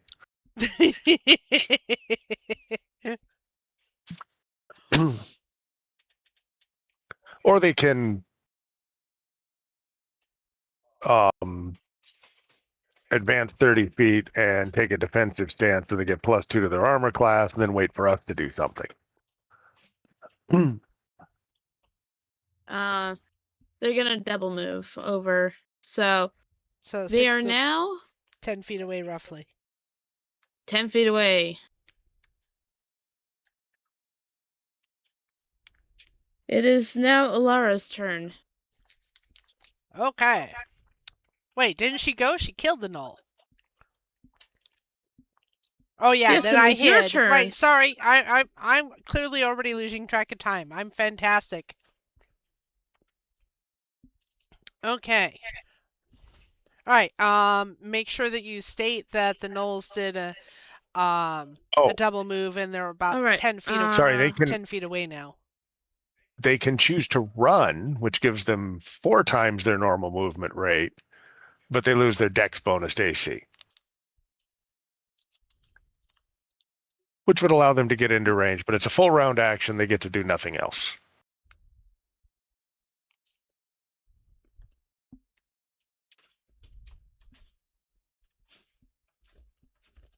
So the gnoll runs over and ends up 10 feet away from Osman.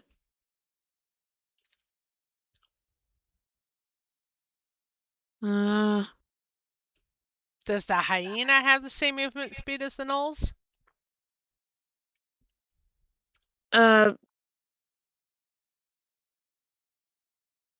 Let me look.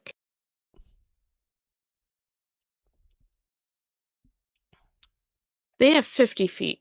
Okay, but he hasn't technically gone yet because we're going through initiative. So, okay. Yeah, and he can technically take the charge action then, which gives him double move and then an attack at the end.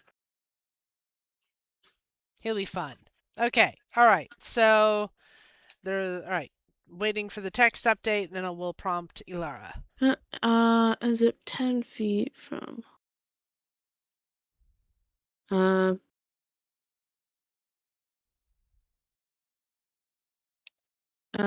It is now Elara's turn.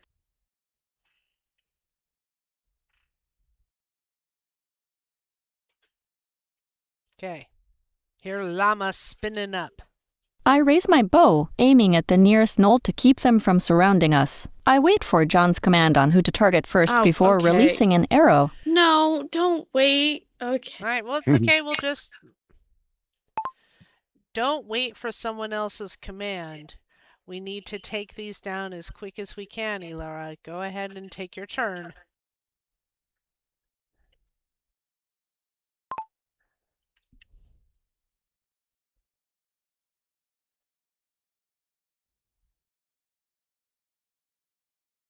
I fire my arrow at the closest knoll, aiming to take it out quickly.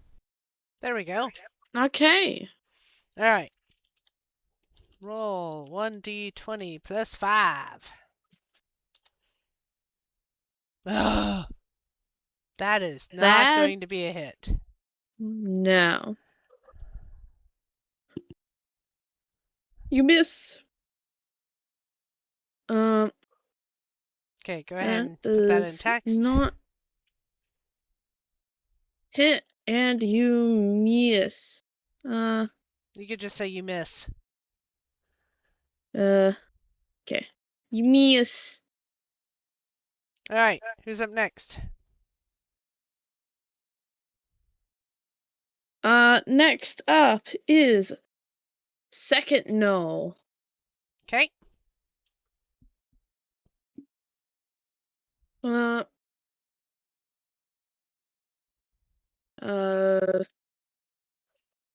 No. Number 2.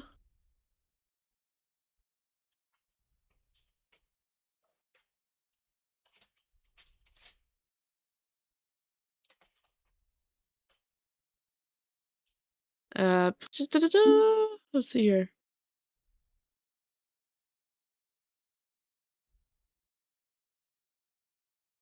Also runs over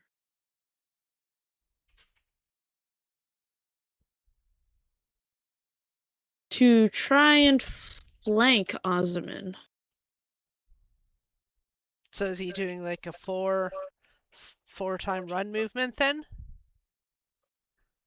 She said Yeah. run, so yes. Okay, just verifying. I doubt it's got a dex bonus to its armor class anyway.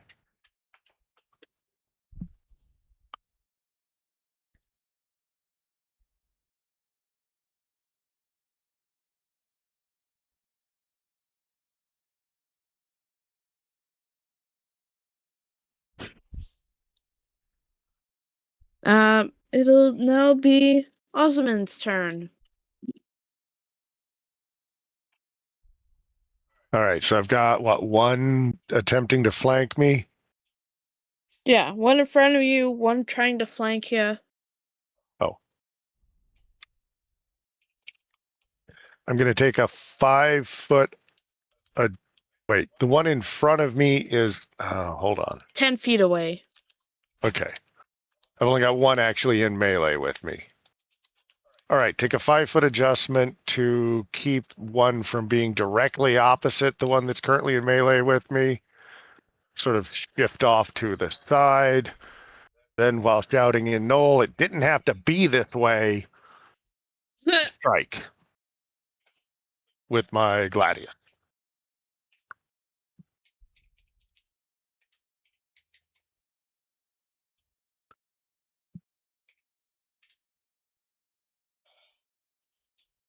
Doubt that's a hit.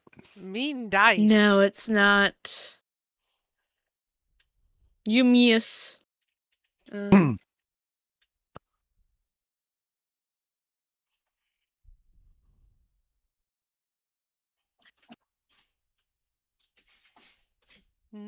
see here. I need to go read the spell.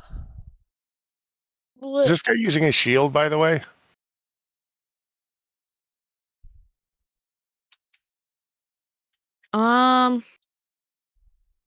You remember he did a full I run didn't action, plan so for he it. didn't get a dex bonus at okay. all. All right.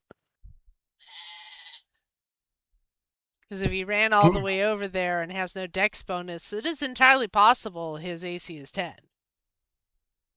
No. No? No. Gnolls wear armor, have a natural armor class, and usually have a shield. But I don't think they get a dex bonus.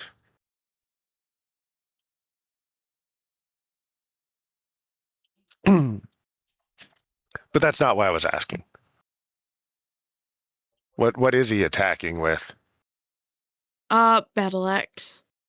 Okay, that's gonna hurt.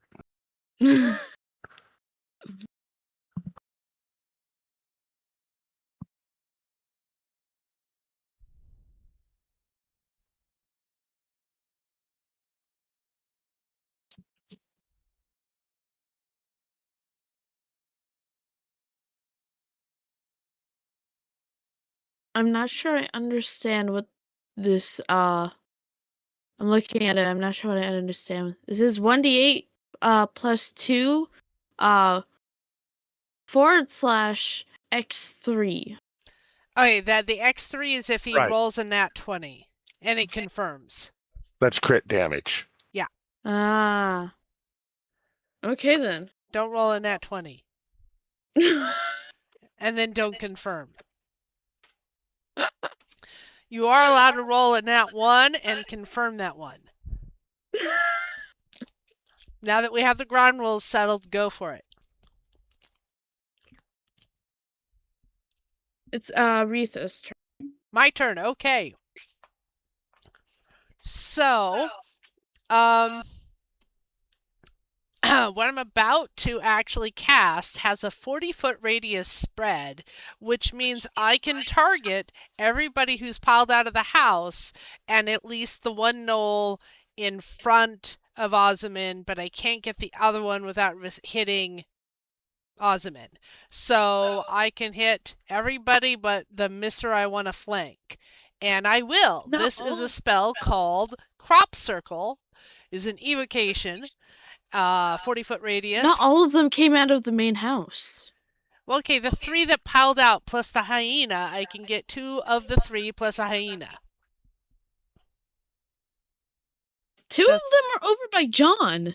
Right. The one in front of him I can get. The one that tried to flank him I cannot get without getting Ozyman.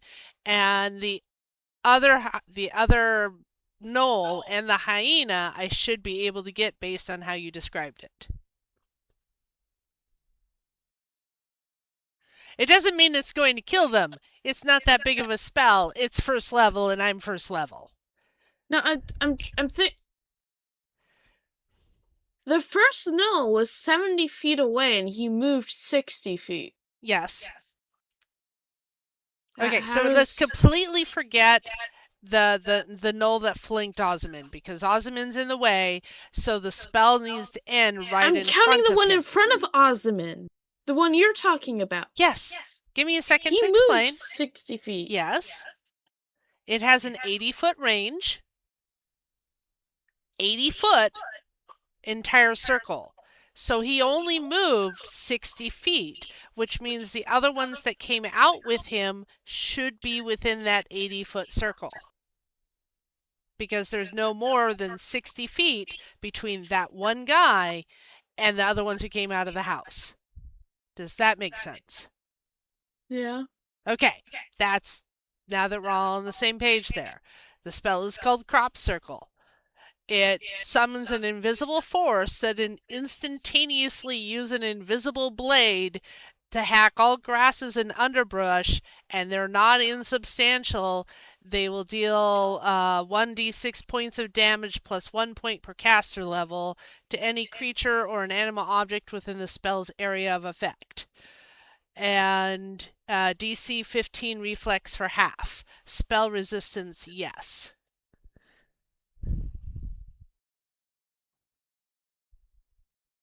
Okay. This is my big gun. I'm using it. I may regret this, but I'm using it. All right, so let me. I cast Crop Circle so that it hits the knoll that's in front of Ozyman plus the knoll that is back by the house plus the hyena that is back by the house. I cannot safely target anyone else.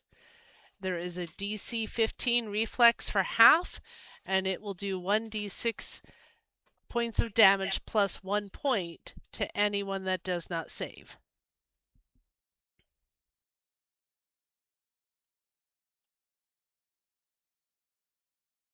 I have to make a correction. Ozyman. And also fix that. All right. 1d6, come on, be something other than freaking.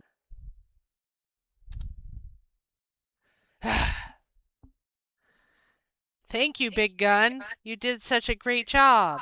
All right, so I annoy everybody only.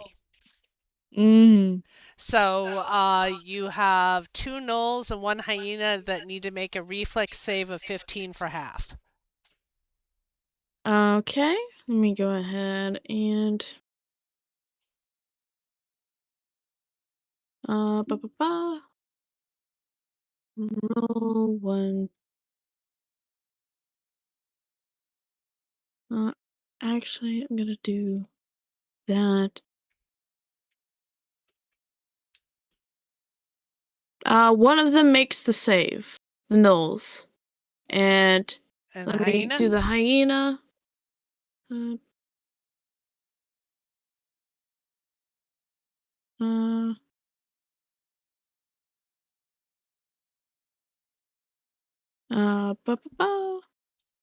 Roll 1d20.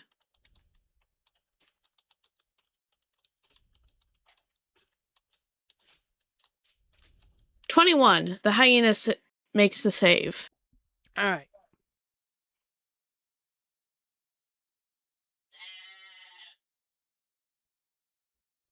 Okay, that one takes.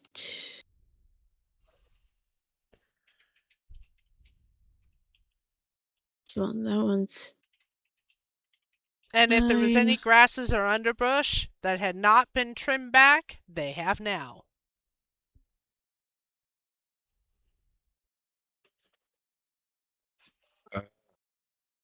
Just to note, you Eight. round down damage when they make a save. Okay, sorry. So 131. Yeah. Sorry, you round down, so it is 1, 3, 1. I almost don't want to say it, but at some point, one of us is going to make a save too. That's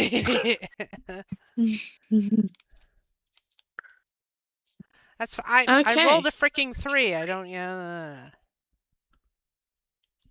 The dice are not my friend today. I'm sorry. Okay. It is the. Oh wait, I forgot to do Tiny. Tiny still has an action. Oh yeah. Okay. All right. So, Tiny is going to charge the gnoll that is in front of Osmond. Okay. Okay. That is in front of me, right here, somewhere. Offense. Here it is. And he's going to also smite evil. Because okay. he is angry. All right. Okay. Please, for the love of God, roll 1. Well, all right. Plus 2. Let me make sure I got this.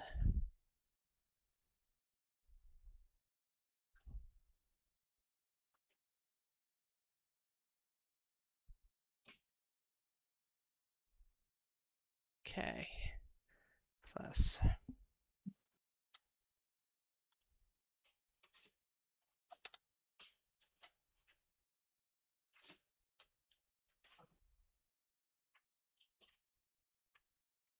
That does not hit. Okay. Well, now he's within 10 feet of that knoll, by the way, because he's got a 10-foot reach. Okay. All right. That's his turn. Onwards. Okay. Knoll number 3's turn. Everybody has been annoyed and is... Well, it depends whether or not they knew I cast the spell. You waved your arms and shouted funny things. And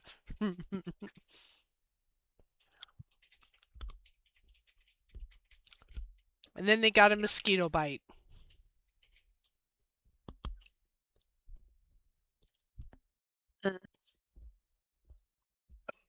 Okay, so let's see here.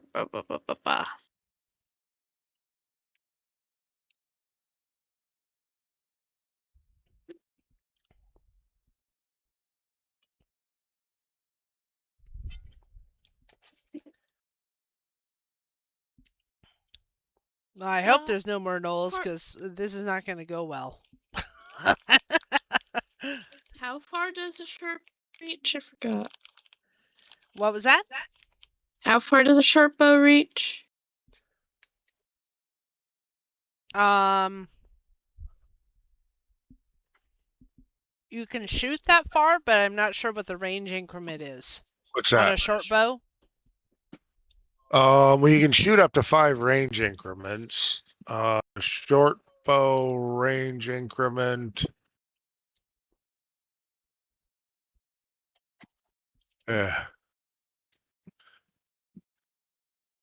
60 feet. So yeah, we're second range increment. So they'll take a -2 on targeting.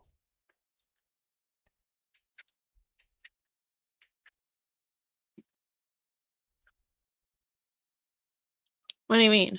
I'm measuring. If they're within 60 feet, there's no penalty to hit. If it's between 61 and 120 feet, there's a -2 on their hit. He's gonna move 30 feet before firing. Then there won't be a problem. Okay. So it's gonna move 30 feet and fire. At who? 1d20. +1.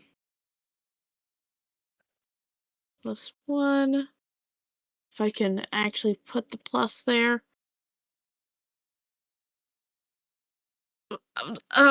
Okay. He misses. Yay! Thank God. Who was he hitting? Who was he aiming at? Who do you think? Well, you're supposed to state so Elara knows. He was aiming for Osman. Yeah, apparently I was just unnoteworthy. Yeah, with a 7, I'm not sure we could actually tell who he was aiming at. Wow. Oh my god.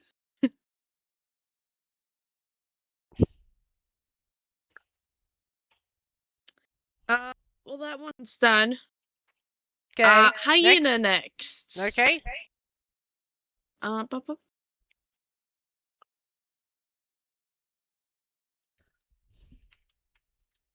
Okay.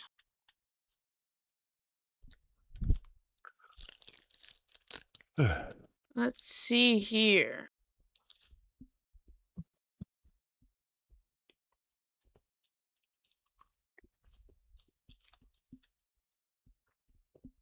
How far away is this one? Okay.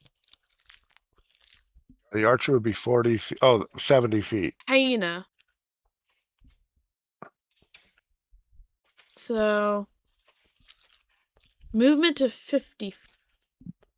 So he could take a charge action and attack any of us and gains +2 to hit and takes -2 to his armor class for 1 round after the charge. the hyena's gonna charge at Retha. Okay, I am on the dinosaur. I am up a bit. I never said I got off of Tiny, so I just want to make sure we're ahead of that. Clear of that. Yes, I know. Okay. Did you make a ride check to cast a spell? Tiny wasn't moving at the time. We were stationary. That makes sense. Okay. Would it be a disadvantage because you're higher up? I don't think so. I mean, it can still bite her leg or ankle or whatever without really any issue. Okay. If it had to actively like jump and snap at her, then maybe, but it's not really. Yeah. If it was a huge creature, an elephant or similar, then yes. So wait, what were the debuffs for charging? The charge gives you +2 to hit, and you take -2 to armor class for 1 round. And just make sure you announce before your make sure you It announce your has dice to roll. be in an exactly straight Right. line. You cannot dodge around anything. You have to basically like run and attack at the end of your movement. I ain't attacking shit. Okay. Well, and say what it was trying to do so the Yeah. story makes sense. Hyena was attacking. So he's within 5 feet Retha. of the Triceratops now. Yeah. Okay, and say he missed. Just so that's clear. Okay. Who's up next? Back to null number 1, which is the one in front of John. Okay. Announce what he does before you roll. That way it's a little bit easier to follow.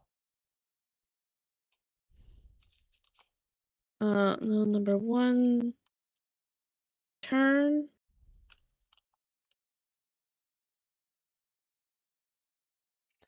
He does have a Triceratops on his side, potentially giving flanking bonus to Ozyman now.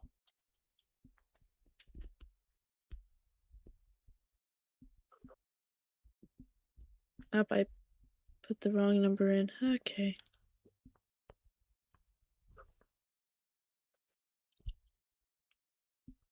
Okay.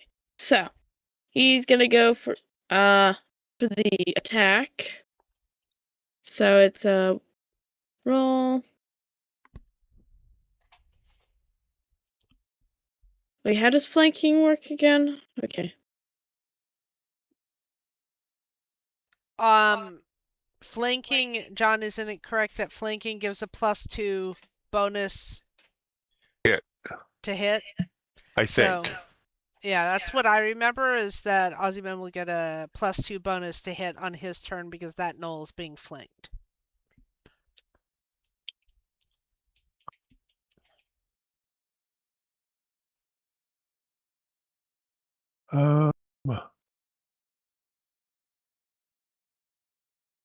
So this knoll gets a +2 to hit, but No, this knoll won't No. because he's being flanked. John gets the bonus.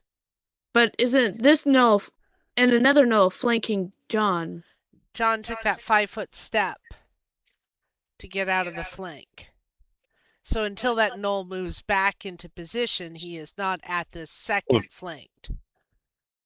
He'll have to circle around me to get to the opposite side. Okay. That knoll could try to make an adjustment to reflank John between that and the other knoll, but I mean, it's well within the movement, but it's a sufficiently awkward movement that they wouldn't be able to charge. And they wouldn't get their +2 to hit. Right. So they just have to move into flanking position, and then they'd be able to attack.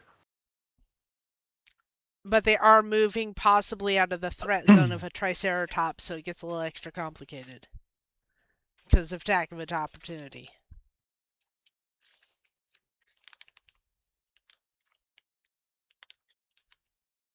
So unless you want to figure that all out, it might be just easiest to have them smack from where they are. Okay. Well, he's not in range he has to take a movement to get in range.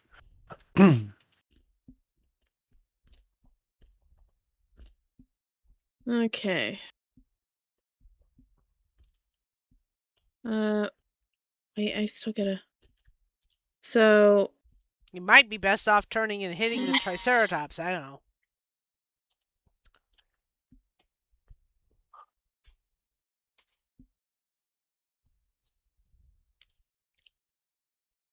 I don't know.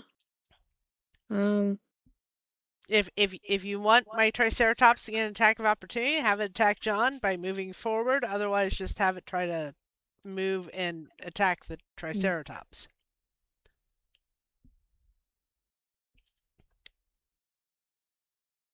Null number 1. So it's. All right. Got it. Roll 1d. He must die 20. now. He's trying to hit my dinosaur. Tiny has an AC of 13. And he's gonna 17. Hits. So it's going to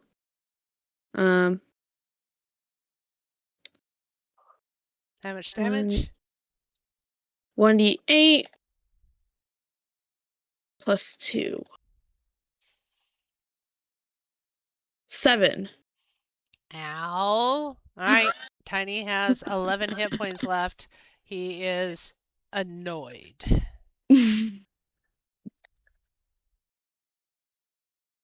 It is Elara's turn. Okay. All right, Tiny has been hit for 7 points and has 11 left. He looks very angry and unhappy. It is your turn, Elara. The gnoll that is trying to flank Ozyman is probably the closest one to you, but doesn't seem to be aware of you yet.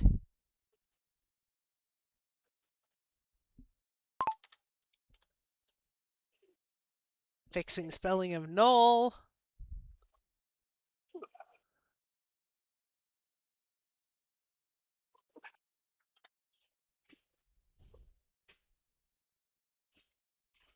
She's thinking.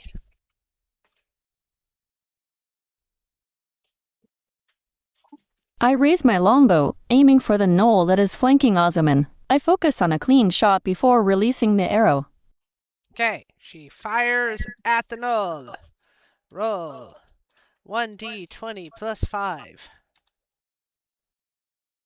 20!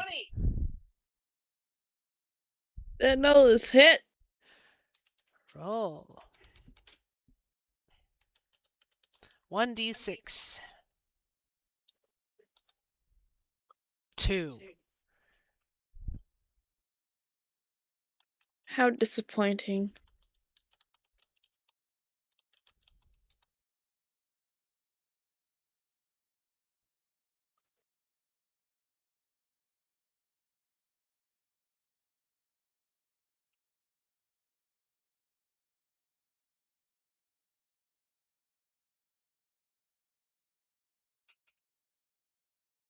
Okay. Next. Next is null number 2. I think. Yeah, it should be the one Yeah. that flanked, tried to flank John. and has been hit And has just by been hit. an arrow Yeah. that seemed to come out of freaking nowhere.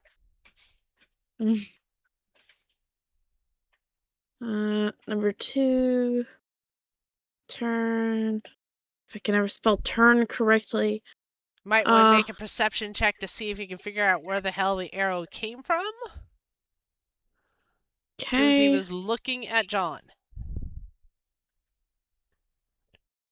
How do I figure out the perception? Because it has listen and spot here. Just perception equals spot. It's wisdom based, so yeah. 1d 20. Does Elara have precise shot, by the way? That's a good question. Give me half a second. Yeah, that was not the button I meant to hit. All right. You know, she...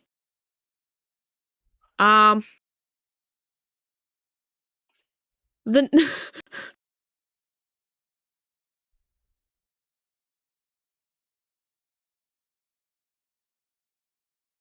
No, she doesn't have that first level. She gets it at second level.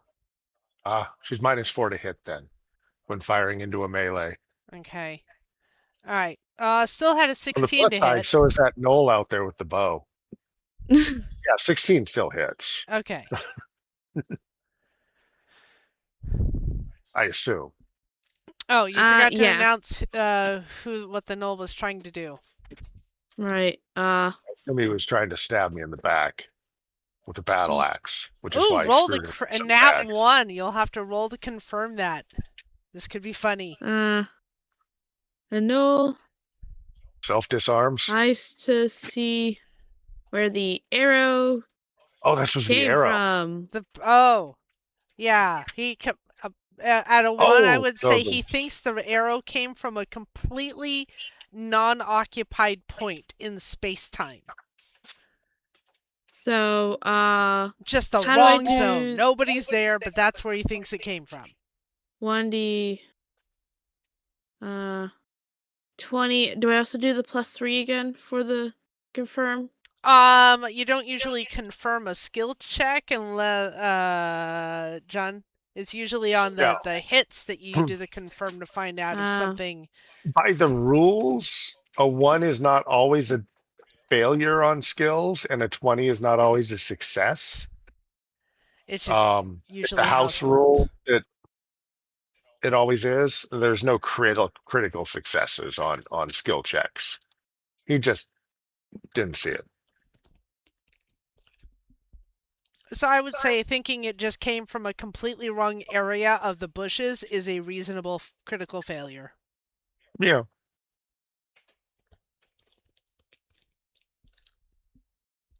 But since it's a specific house rule, it can be whatever you want it to be. Yep. This is your house. Exactly. So just make sure you announce whatever the outcome is. And it's more funny to have skill checks to have criticals. It's... Yes. I still think I might smell a little bit of dino poop.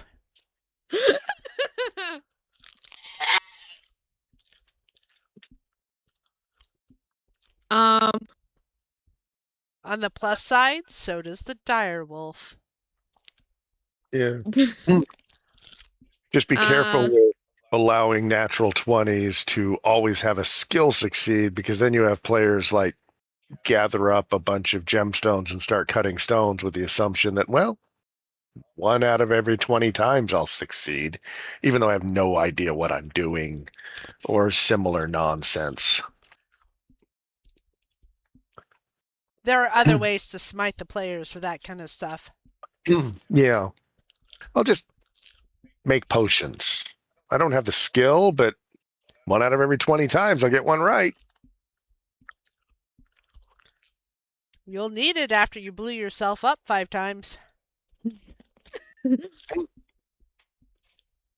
Because one of those 20 times could be in that one.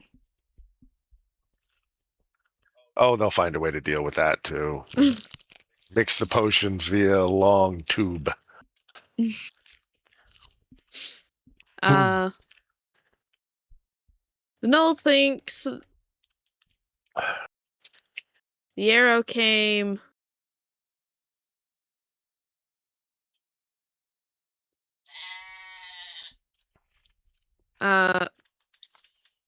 from the other Null. Friendly fire isn't.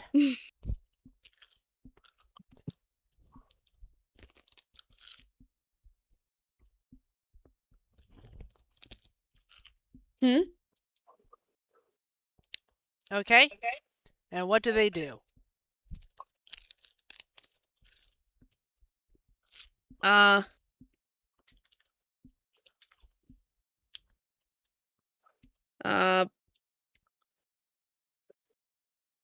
It's going to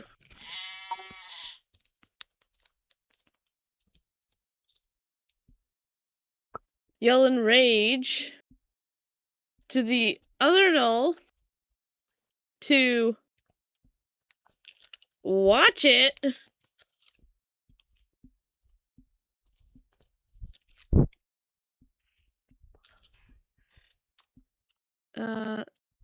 Oh my gosh. Other Null.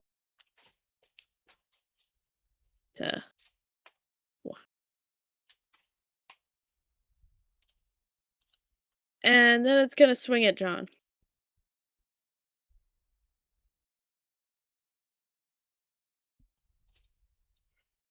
Armor class is still 19. Yeah. So, roll 1d20 plus 3. Nope. Ooh, misses. It misses. Okay. Who is next?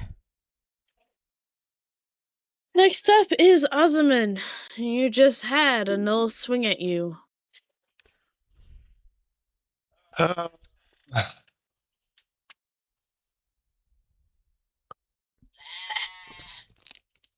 Oh, baby!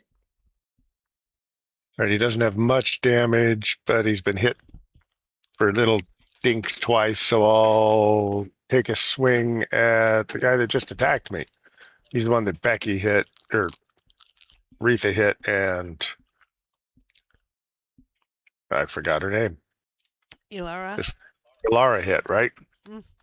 The that one that one just has- tried to hit you was behind you. Right, so that one has only been hit by Elara so far. Oh.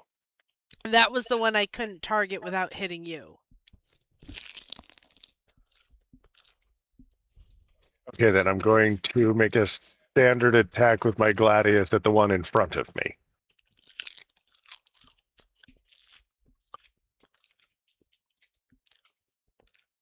That one, you do get a flanking bonus because tiny.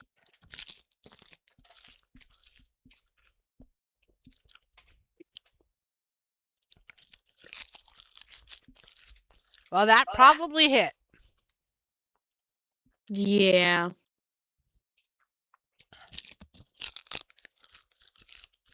Ooh, nice damage. Whew. That one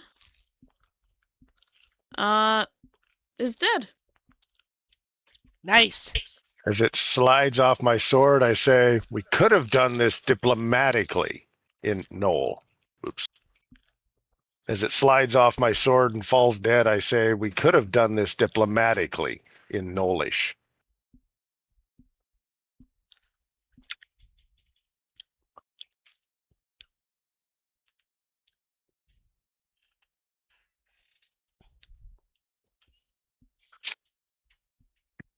I mean, I'm terrible at diplomacy. We would have ended up here anyway.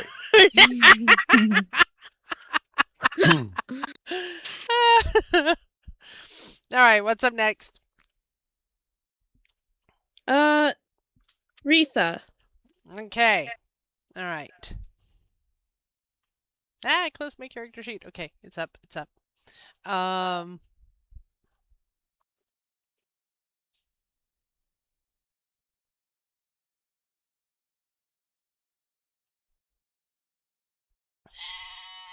I'm going to cast Spikes of the Locust Tree as an immediate action. That's targeted on Tiny and basically gives his coat, spikes. You're sitting on him? I'm on the saddle. I am protected.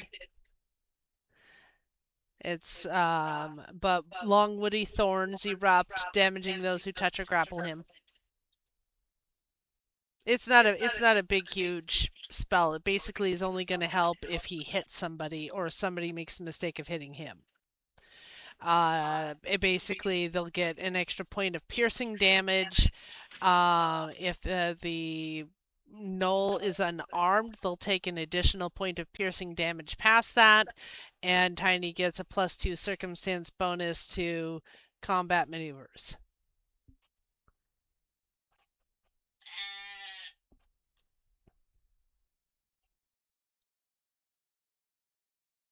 And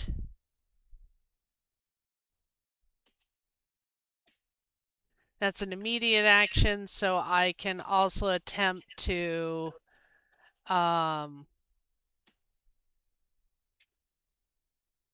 hold my, well, we're kind of on the same turn. So when Tiny charges the next Gnoll that's closest to him, I will attempt to also smack that Gnoll with my quarterstaff.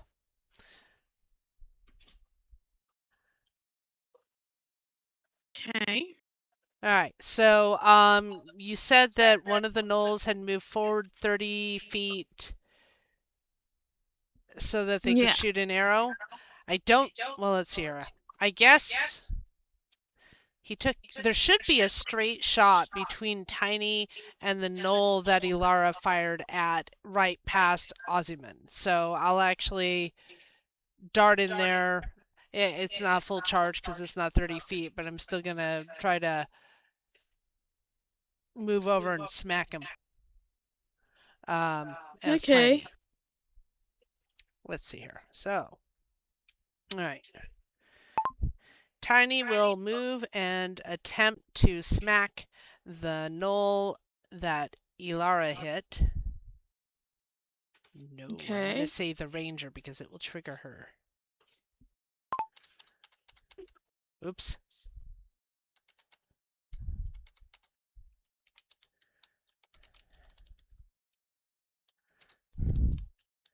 after I cast spikes of the locust tree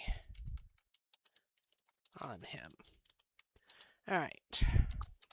So roll 1d20 plus, literally right in front of me. Here it is. Plus 2. Come on, tiny hit. What the hell?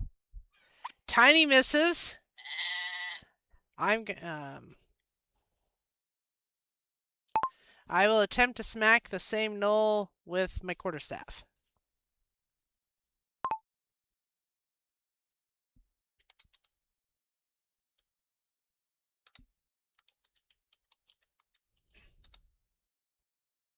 No, no, I'm very useless in this battle. No, I am very useless in this battle so far. Yeah.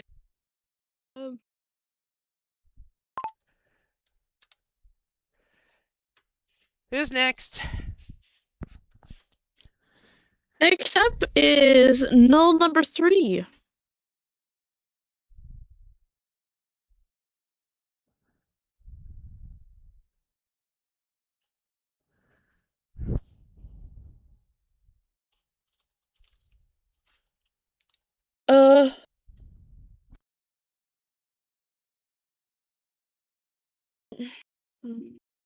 This one is going to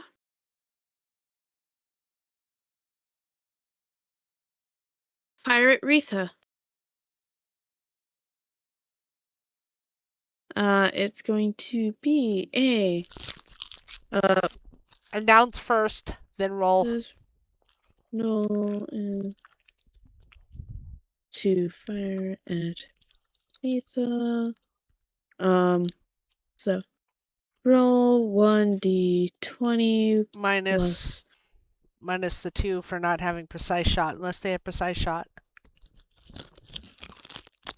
Did you somehow move out of their range? No, but he's firing into melee. That's a minus 2 to hit. Oh. What was that? -4 to hit.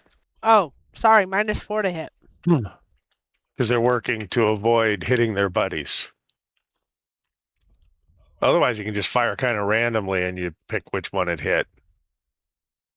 Randomly. Got a good chance of getting the right one.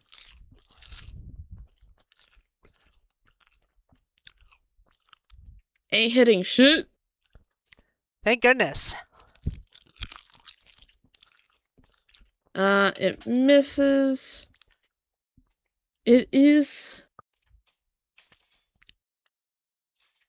It is the hyena's turn.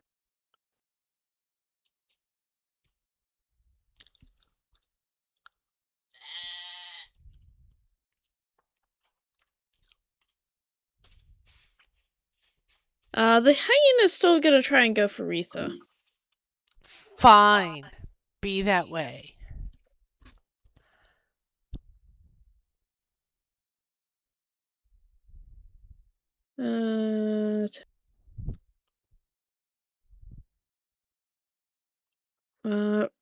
So it's going to be where's my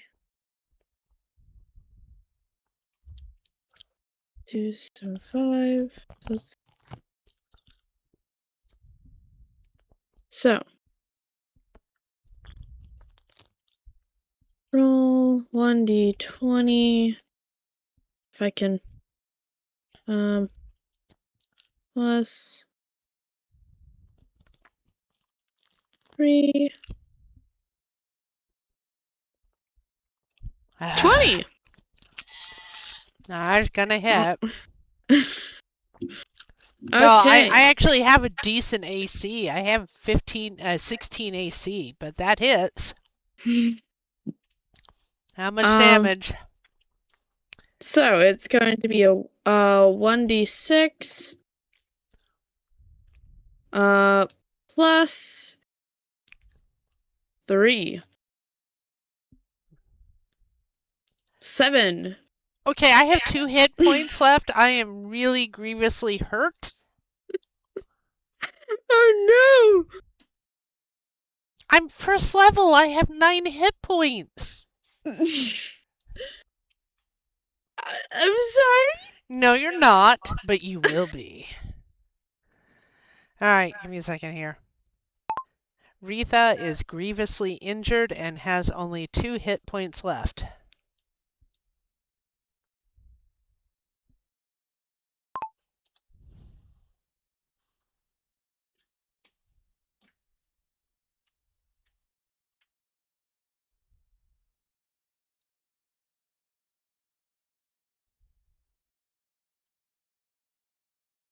Okay, next up is Elara. Okay. It is your turn, Elara. Oh. Shoot that knoll.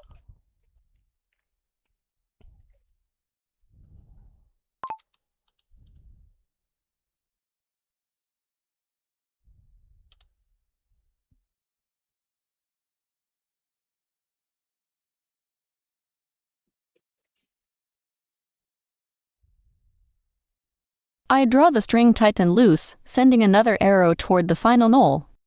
Final? It is not the final knoll. There is another one after this one.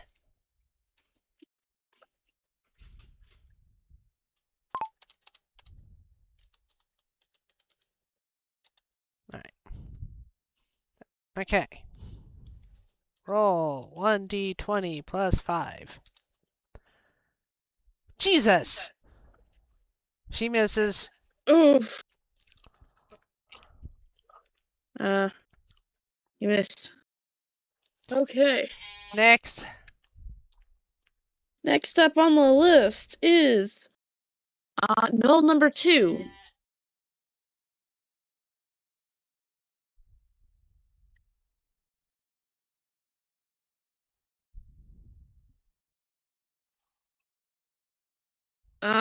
This one's going to try and attack John again.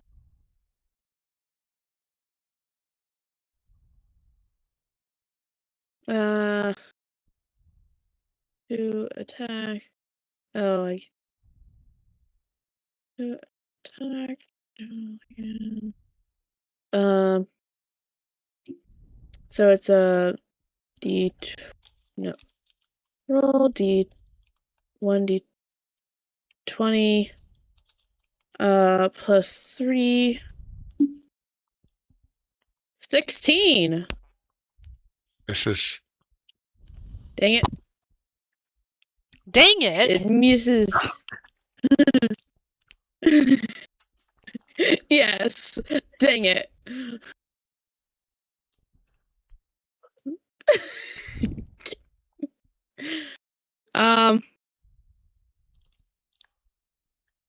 Next is Ozaman.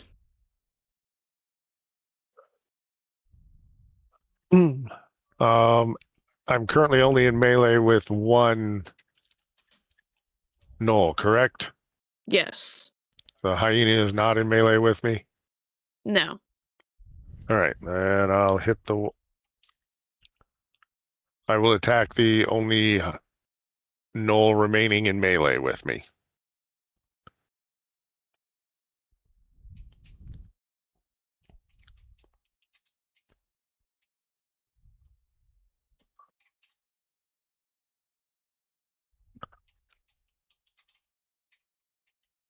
That is a hit. 8 damage. Ooh. It is still up. Probably not by a lot, though. No.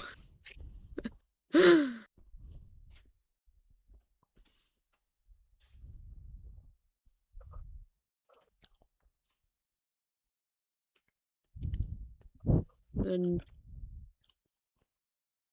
knoll still lives. Who's up next?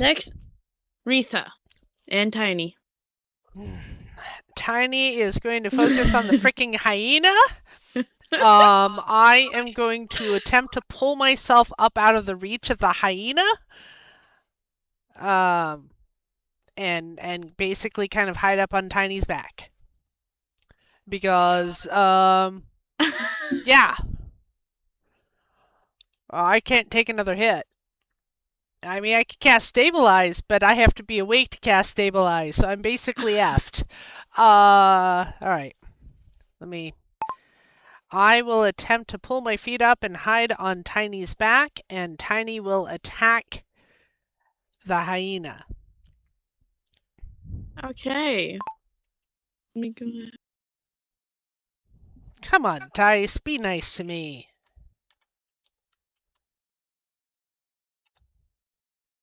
No. No, they want me to die. However, now Tiny is the more immediate threat. Also, that would count as a full defensive action, which gives her +4 to her armor class. Okay, so at least now my AC is up to 19. And since she's on top of a dinosaur and deliberately raising herself up to the very top of it, probably put the hyena at a disadvantage attacking her. Okay. So it'd be good if it kept doing it because it won't hit me and it won't hurt Tiny anymore. we're getting the most, or we're getting our butts kicked a little bit here. But that's just my opinion, obviously. I wasn't expecting it to almost take you out. I'm sorry. I told you I was having Baldur's Gate 3 flashbacks.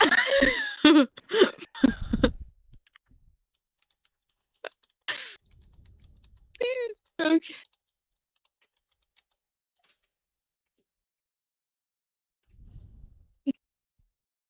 Okay. Who's up Next next? is null number 3. That's the one with the arrow? Yeah.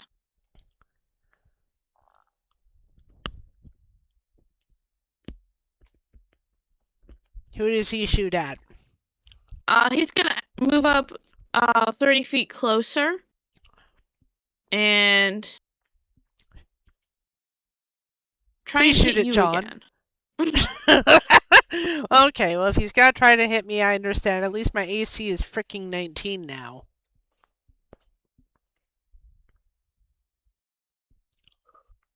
And he has a -4 to hit.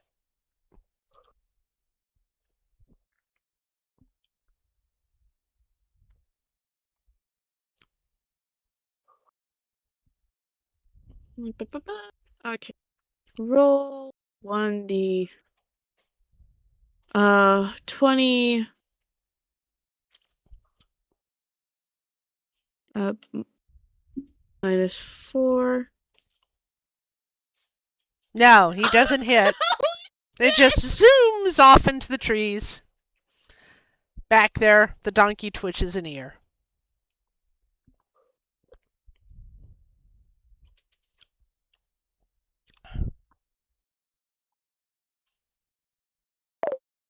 The arrow misses wildly and... Oops, I'm in the wrong screen. Here we go. The arrow misses wildly and zooms off into the trees. Wait. The Earl? What the hell? The Earl? The Earl? Hold on. I have a question. Do you think null number 2 is a clear shot from null number 3? It wasn't a natural one. It's just, and he was aiming up, so it's just going to go off into the trees. Okay. Story-wise, that's how it would play out. Okay. Yeah. Oh, right. Yes, I was coming over here to go to campaign log to delete that because that is...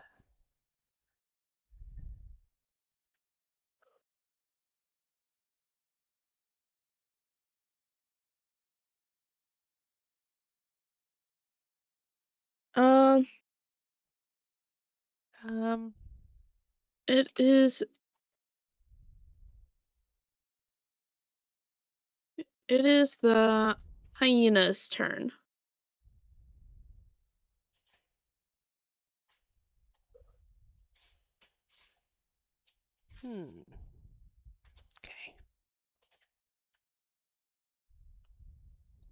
The hyena is going to switch from Retha to Tiny, who just threatened it. Okay. Ineffectively, missed horribly.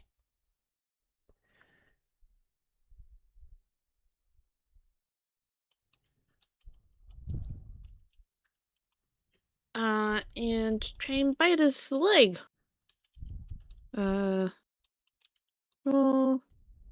1d20.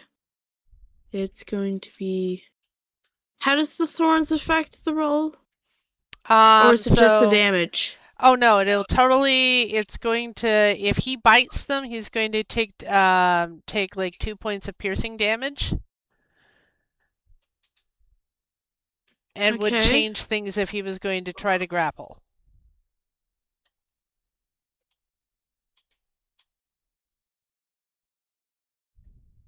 $13. It does hit. He will take 2 points of damage. Ow. Okay, so this one is 2 points of damage, and let's see here. Slash roll 1d6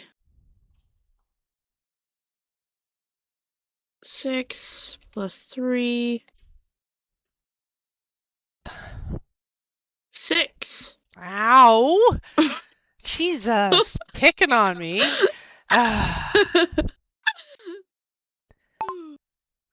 The hyena takes 2 points of piercing damage from the locust tree spikes, but Tiny is down to only 5 hit points left.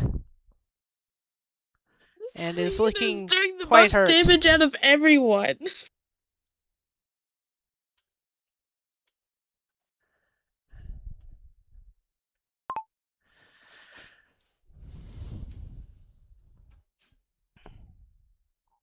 Okay, who's up next? Next up is Elara. Elara's turn. Okay.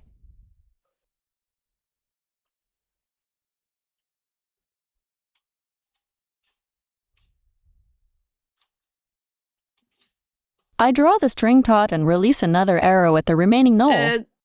Yes, there's still another. It's not remaining. Okay. I just found out her campaign log hasn't been updating for the last little bit, so she's been doing all of these turns essentially blind. So she's doing quite well. No. All right. Let me just. There is still one more knoll after the one you were shooting at.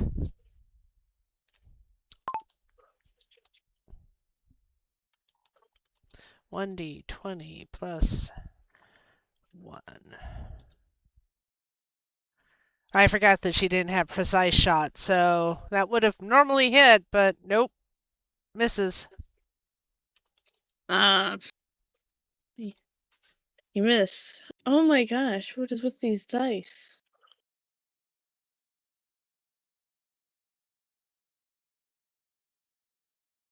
Okay. Knoll number 2's turn. No. Please pick on John. Or me. At least I've got the AC 19. Oh, that's the one by the trees, though. So it either still doesn't know where he's being shot at from, or is probably going to just focus on John, which makes sense. Nah. It's going to attack. I just chopped it in the face for a bunch of points. Yeah, that makes sense. It's going to attack. So roll 1d20 plus 3. Almost 17. hit you, but nope. Nope. It Off the misses. shield.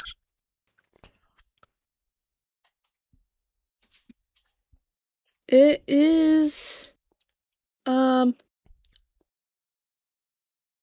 Osmond's turn.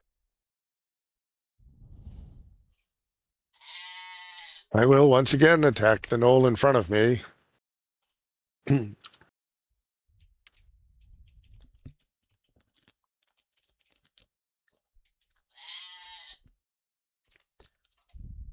Oh, ouch.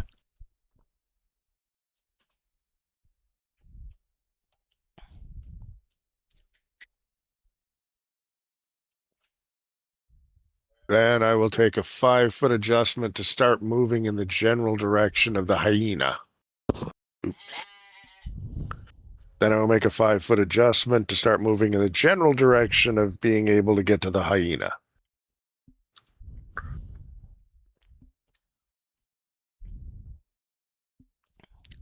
Okay. It is Retha and Tiny's turn. All right, I'm high. I don't really have anything I can easily do. Let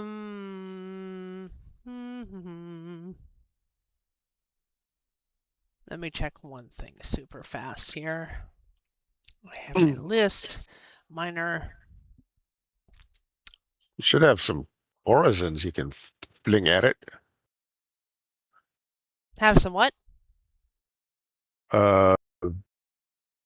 Cantrippy like things for priests and druids. Orison. Oh. Like yeah.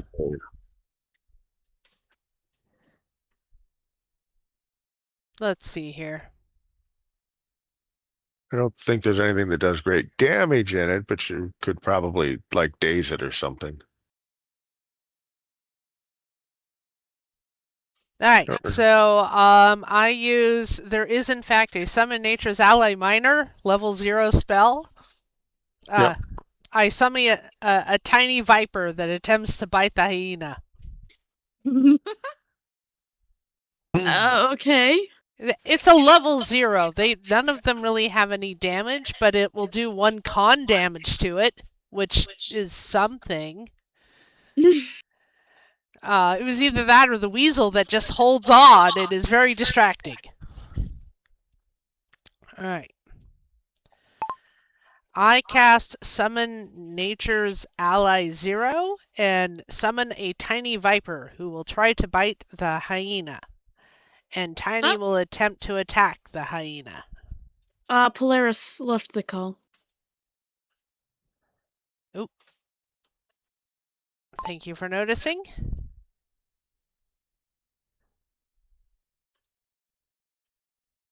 Okay. That's why we have Discord bridge. Is she still out? Yeah. Yes. Okay. Restarting the Discord bridge.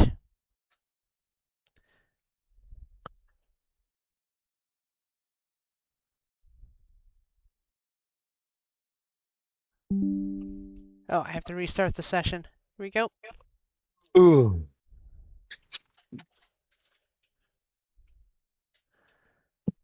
All right, we should have her back in here in a moment.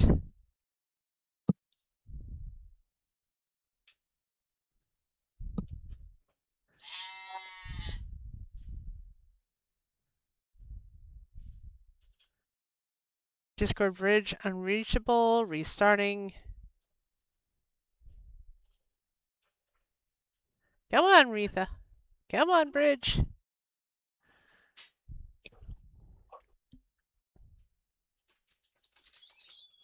All right, bridge connected, voice down. It's trying to reconnect the voice.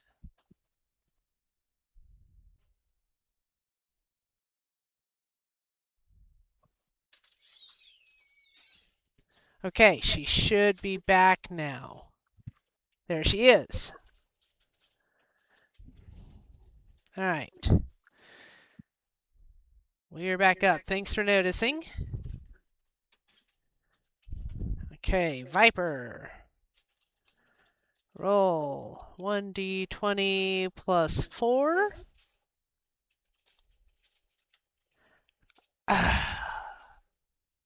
Roll 1d20 plus 4. I did not confirm my critical, so it is just a regular miss on the Viper, but it missed.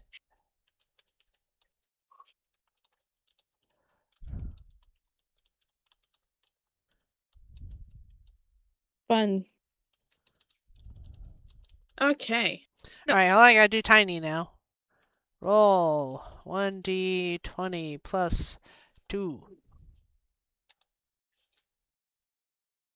Does that hit the hyena? Armor. It has an armor class of 14. It hits! Thank freaking Yeah! God! Alright. Scrolling back up to Tiny's information. Got so used to missing, I forgot what they did. Alright, here it is. Alright. So, roll 2d6 plus 4, because the extra piercing damage. Here we go. 12 points of damage. That hyena is dead. Woohoo! Might well report that.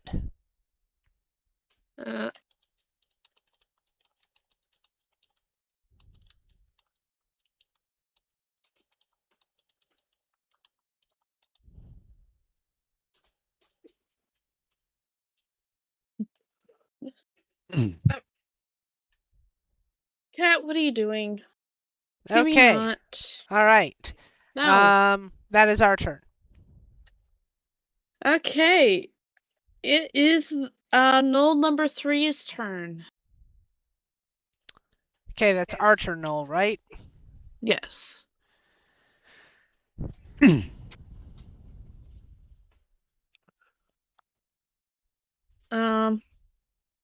Let's see here. It's gonna once again fire at Retha. Still hiding.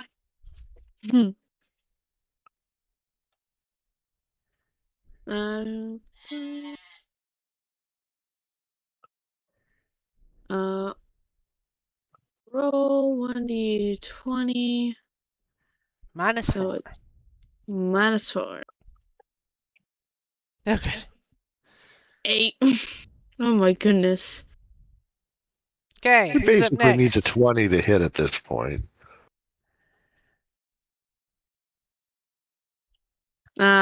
It misses. It is now Elara's turn.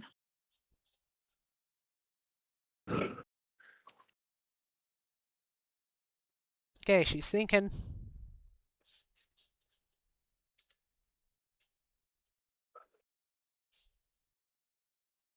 Nope. No. I let out a slow breath, easing the tension from my shoulders as the final No. knoll falls. Hold on. I check on Tiny to see if he needs tending to and then gather my bow.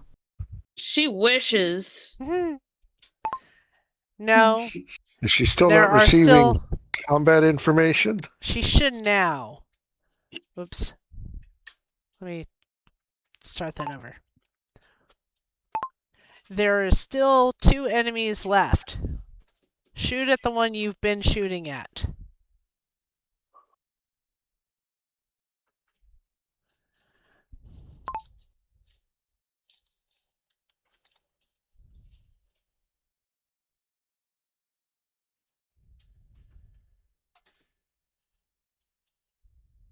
I raise my bow, aiming at the remaining knoll.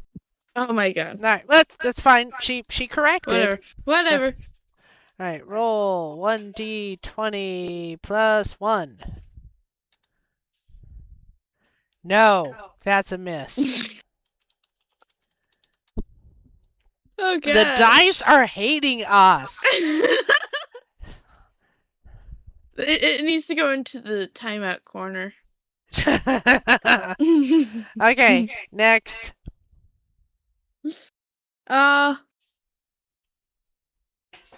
It is Null number 2 turn. Okay.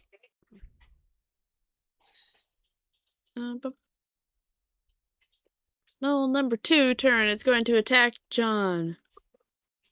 Going to attack. Osman. Roll. 1d20 plus 3. Go. 7. So much missing. Miss. So much missing. It is Osman's turn. This is dragging on. Yeah, we're first level. No, it's the fact that everyone keeps missing. Because we're first level. What are their armor class again? It's 15. So the average first level character has a +2 to hit. So to hit one, we have to roll a 13 minimum.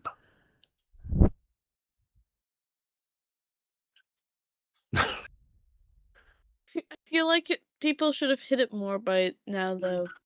Yeah, I mean, the dice are being mean, but that's how it goes in the game. All right, I will attack the knoll I am still in melee with.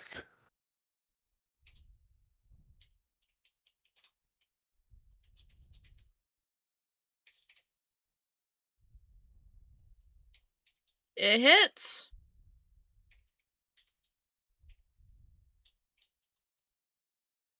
Yeah, this one's dead. Make sure you note that. It's dead. It only had 1 hit point left. All right. There is 1 knoll left. All right. I thought I'd state that for the record. It is Retho's turn.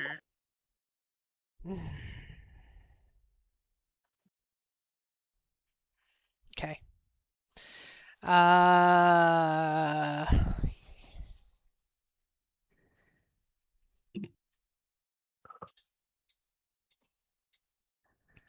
I summon another Nature's Ally Miner, a weasel, who will attempt to grab on and hold on to the knoll and his bow, messing up his ability to shoot. All right, I use Summon Nature's Ally 0 to summon a weasel who will attempt to grab the knoll's bow and mess up his ability to shoot.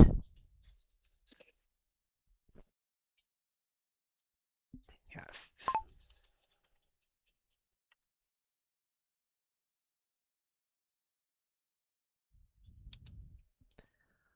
And Tiny will charge.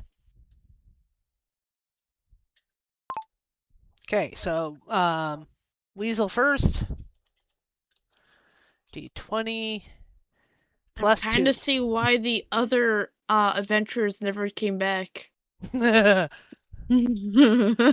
right, the weasel did not successfully latch on, but there's a weasel at his feet. It might be distracting. All right, and Sure. Tiny attack. I should note that weasel misses.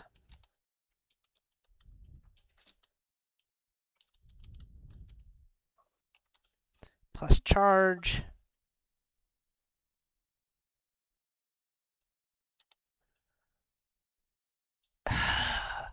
Tiny misses, but he is now right there in the archer's face.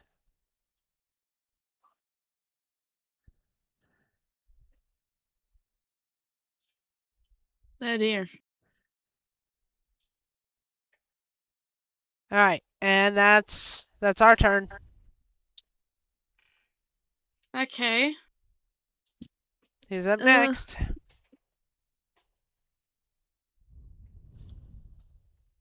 It is knoll number 3's turn.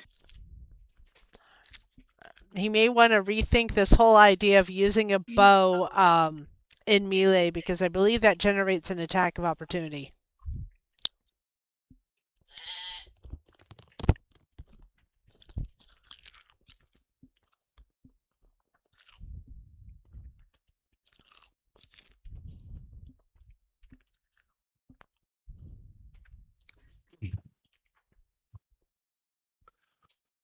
Uh,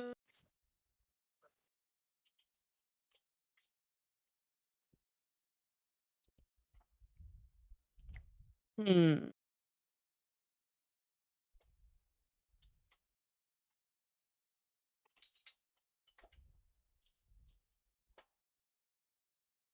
Of course, he may not be smart enough to think of doing anything other than trying to shoot his bow, which will generate the attack of opportunity. Yeah. Up to you.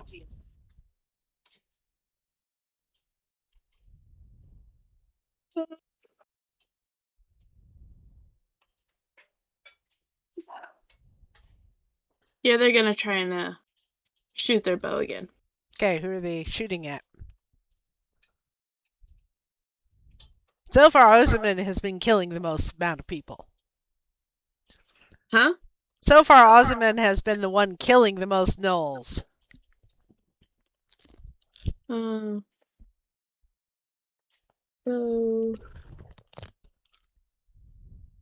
Yes, but there's also now a triceratops in its face.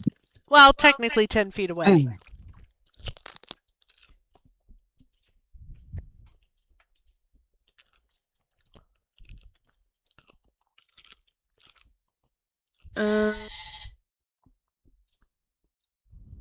What, Liam?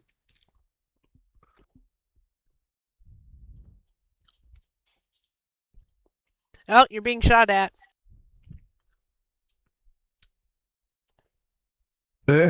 Not a surprise.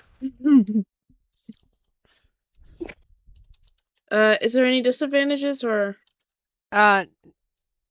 Not at this moment because Elara is not perceived. She's been hidden in the bush.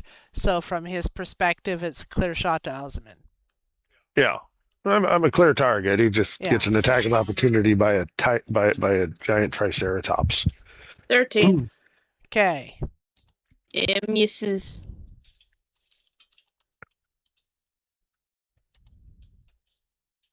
Ah, tiny It misses. misses. So many misses. All right, who's next? Oh, wait, the viper. Not the weasel. How long does the weasel stick around? He disappears this next turn. Ah, He's there for a few more seconds. I thought you already had did the weasel. Yes, he did his attack, but he gets an attack of opportunity. no, he Oh, doesn't. No, he yeah. doesn't? Aw. Damn it. No, he's tiny. Okay.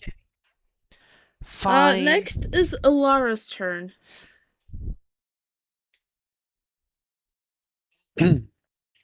Alright, let's see if she can hold on to the fact that there's one Noel left to go. Can you do it? I fire another arrow, aiming for the remaining knoll. There we go. Now it's the remaining knoll. Okay. Yeah, we got there. Roll 1d20, firing into melee, so +1. 17! Yeah! It hits!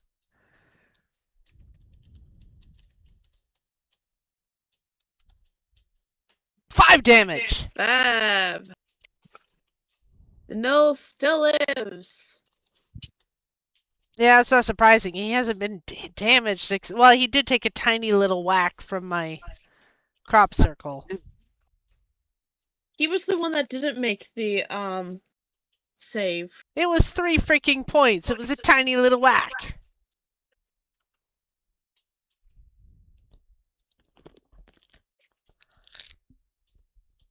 Next up is Ozaman's turn. Hey, Osmond, charge this bastard. I will indeed charge the remaining Knoll Archer.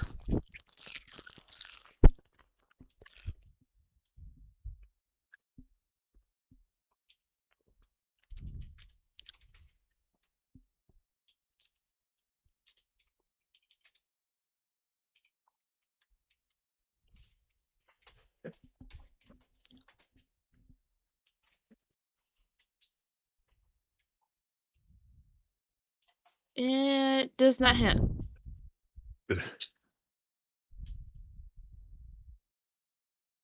Dice are being mean. They were all nice in the beginning, and now they're just saying, fuck y'all. Yeah, because you absolutely decimated that direwolf.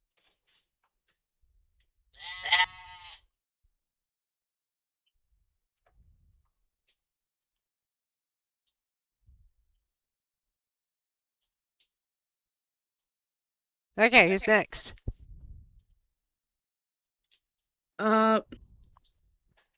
Retha and Tiny. I will... Let's see here.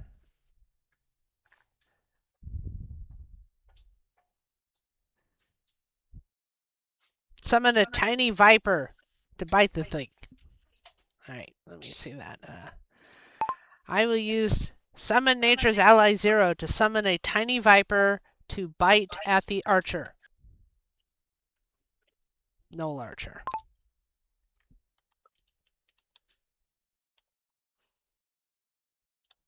Okay, tiny viper roll. D20 plus 4. Okay, the viper hits. Holy moly. Make a fort save, DC 10. Okay.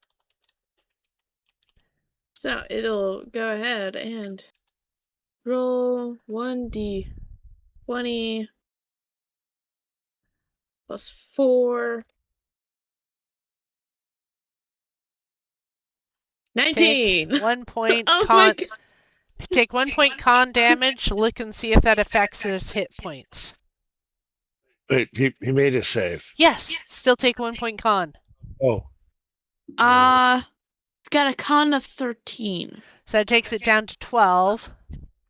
So no effect on hit No points. effect. Make a note. All right. Ah. And now Tiny will attack. Roll. 1d20 plus 2. Jesus, some of these are. Oh god. Tiny misses. Okay. Next. It's the Knoll's turn.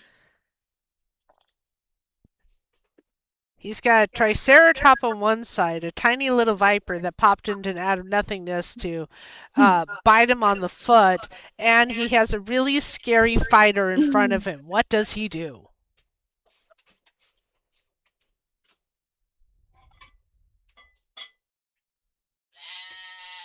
Attack, I guess. Okay. Go shoot his bow at Osmond? Uh, Or drop his bow and claw? Should at least on a dagger. Or, yeah. I don't know. It says battle axe or sharp bow. He would have to drop his bow to draw his battle axe.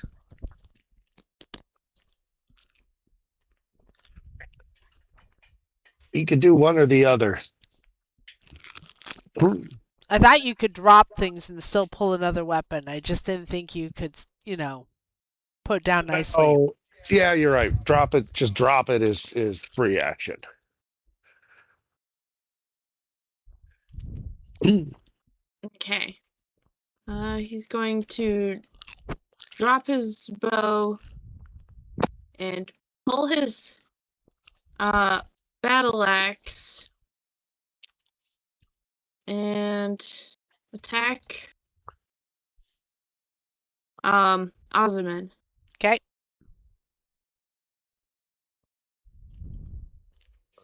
$17 armor class. Charged. Okay. 120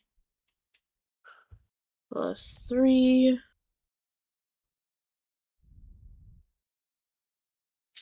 Oh my god. Roll again. See if it's a critical failure. 1. Do I also add the Yes. plus? Okay. That's a critical failure. Ooh. Oh. So decide what you want that to mean. It can be dropping the weapon breaking, or something else, whatever you like.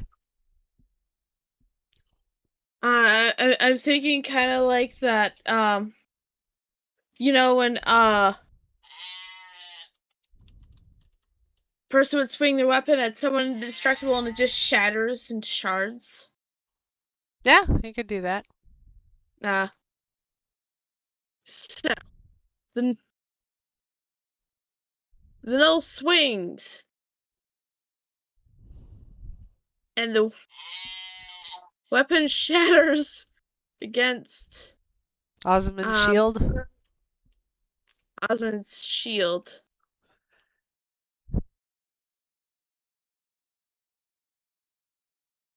Wow. He's not having a good day.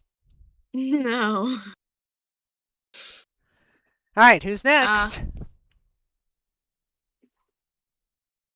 It is Elara's turn. Alright, come on, Elara. Shoot.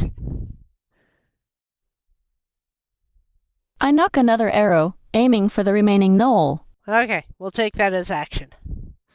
Okay. Alright, roll 1d20, was +5, shooting into melee, take off 4, so only +1.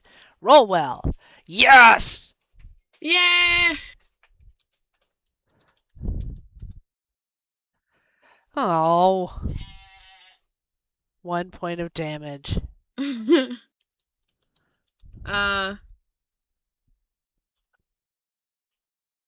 It lyses. It lyses.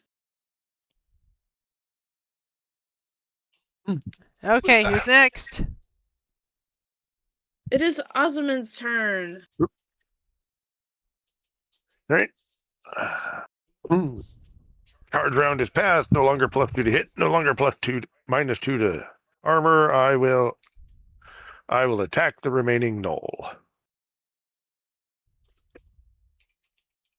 I think the dice like John.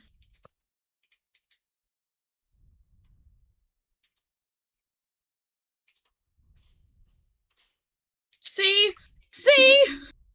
He also has a +6 to hit.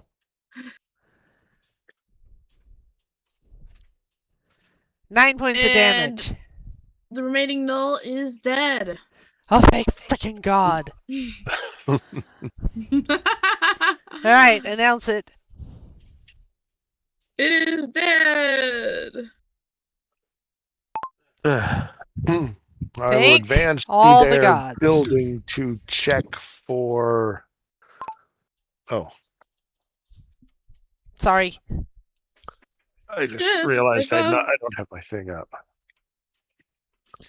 I will advance to their little building they came out of to check for, hostages or anything, while advising Retha to maybe bandage that.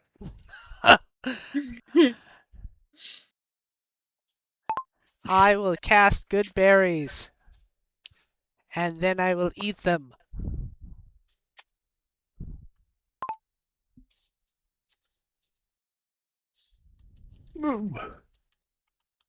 Okay. As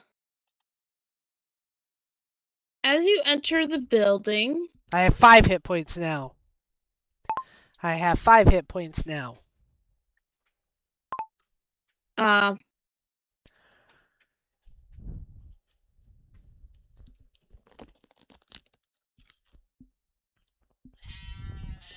As you enter the building, you see in the corner 4 kids. Still alive? Don't be. Alive.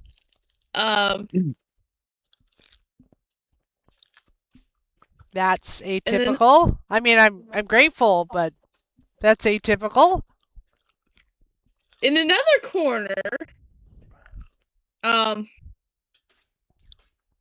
see a bunch of bones Ooh. in various sizes.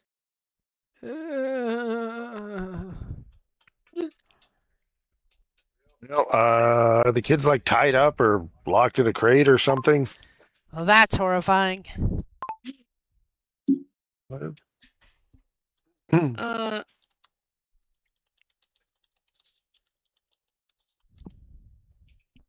I will begin working on freeing the children. the kids are What do you do, locked Elara? in a crate.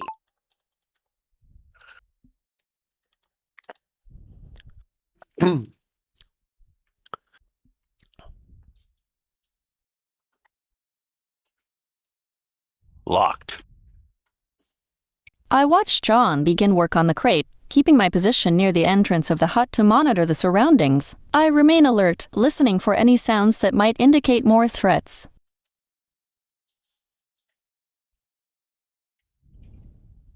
Locked as in there's an actual physical lock on it?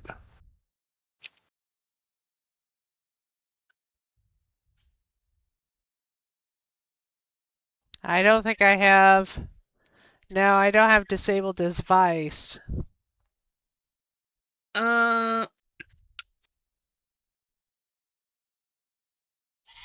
It uses a key. Well, we can search. We can search the knolls.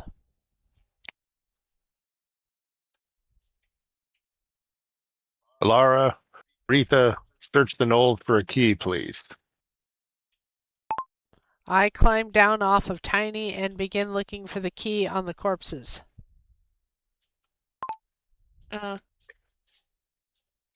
While they're looking for a key on the corpses, I will go get a key that somebody dropped on the ground.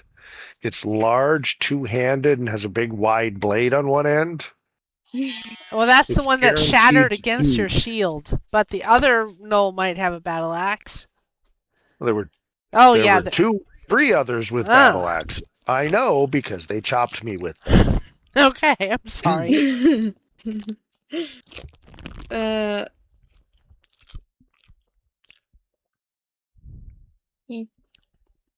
Kids are held in the corner.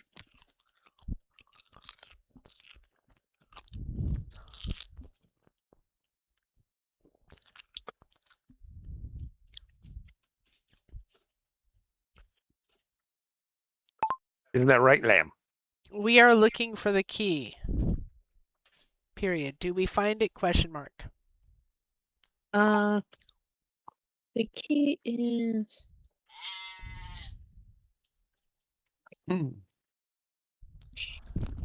on the archer knoll. Key is in a pouch on the archer knoll.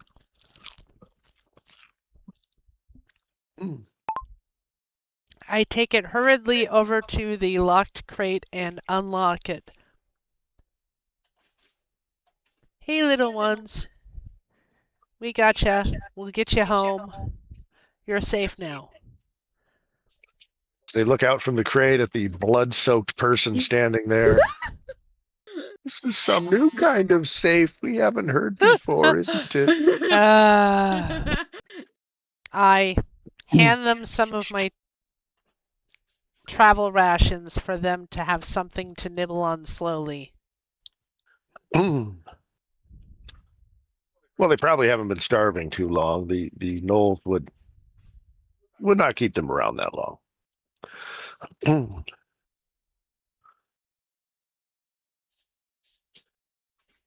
Well, she said they were thin, so therefore I hand them some of my food. Yeah, they would eat the chubby ones What first. do you do, Elara?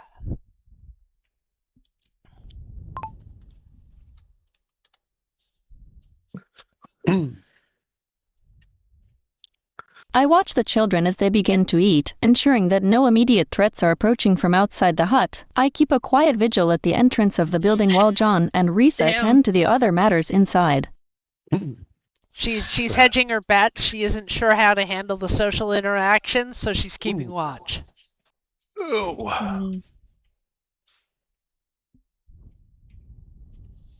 I will, once the children are freed, start searching the hut for anything of value or use or information.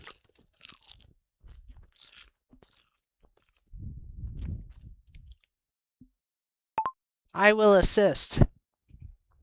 Once we've finished with the hut, we'll move out to the corpses outside and search them thoroughly.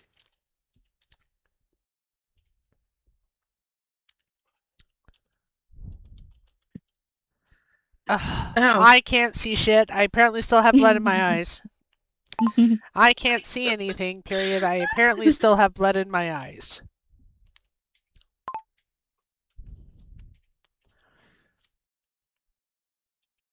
Show off. I may suck at perception, but the dice liked me.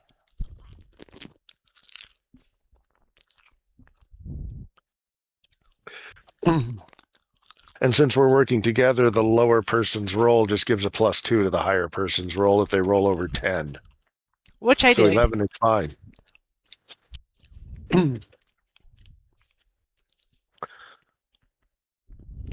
What do we find? Okay. What do we find? So you find some gold stashed on the knolls. I can't spell.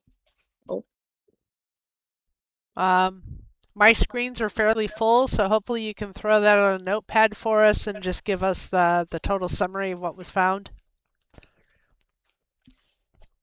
I have a lot going on my computer to also open up a notepad. Yeah, I can write that down.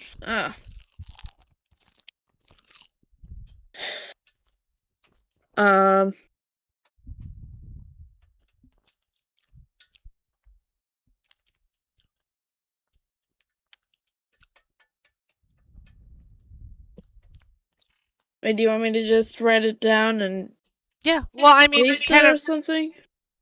Yeah, that would be fine. yeah. I'm in the kitchen cooking, so it's hard for me to write things down.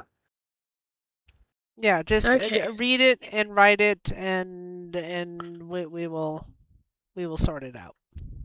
So 25 gold in total.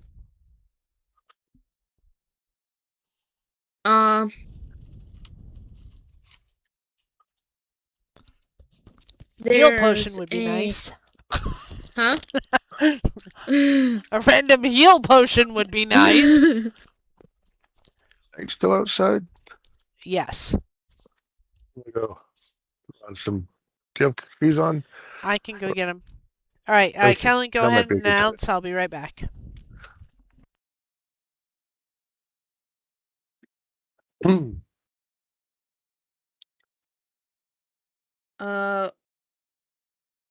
There's a dagger.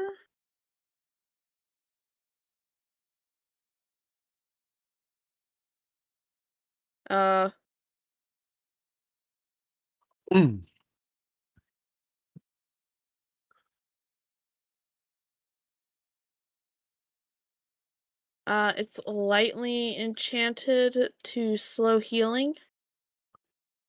Probably from a previous adventurer. We'll have to do that sort of identification later. None of us are arcane casters, so we'll eventually figure out what they are.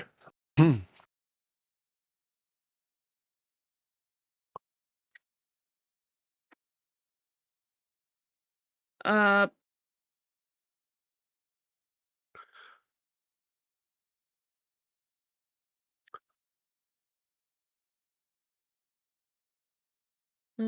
ring.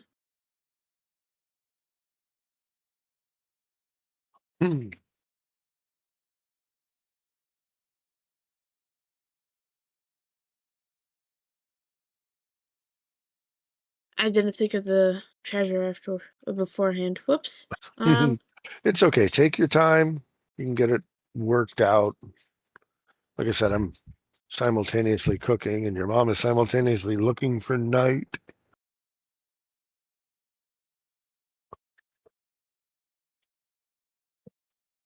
Actually, while you work it out, I'm going to wander out and help her. Okay.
Okay. I think that's what I'm gonna go with.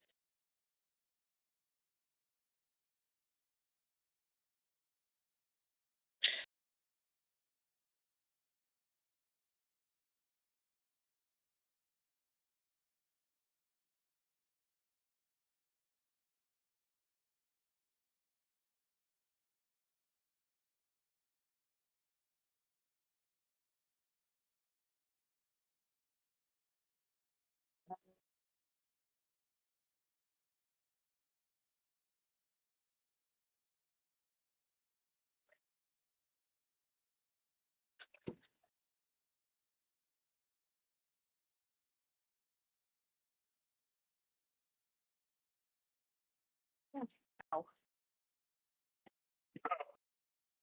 I can't walk. I'm finding someone.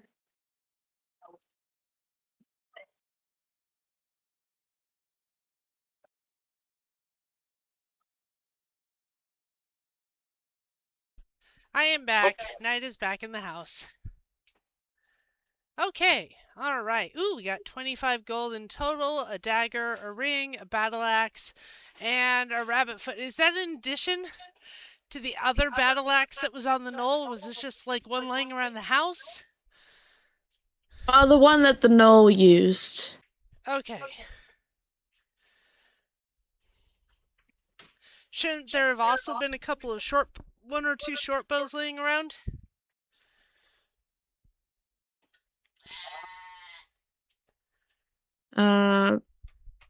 Should be at least Okay, one we're gonna short go. bow, the one that got dropped.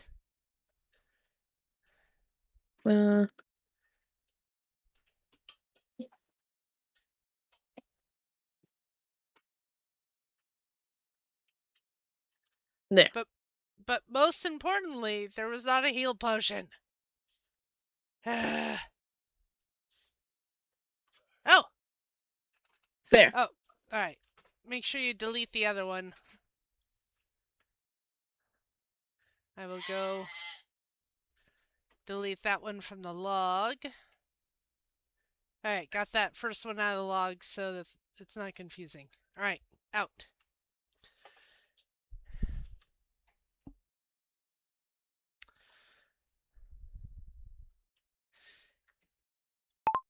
In the interest of time, we will save splitting of the loot till the end of the adventure so that we can see how she handles it, but we won't do it right this second if that works for everybody. Okay.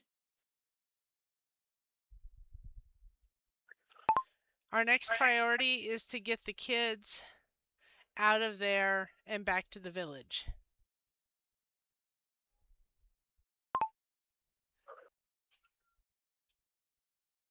Okay. Once I tend to Tiny, he can carry a couple of the kids, and I'm pretty sure that Barnaby can carry one or two of them also.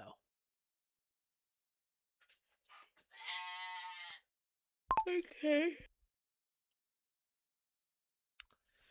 Do you agree, Elara?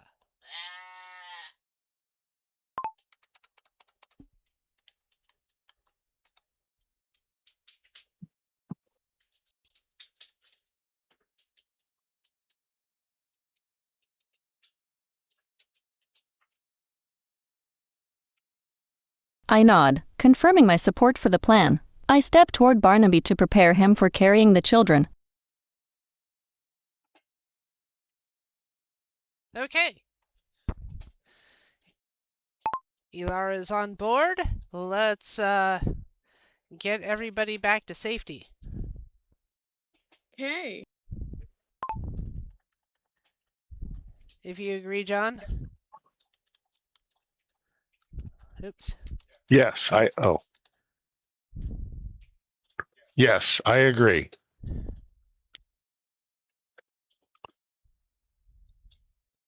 We head out.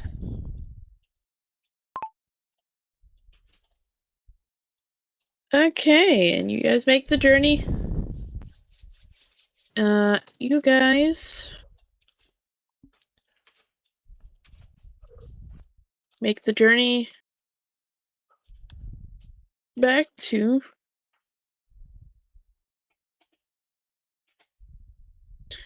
Greenwater.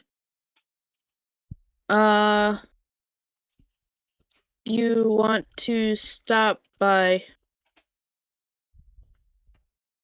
Marvin's to tell him what happened? That would be after we get the kids to safety, not before.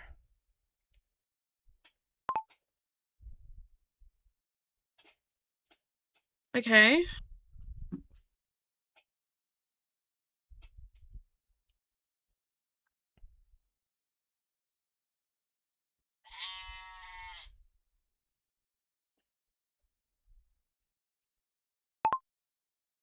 All right, when we get to the village, what happens? The villagers notice your arrival and then see the kids and erupt in cheers.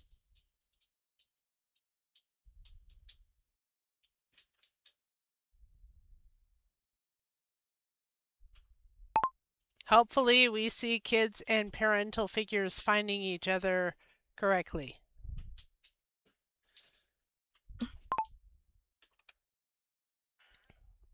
Remember, the parents left because they thought their kids were gone. Yes, but they were on the way here. They could have been getting back. No, No, they were going on to their the city. way away. We're They were gonna going have to to the city.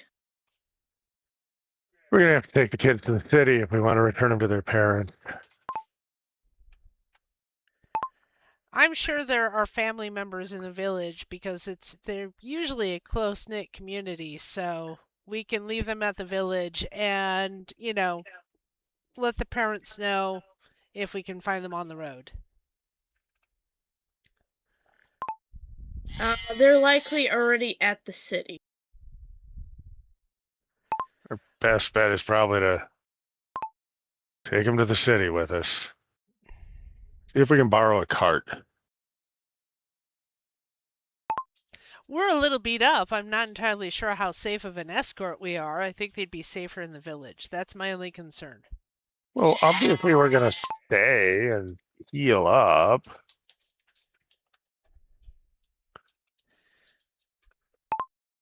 Okay. All right. I am okay with that. I just was concerned about with the odds of us being able to keep them safe. I'm a little beat up today.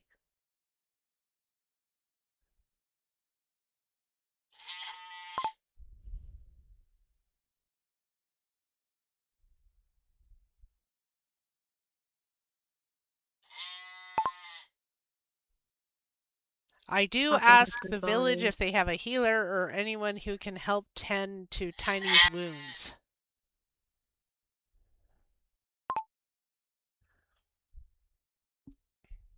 Ow.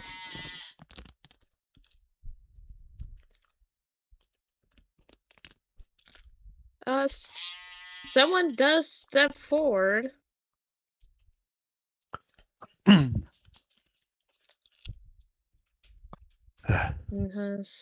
It says, I can help.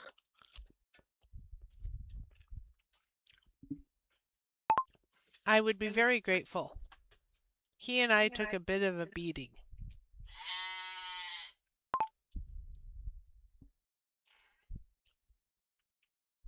I see that.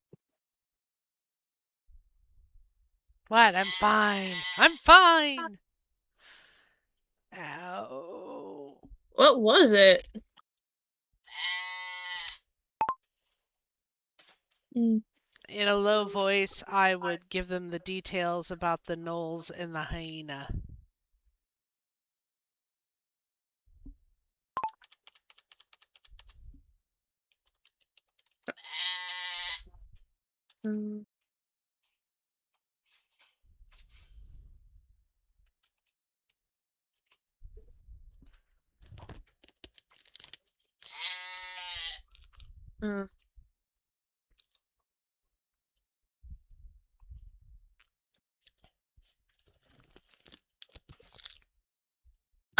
He looks horrified and whispers back.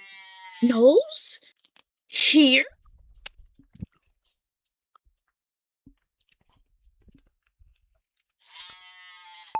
Most unfortunately.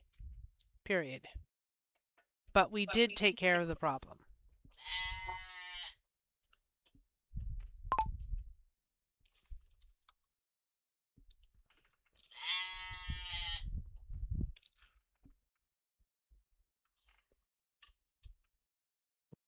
That's good to hear.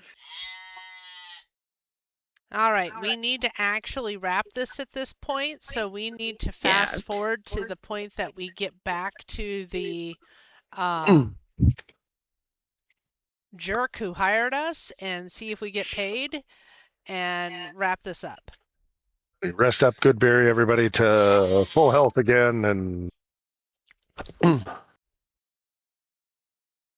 rapid march to the city, turn the kids over to their parents. Yay! Reunion. Here's 50 gold. Okay. You're healed. You're on your way back to Helmsworth. You taking the kids with you? Yes. Yeah. Not really another option there. Kids in tow.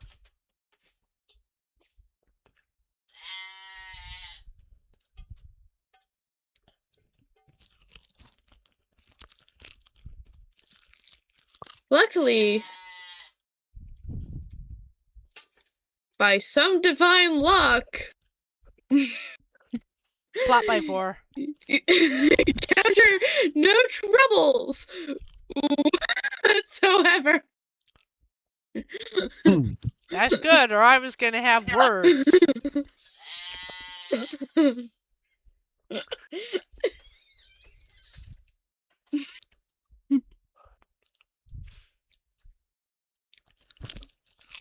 You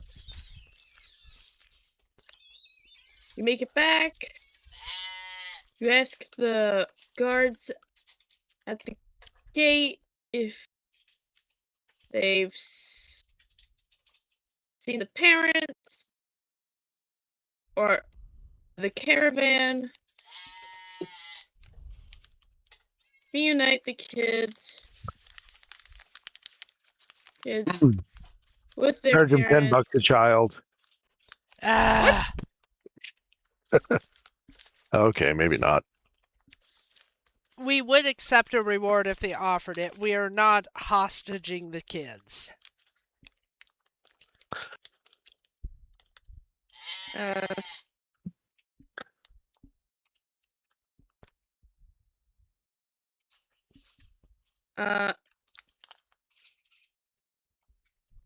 Heave,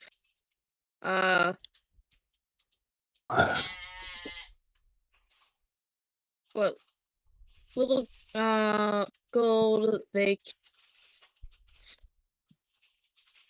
spare as thanks.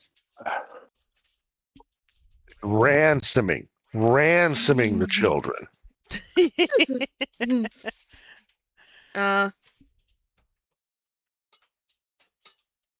About 20 in total.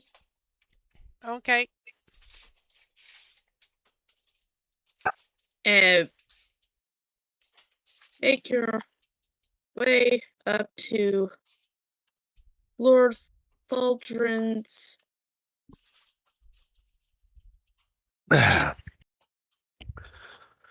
Farquaad better pay me. Yeah, I know. I kind of keep saying that in the back of my head also.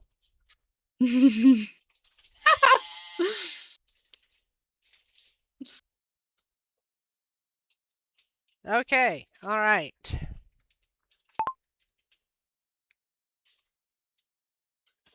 We ask to see the Lord and announce that we have accomplished the task and also rescue the children he neglected to tell us about.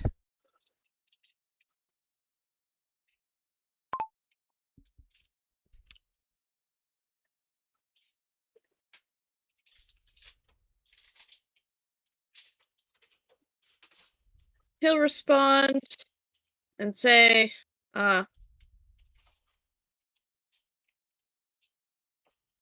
children? What children? I heard bonus. I don't remember children. GM question, the parents did say that they had asked him for help and they Yes, turned them I down, know. right? Okay. I know. Okay. I'm checking my memory. Yeah. They did ask him. Well, they said He they just asked decided him. to forget it. He decided to just forget it. I definitely have opinions. I'm thinking 25 gold per child return, so that's 100 gold per person. Seem fair? But good on you for solving Or I could, the pest problem. tell all of your somewhat jangly peasants that you did not bother to send anyone to save their children. I'm a talkative bloke. But if I've got enough beer, I'm less talkative.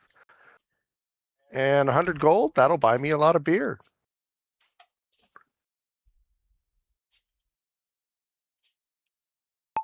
I would not describe a gnoll as a pest.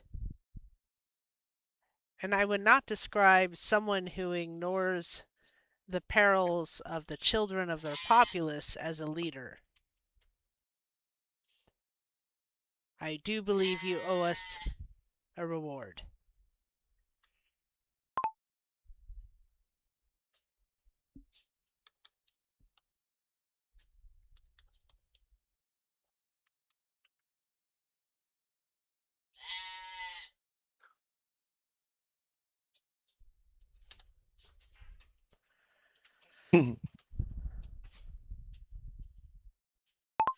Elara, do you do anything else or wait to see what happens?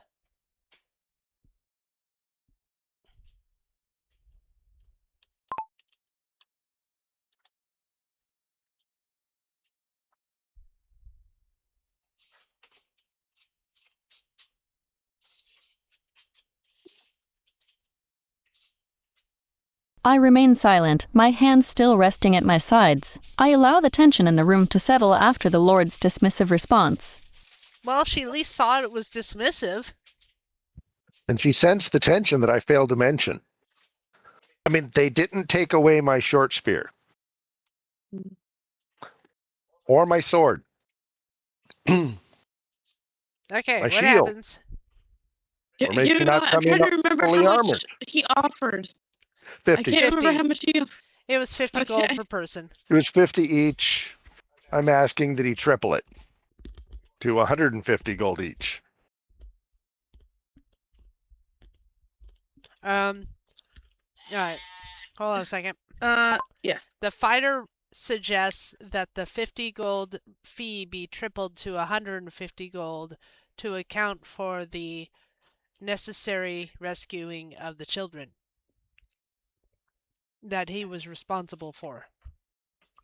And then I will tell all of the villagers how he sent adventurers to save the children.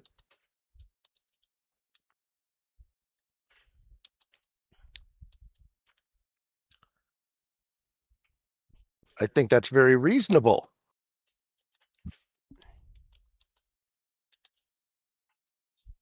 Okay. All right. I've added that detail into the narrative.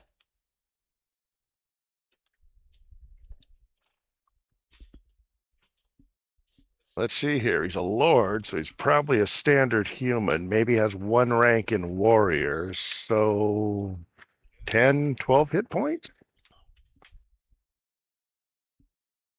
This is all meta information, of course. I could take him in a round. Not wearing armor.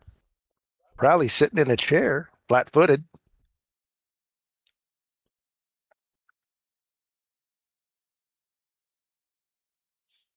All right. Waiting to see what happens. Okay. But I'd accept negotiation. Hmm. I don't say that. I don't say that. Raises a brow. Threatening words. I'm not sure those are threatening words. No, Though there could have been a we are hidden negotiating intimidable a in there. we are negotiating a perfectly reasonable business proposition. You pay me 100 gold for saving 4 children. That seems fair.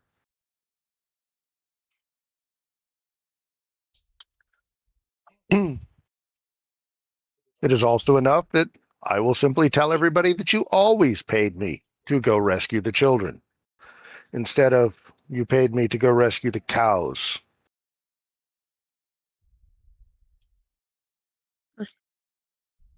But it's your reputation, not mine. It is your choice. This is a perception problem. Mm. The original fee means you are perceived as caring more about cows than children. The suggested alternative means you were always perceived as caring about the children and paying us for their rescue. You can be the benevolent leader, the hero to all of these people. You It can doesn't be even the cost that benevolent much. leader to these people, if you so choose.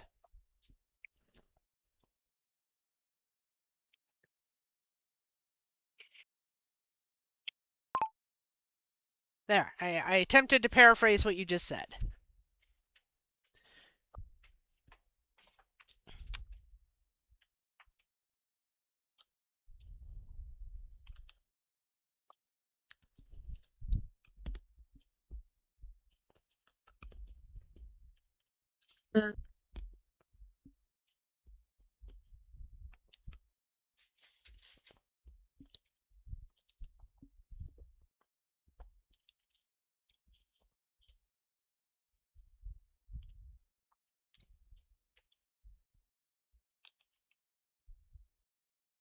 Let me make a diplomacy roll to help with this.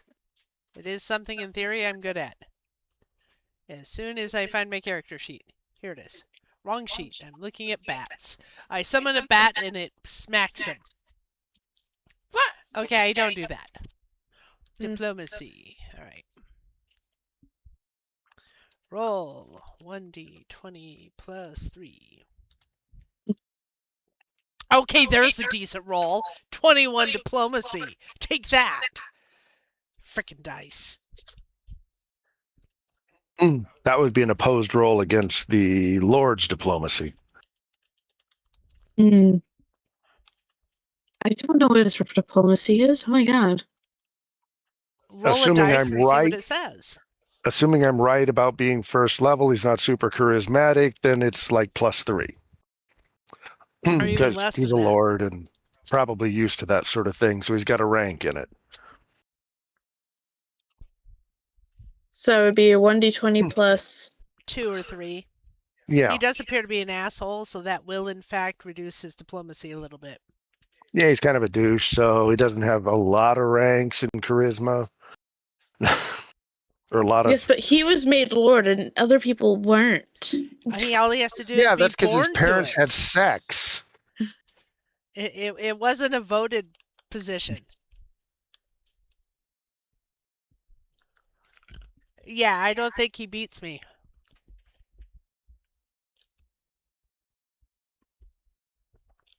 Even close. I see.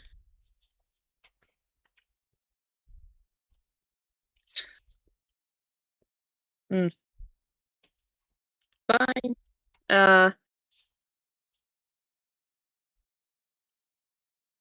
Now, just because I was diplomatic doesn't mean he has to agree exactly to that number. He can counter. But he does see the wisdom in my words. That's all it means. Yes.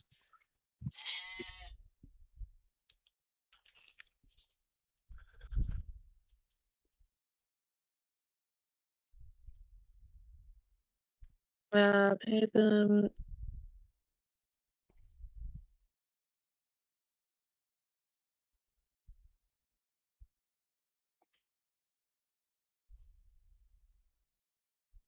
In the interest of time and not wanting to fight an entire guard platoon, I say we accept that offer. Just get out of my keep.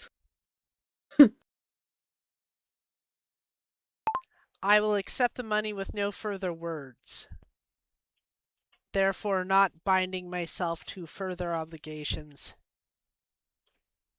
or a need to hit him with a triceratops.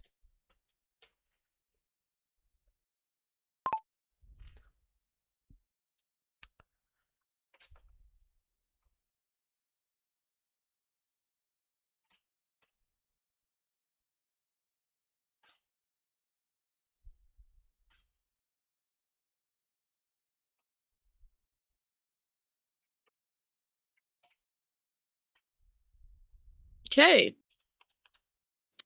All right. So you receive 100 gold each. Once that populates, I will send something.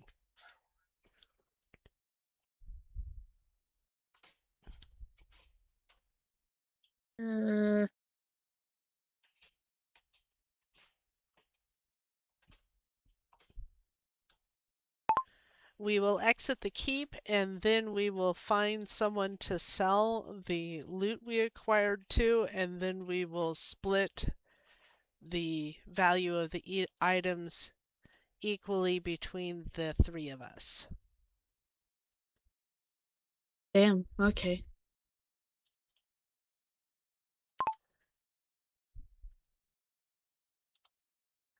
None of it was really worth keeping.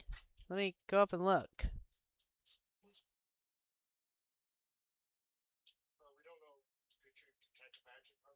Oh, yes, I will Sorry, do. don't forget Okay, to detect magic on okay. things. I do have detect magic.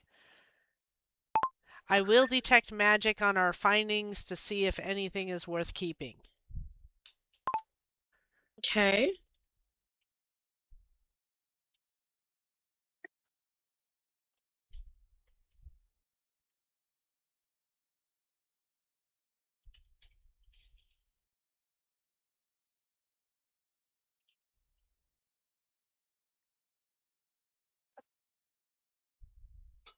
Is anything worth keeping?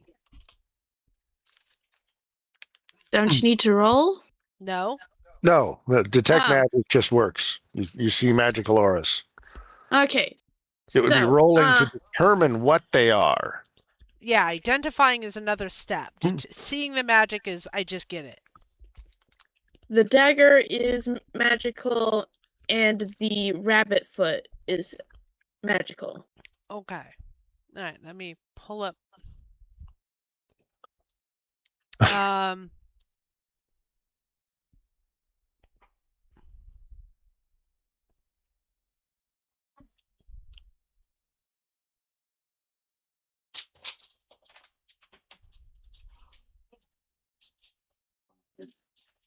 Okay. So the way this works when you do it is it's over time. Let me turn this on. The way detect magic works is the first round I guess to see whether or not there's a magical aura. Second round, I get to see the number of different auras and the power of the strongest one. And the third round, I get to see the strength and location of each of the aura. At that point, I can make knowledge arcana checks to determine the school of magic involved. And I have numbers for that. And then there's a whole bunch of technical information about this particular spell.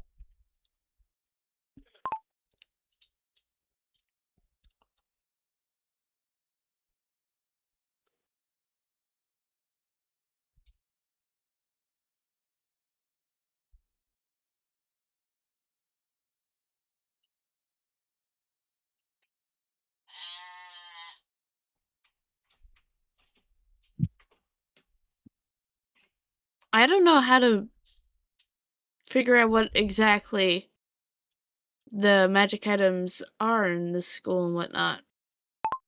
We will make it easy, and I will take it to right, a temple who can identify it for us, and we'll just skip past it. Well, Okay. just metagaming. What is the first item?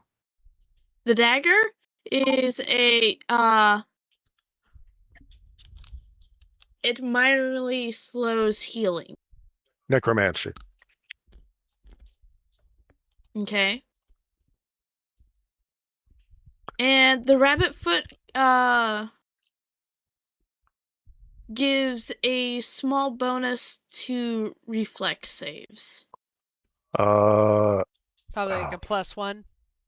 what's enchantment? Yeah. I think. Okay.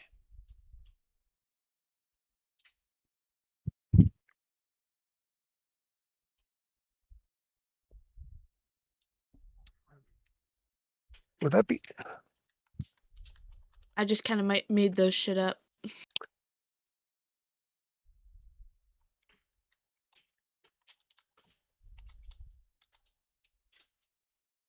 Okay, so I definitely understand probably enough to figure out the rabbit's foot with my 19. Let me check on the other one.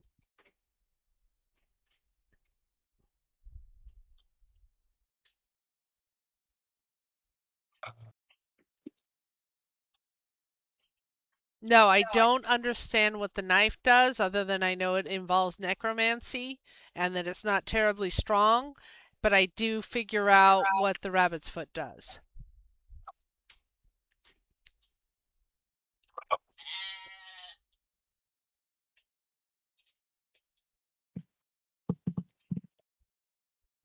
Okay. Does anyone want the knife? All right. All right.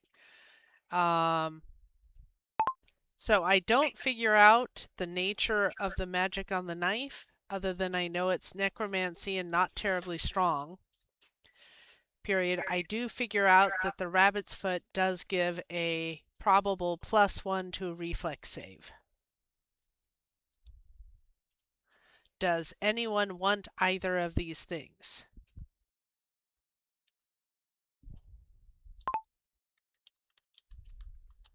Okay.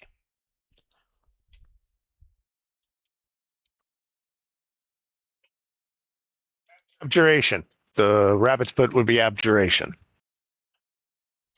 I decline the items, keeping my focus on the immediate goal of securing our passage and moving to the next point in Greenwater. Not in Greenwater. We have left Greenwater. We are back in the city. We finished the task.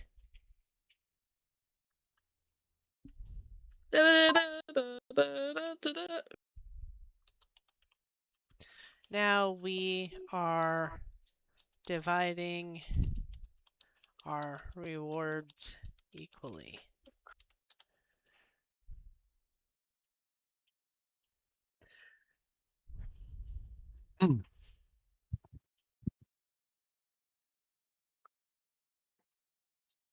I accept my share of the gold and items, making sure to secure them in my pack.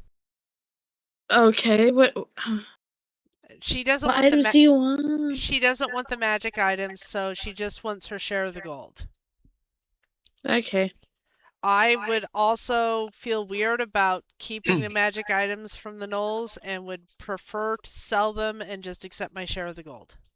Well, I assume those were found, like, amongst the bodies of the previous adventurers. Yeah. Okay. The dagger came from previous adventures, and the rabbit foot came from previous adventure. I have no use for the dagger. Sell it.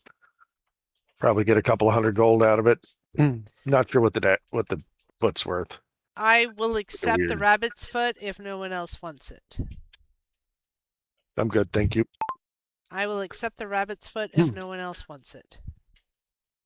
It seems the consensus is to sell the knife and add that to the funds to be distributed.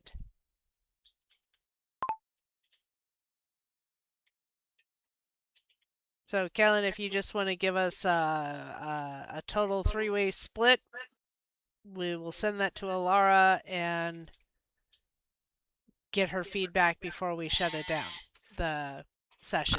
So 25 gold from loot, 20 from the parents, and 100 each. Okay. Wait, the parents actually paid us? Yeah? Yeah, they did give a reward. No. They took Wait, what they could spare. So wait, because I thought you wrote that down differently earlier, so I want to make sure I understood. I thought there was 25 gold, plus there was the loot, plus there was a total of 20 from the parents. So there's 45 gold plus the loot. What is the value of the loot that we're selling minus the rabbit's foot? I don't know. I would have to look that up. Why don't we call it 50 gold and move on? I vote for finding the parents and giving them back their 20 gold and telling them the Lord chose to give us 50 gold for saving their children. So they are fine. I agree.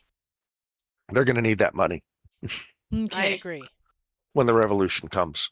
I also agree. Okay, so why don't we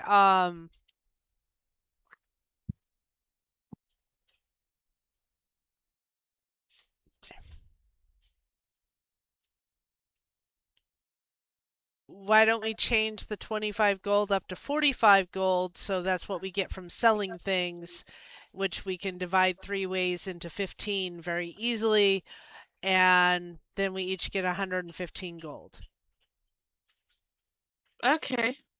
All right. We have agreed to give the 20 gold back to the parents.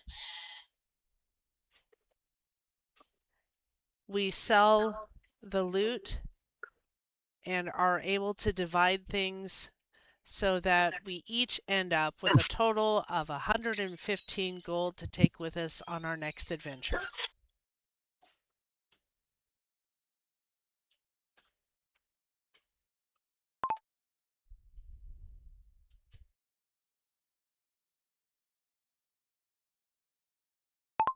I ask Elara if she has another destination in mind because it was pleasant traveling with her.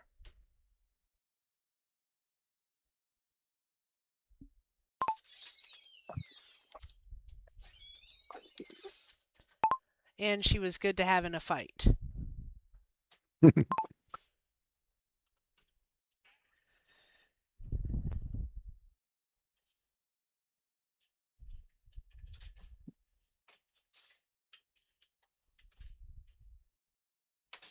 I consider the question, looking at Retha and Osman. My journey is about validating my competence, I reply. But if that means seeing Greenwater again, perhaps we could investigate the trade routes there.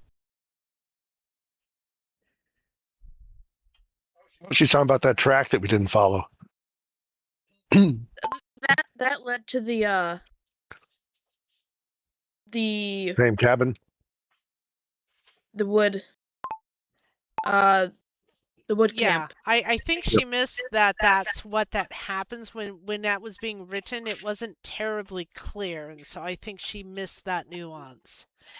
But I do think that she is in fact saying she would be happy to do some more traveling with us.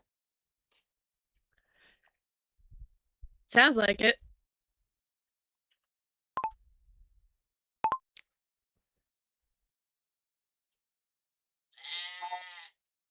I would be happy to travel with you some more and seek further knowledge and adventure, if you would like. Elara. If only my speech to text would spell her name right. Never. If mine didn't have a limit.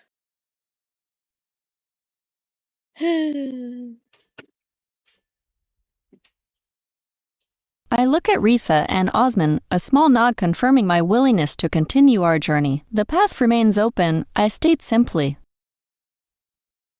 She does seem to like to nod, but at least she's talking to us.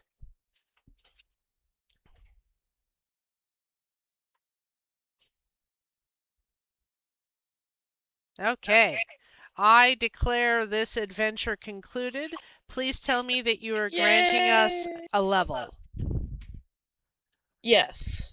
Woohoo! All right, let me. I grant thee a level. You are now level 2. We each receive 2,000 experience, which will be enough to level us to level 2.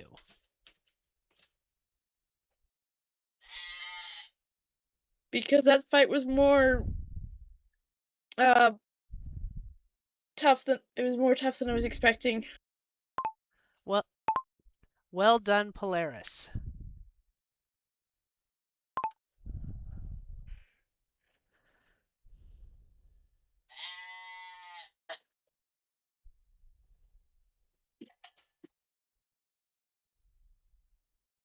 I nod, accepting the experience and acknowledging my team's success in reaching this point. Okay, I'm going to go ahead and call it and end our stream. So thank you so much if you stuck it out in true D&D format. Our 2-hour adventure took 6 hours and 46 minutes. If anyone was crazy enough to stick it out, thank you, and I hope you have a great evening.